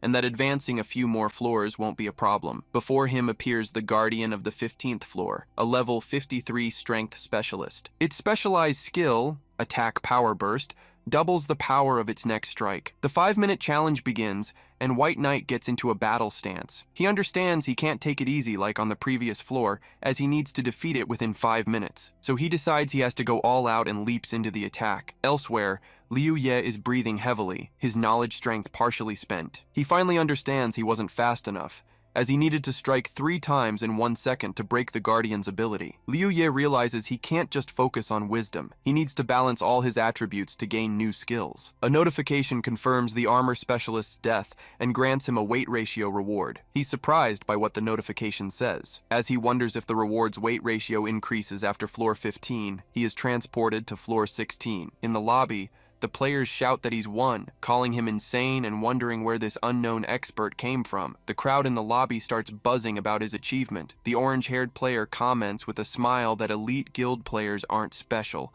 and that solo players are stronger. His blue-haired companion glares at him, annoyed. Then the scoreboard updates, showing that White Knight has also reached the 16th floor, tying with Ye. The blue-haired player points to the screen, saying that this is the true power of an elite player and that the final outcome will decide who's stronger. But the scoreboard shows the word defeated over White Knight's name. His supporter stares at the screen, wide-eyed. Other spectators are confused, wondering why he failed the moment he reached the 16th floor. Furious, the blue-haired player throws his badges on the ground and gives up on elite players. He shouts to the crowd that solo players are the strongest and should never be underestimated. Then he starts jumping and cheering for Ye, while the others criticize him for switching sides so quickly. The scene cuts back to 1 minute ago, on the 16th floor. White Knight is breathing heavily, his HP and knowledge strength already low. He states that the fight on the 15th floor was so tough he almost died, but luckily he managed to defeat the opponent. Facing the new Guardian, a wisdom specialist, he sighs and says this must be his limit. But he perks up when he realizes he got the easiest opponent and celebrates his luck. White Knight believes the system wants him to advance to the 17th floor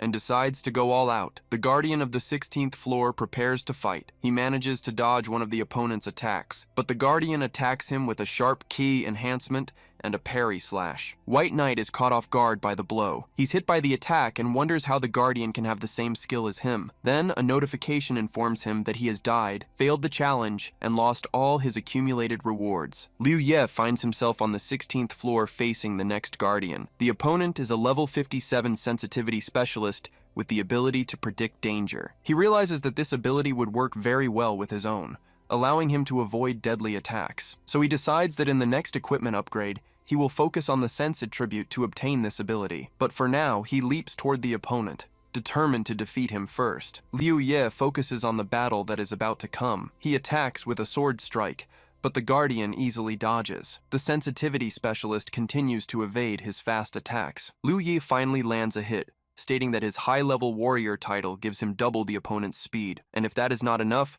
he uses his knowledge force to increase all his attributes. Now with a speed 6 times greater than the guardian's, he launches his final attack. A notification confirms the defeat of the sense specialist and shows the new accumulated reward. He is then transported to the 17th floor. With a smile, he concludes that the floor guardians are easy, except for the final one that will have all abilities. Liu Ye faces the next challenge, determined to conserve his knowledge force to completely clear the tower. The guardian of the 17th floor reveals himself as a level 57 defense specialist with 3 specialized skills. In the respawn room, Devil Darkness tells White Knight that it seems he has lost to him once again. White Knight then asks which floor he managed to clear, since he passed the 15th. Devil Darkness laughs and admits that he advanced higher, declaring him number 1 in the tower for now. With a slight smile, White Knight suggests that they share information as they did before. He then directly asks how he died. Devil Darkness stands up and explains that he was defeated by the cumulative effect of specialized attribute skills. White Knight does not understand and asks what he means by cumulative effect. The other player clarifies that he was killed by a rank 3 defense specialist. He details that the Guardian skill combination can remove all of the opponent's equipment, reducing their defense to 0. White Knight continues to listen to the explanation in silence. Devil Darkness concludes that the cumulative effect is extremely powerful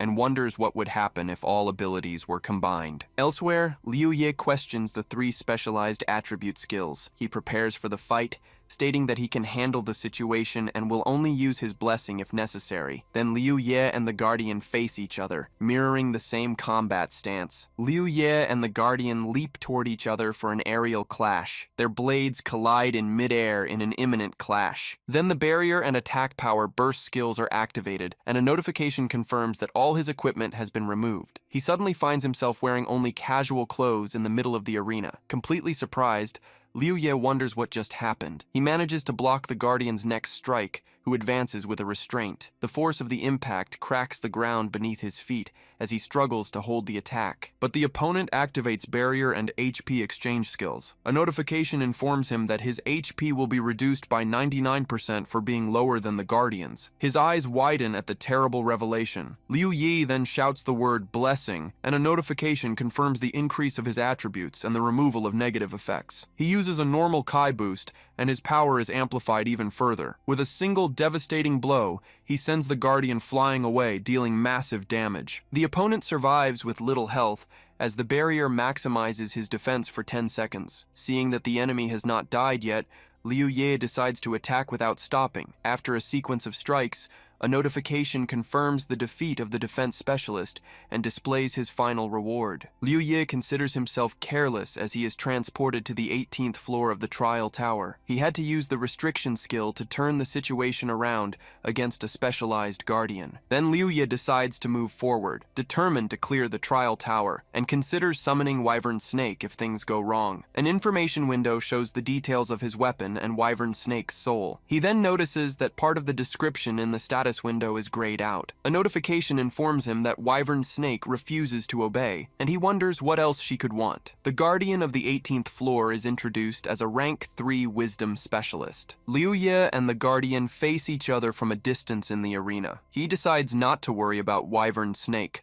planning to save his last skill for the guardian of the 21st floor. In the respawn room, Devil Darkness tells Liu Ye that he died to a rank 3 wisdom specialist. He then expresses his surprise, explaining that the wisdom specialist also used Kai. Devil Darkness cannot believe that a wisdom specialist could also have Ki. Another player explains that rank 3 guardians have specialized skills, while Devil Darkness calculates that the enemy must have 8 times their knowledge force. He concludes that the tower was designed to never be cleared, since the Guardian not only has special abilities but also Kai. Back in the arena, Liu Ye positions himself to face the specialist Guardian. The Guardian reveals that he needs the barrier skill to accumulate his other abilities. Then Liu Ye advances, determined to find the answers by facing the Guardian of the 21st floor. Their blades meet in a clash in midair. The Guardian prepares to use a blessing on all his attributes. Liu Ye carefully observes his opponent's actions. The enemy attacks him using a restriction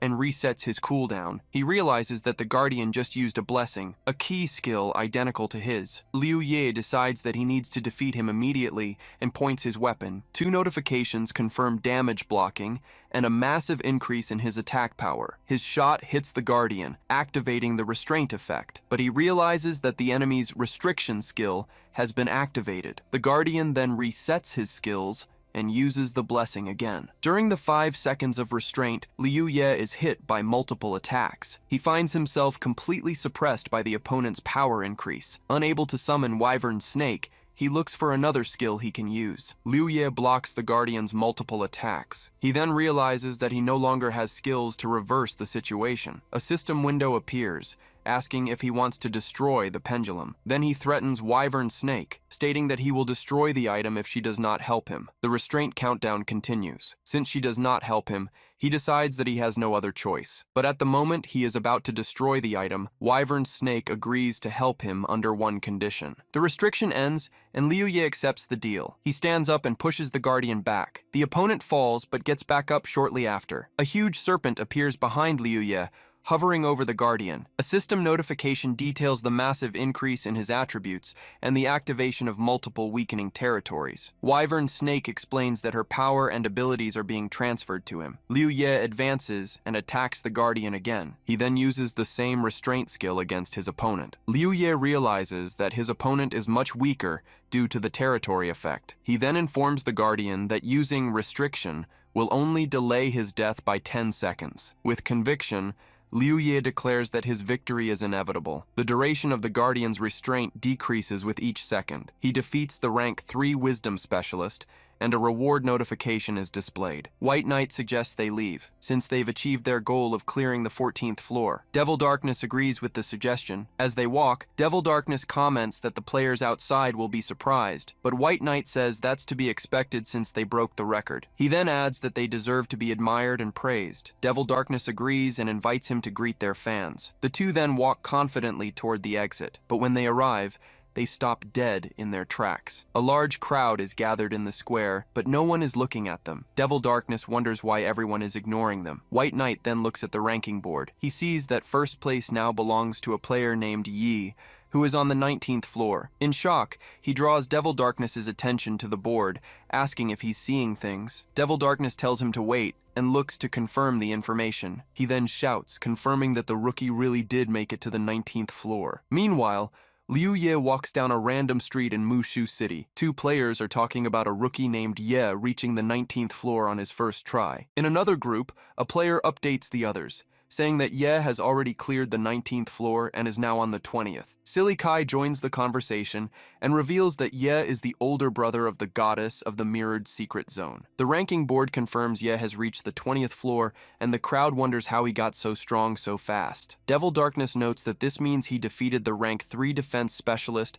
and the Guardian with Kai. White Knight then questions how it's possible for someone to overcome such insane difficulty. Another player approaches, stating that solo players have their own experts too. He smiles, relishing the opportunity to show off in front of White Knight and Devil Darkness. Then, the player turns to the crowd and starts laughing hysterically. But a sudden announcement declares that Ye has advanced to the 21st floor, shocking everyone. The players in the crowd wonder where this rookie could have come from. Silly Kai then shouts to everyone that Ye is the brother-in-law of the players from the Mirrored Secret Zone. The others are confused by the claim and ask for an explanation while looking at a photo. He displays the image on a screen, and the surrounding players are mesmerized. A player then corrects him, shouting that Ye is everyone's brother-in-law, and the crowd begins to echo the same word. The crowd shouts in unison, wishing their brother-in-law good luck. The Guardian of the 21st floor is a rank 3 specialist with mastery over all attributes and multiple skills. Liu Ye uses the regeneration of the Force of Knowledge to prepare for battle. He then assesses his current stats before the final confrontation. A notification informs him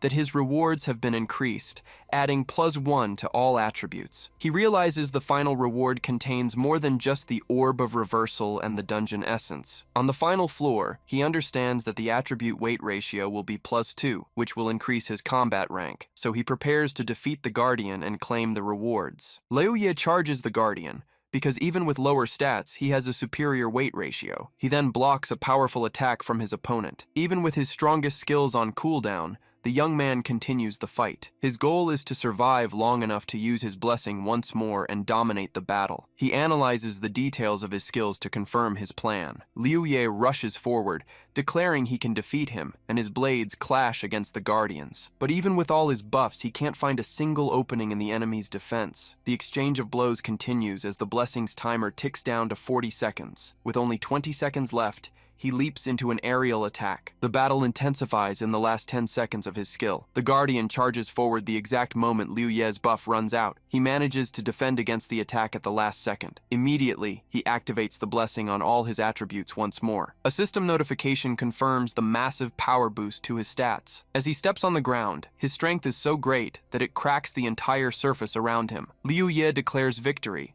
stating that he now only needs a minute to take him out. Then, the Guardian also activates its own blessing, surprising the young man. The creature confirms that all of its attributes have also been increased. Liu Ye stares at it, wide-eyed. He questions how the Guardian also has his cooldown reduction skill. Backing away, he realizes the disadvantage he's in. He despairs, remembering that the opponent possesses all his skills, including the ones he hasn't used yet. The Guardian prepares for combat, blade in hand. Liu Ye wonders aloud how he can possibly defeat it now. He then grits his teeth, stealing his resolve. The Guardian leaps into the air, launching its attack against the young man. But Liu Ye believes he still has a chance if he can drag the fight out for 5 minutes. His plan is to keep dodging to maintain distance between them. The opponent descends with an unavoidable attack, but Liu Ye is confident he can take the hit. He then rushes forward to counterattack the Guardian with a vertical slash. Liu Ye's attack shatters one of the Guardian's shields. He then questions what just happened. The Guardian uses his final ability to create a barrier and increase his agility. With the impact, another one of Liu Ye's shields breaks. After losing 2 defenses, he calculates that he can block 4 more attacks, but doesn't know what to do afterward. He retreats to distance himself from the opponent while his remaining shields protect him. Even with his advantages, he can't see a way to win, and feels he is only delaying the inevitable. He then comes to the conclusion that there seems to be no way out, but the memory of the great reward for completing the tower reignites his will to fight. Victory would allow him to become the best player in all of Yuan World. Suddenly, a system notification appears, and he reads the word architect. An idea emerges, and he realizes that he might be able to win if he uses this ability to change the rules of the fight. He faces the Guardian who advances toward him. With no other option, he prepares to put his new plan into action. Liu Ye runs and asks the architect ability to allow him to defeat the Guardian of the 21st floor. A notification informs him that his request is not within the rules and is impossible to alter. He then tries to order the architect to kill the Guardian, but receives the same negative response. His attempt to reduce the opponent's level to 0 also fails. He asks to change all of the Guardian's attributes to 0, but the alteration is denied once again. Irritated, he questions what exactly the ability can alter or modify. He then remembers that the instruction the first time he used the architect was change the rules. With that, he deduces that the rules refer to the established laws of the game world, not those of the battle. His gaze becomes focused and determined with this new understanding. He faces the Guardian as he realizes that the fundamental rules of the game, such as skill cooldowns, are the laws he can alter. Liu Ye prepares himself, as he now knows exactly which rule needs to be changed to win. He orders the architect to modify all of his skills so they have no cooldown, and the system confirms success. With the notification that the cooldowns have been disabled, he smiles while holding a miniature of the Guardian. He then repeatedly activates the blessing on his attributes, taking advantage of the effect's 10-second duration. The notifications show the exponential increase of his power with each passing second. An immense wave of power erupts from Liu Ye and fills the entire environment. The system notifies him about reaching the limit of 200,000 in his attributes, but he considers that more than enough. He raises his sword to attack, ordering the Guardian to die. He then delivers a powerful strike against the Guardian. After a minute, a system notification details all the rewards he received for clearing the tower. Outside, the crowd celebrates the news that he has finally cleared the Tower of Trials. A hurried man pulls his companion toward the tower's exit portal. A notification confirms Liu Ye's transport out of the tower, and he celebrates for truly having succeeded. He clenches his fist, relieved that the cooldown of his architect ability ended at the exact moment. As he is being transported, he understands why the area of madness requires so much computational power. He recognizes that the victory was thanks to the architect, and now he can finally explore the area of madness. He turns upon hearing someone calling him brother-in-law. He finds himself surrounded by a crowd of players cheering him on, wondering why so many people are there. 3 players at the front of the crowd shout his new nickname with enthusiasm. Completely confused, he cannot understand what is happening around him. He stands frozen before the excited crowd, remembering that his younger sister would not like that at all. On a street in Mushu City, people comment that Yuan World has already become number 2 in the world. One of the men wonders if no one will take control of the situation. Liu Ye analyzes the reversal orb, which allows a player to be reborn with their saved data. Now he can explore the area of madness, but decides not to rely entirely on the orb. He needs to test whether the architect's skill can alter the dungeon party limit restriction. But for now, he has another priority. He contacts the artificial intelligence, Wyvern Snake, and offers to honor his promise so she can wander freely. If he did not know the secret of the game, he would believe his artificial intelligence was simply very good. He then asks her to take him to the parallel world, as he feels a connection to the place. Wyvern Snake agrees to help, but in return asks for something to guarantee her safety, offering a specialized skill as a reward. The possibility of obtaining any specialized skill surprises him. With the image of the Guardian in his mind, he quickly agrees to the deal. In a weapons and equipment shop, he asks what needs to be purchased. He trusts that Wyvern Snake's help will make any dungeon essence expense worth it. His face turns serious as a system interface appears in front of him. On the purchase screen, Liu Ye is startled to see that the high-rank module costs 300,000 essences, but he was already prepared for it. Wyvern Snake explains that to descend directly, he needs a physical medium or his body will be destroyed. He then decides to buy the high-rank module, and the system notification confirms the successful acquisition. Holding the object, he questions what the next step is, and the artificial intelligence instructs him to shape it into a ring and equip it. Upon putting on the ring, he speculates that Wyvern Snake's description had turned gray earlier because he did not have enough essences. A vision of an immense white serpent appears before him. Liu Ye shakes his head, refusing to believe that such a powerful monster could be so reckless, but Wyvern Snake reminds him to fulfill his promise. 3 hours later, he finds himself in the area of chaotic disorder, in front of the entrance to a random dungeon. His success in reaching level 60 and obtaining the specialized skill now depends on using the architect to change the dungeon entry rules. He orders the architect to remove the group capacity restriction, and a notification confirms the change. With his arms raised, he celebrates for having managed to alter the rule. Now, with the path clear, he prepares to grind until level 60. He then runs toward the dungeon portal. Already inside the dungeon, he knows that by entering alone, the reward would be reduced, but with the enhancement of his title, he can receive the normal reward and level up quickly. 3 days later, Liu Ye celebrates for finally reaching level 60. He also upgraded his equipment with new Imperial Souls and engraving orbs. A system screen displays all his updated attributes and skills. Another notification details his new key abilities and warns him about the world's computational power limit. He questions the restriction, realizing that he can no longer gain experience in dungeons after reaching level 60. At Mushu Hotel, he thinks that the same notification will appear if he tries to upgrade his equipment. Sitting in his room, Wyvern Snake asks which specialized skill he wants. He decides that the barrier skill is the best choice to combine with his other combat techniques. The artificial intelligence instructs him to agree to any notification that appears, and he accepts. A system notification asks if he wants to enter the spiritual heart, Wyvern Snake's exclusive territory. He hesitates, as he would be at her mercy, but decides that nothing ventured,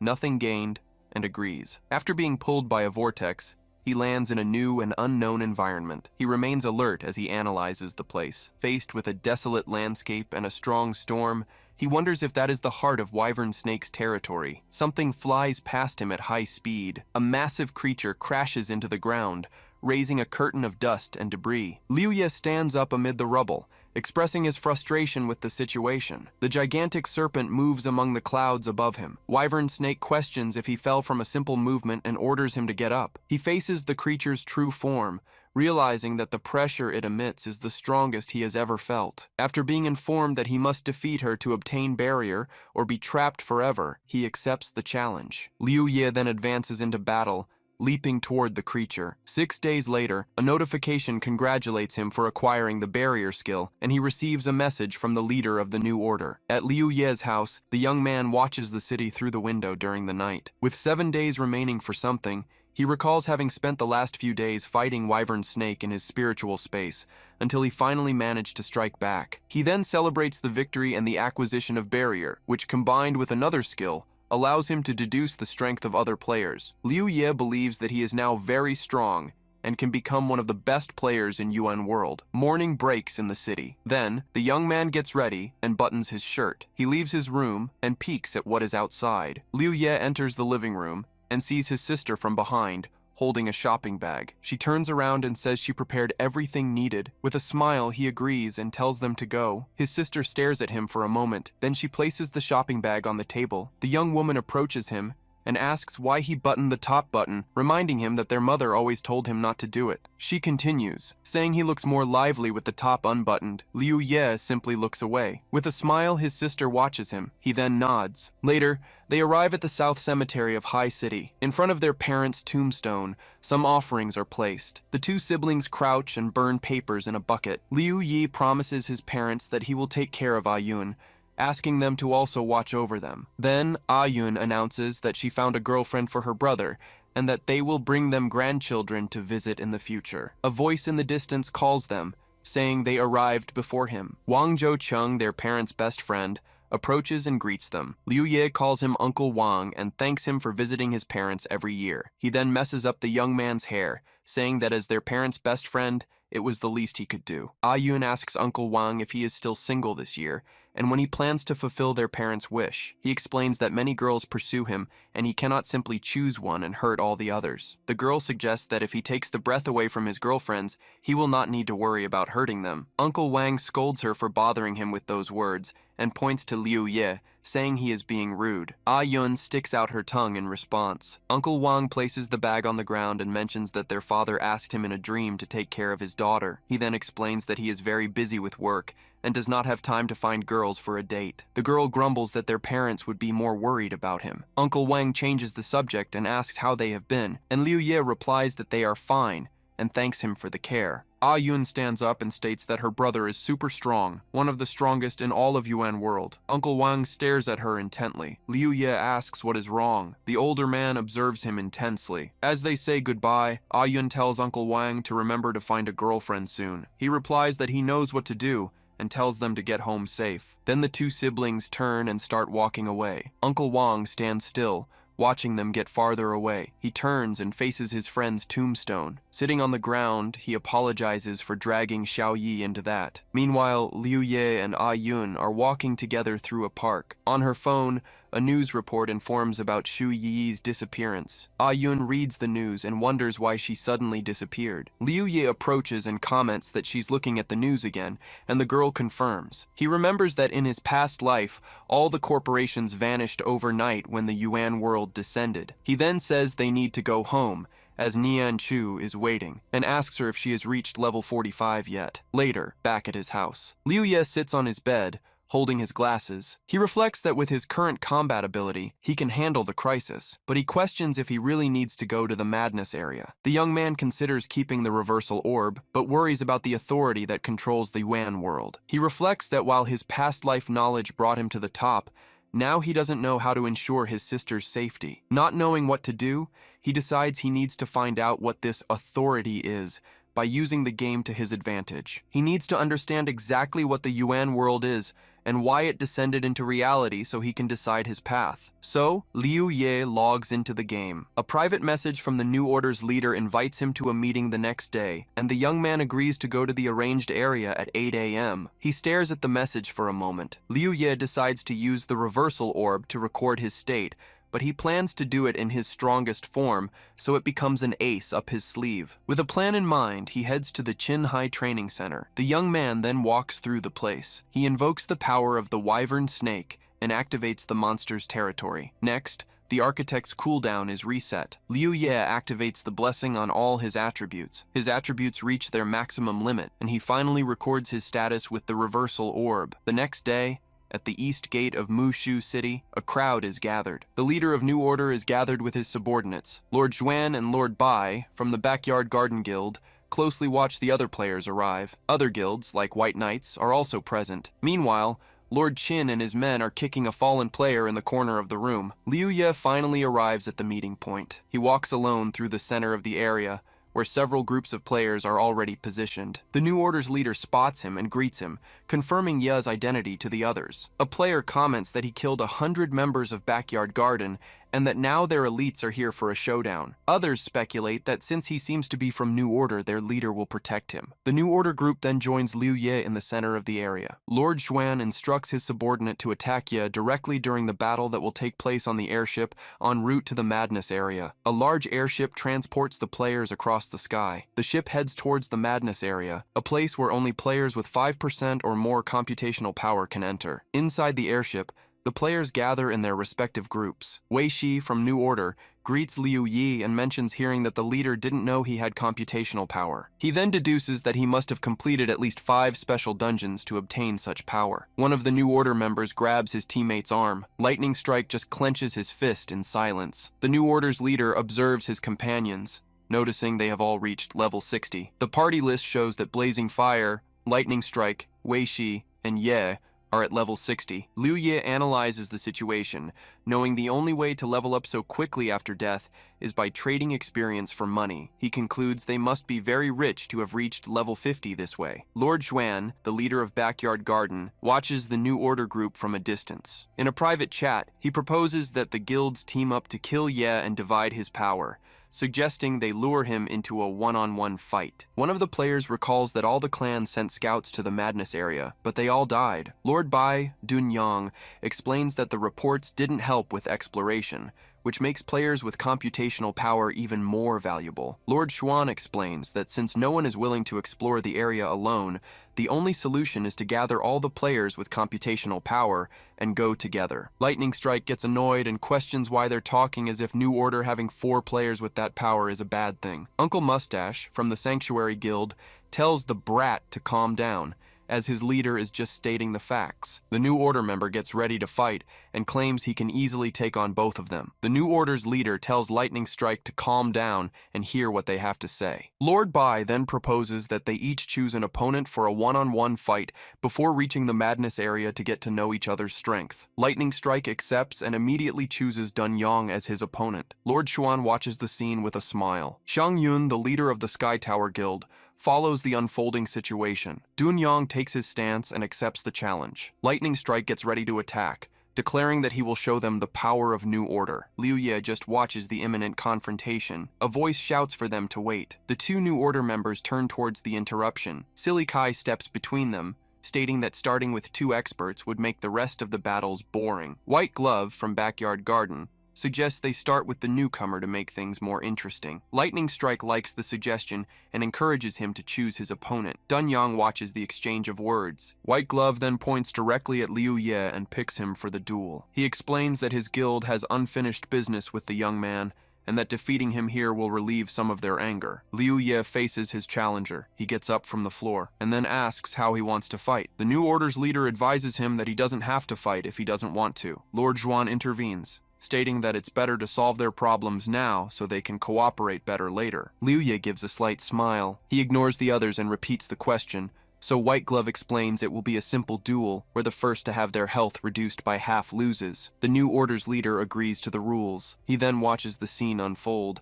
The other players move away to give the two combatants space. The New Order team tells Liu Ye to be careful. Lord Xuan then steps back and retreats to the edge of the arena. In a message to the guild, he tells everyone to take the fight seriously and not give the opponent any openings. Then, the leader of Backyard Garden gives the command to attack. Several players surround and attack him at once, but a barrier forms around him. The members of New Order watch the ambush closely. Liu Ye states that, as expected, they were up to something. He then reveals that, anticipating a situation like this, he used a blessing to max out his stats since he boarded the ship. The young man unsheathes his sword. With a single swing, he repels the attacks of all the surrounding players. He declares that now it's his turn to attack. The young man charges towards White Glove and activates a skill to disperse all his stats. A notification informs him that all stats have been dispersed, and Liu Ye wonders what happened. Lord Xuan orders his men to continue the attack. He tries to use his skills, but is notified that he's been silenced, and the area's rules have been restricted, allowing him to only attack the leader. The young man realizes what's happening. A speed skill is activated, but a hand grabs him before he can move. Then, Ghostly hits him with a kick, sending him flying into the airship's wall. The airship shudders in the air from the force of the impact. Liu Ye recovers from the blow as Ghostly watches him. Then, the members of New Order stand in front of him, and their leader demands to know what the others are doing, warning them of the consequences. On the other side, the guilds gather on the platform's wreckage. The two groups face each other, separated by the destruction. All the players watch each other in a standoff. Lord Xuan argues that Ye isn't a member of New Order, so attacking him doesn't break any rules. He then turns to his allies and claims they were just messing around. The New Order's leader glares at him, and then he clenches his fist tightly. The platform where the other guilds are standing begins to move away. Shining light from the Sky Tower Guild tells everyone to rest, as they can't keep fighting. She remains seated on the ground. Her leader, Xiang Yun, looks in her direction. He agrees to stop and sits beside her, saying they need to stop to reach the madness area. Dunyong sits down and says, "Whatever." Lord Xuan laments that they were so close. Liu Ye silently stares at the sanctuary member and the Sky Tower leader. He turns to Wei Shi and simply thanks her. She just smiles in response. The New Order's leader asks if he's okay, and Liu Ye confirms he is. Lightning Strike says that as the only player who has defeated him, he can't be killed by others, as that would be embarrassing for him. Liu Ye just looks at him with a faint smile. The New Order's leader admits to his group that he was naive to think they would work together, as he didn't expect conflict before they even got there. He then declares that from this moment on, they can only count on the four of them. The other three team members agree. The airship finally reaches the border of the madness area. Then, the ship lands amidst the city's wreckage. All the players disembark from the ship into a desolate, snow-covered landscape. Liu Ye observes his surroundings. The New Order's leader comments that, although Earth Shadow's agreement doesn't restrict them from attacking each other here, they should stick together. But Lord Zhuan states that since they're in the madness area, they need to work together. The guild leader then questions if he's being asked to choose between Zhuan and Ye,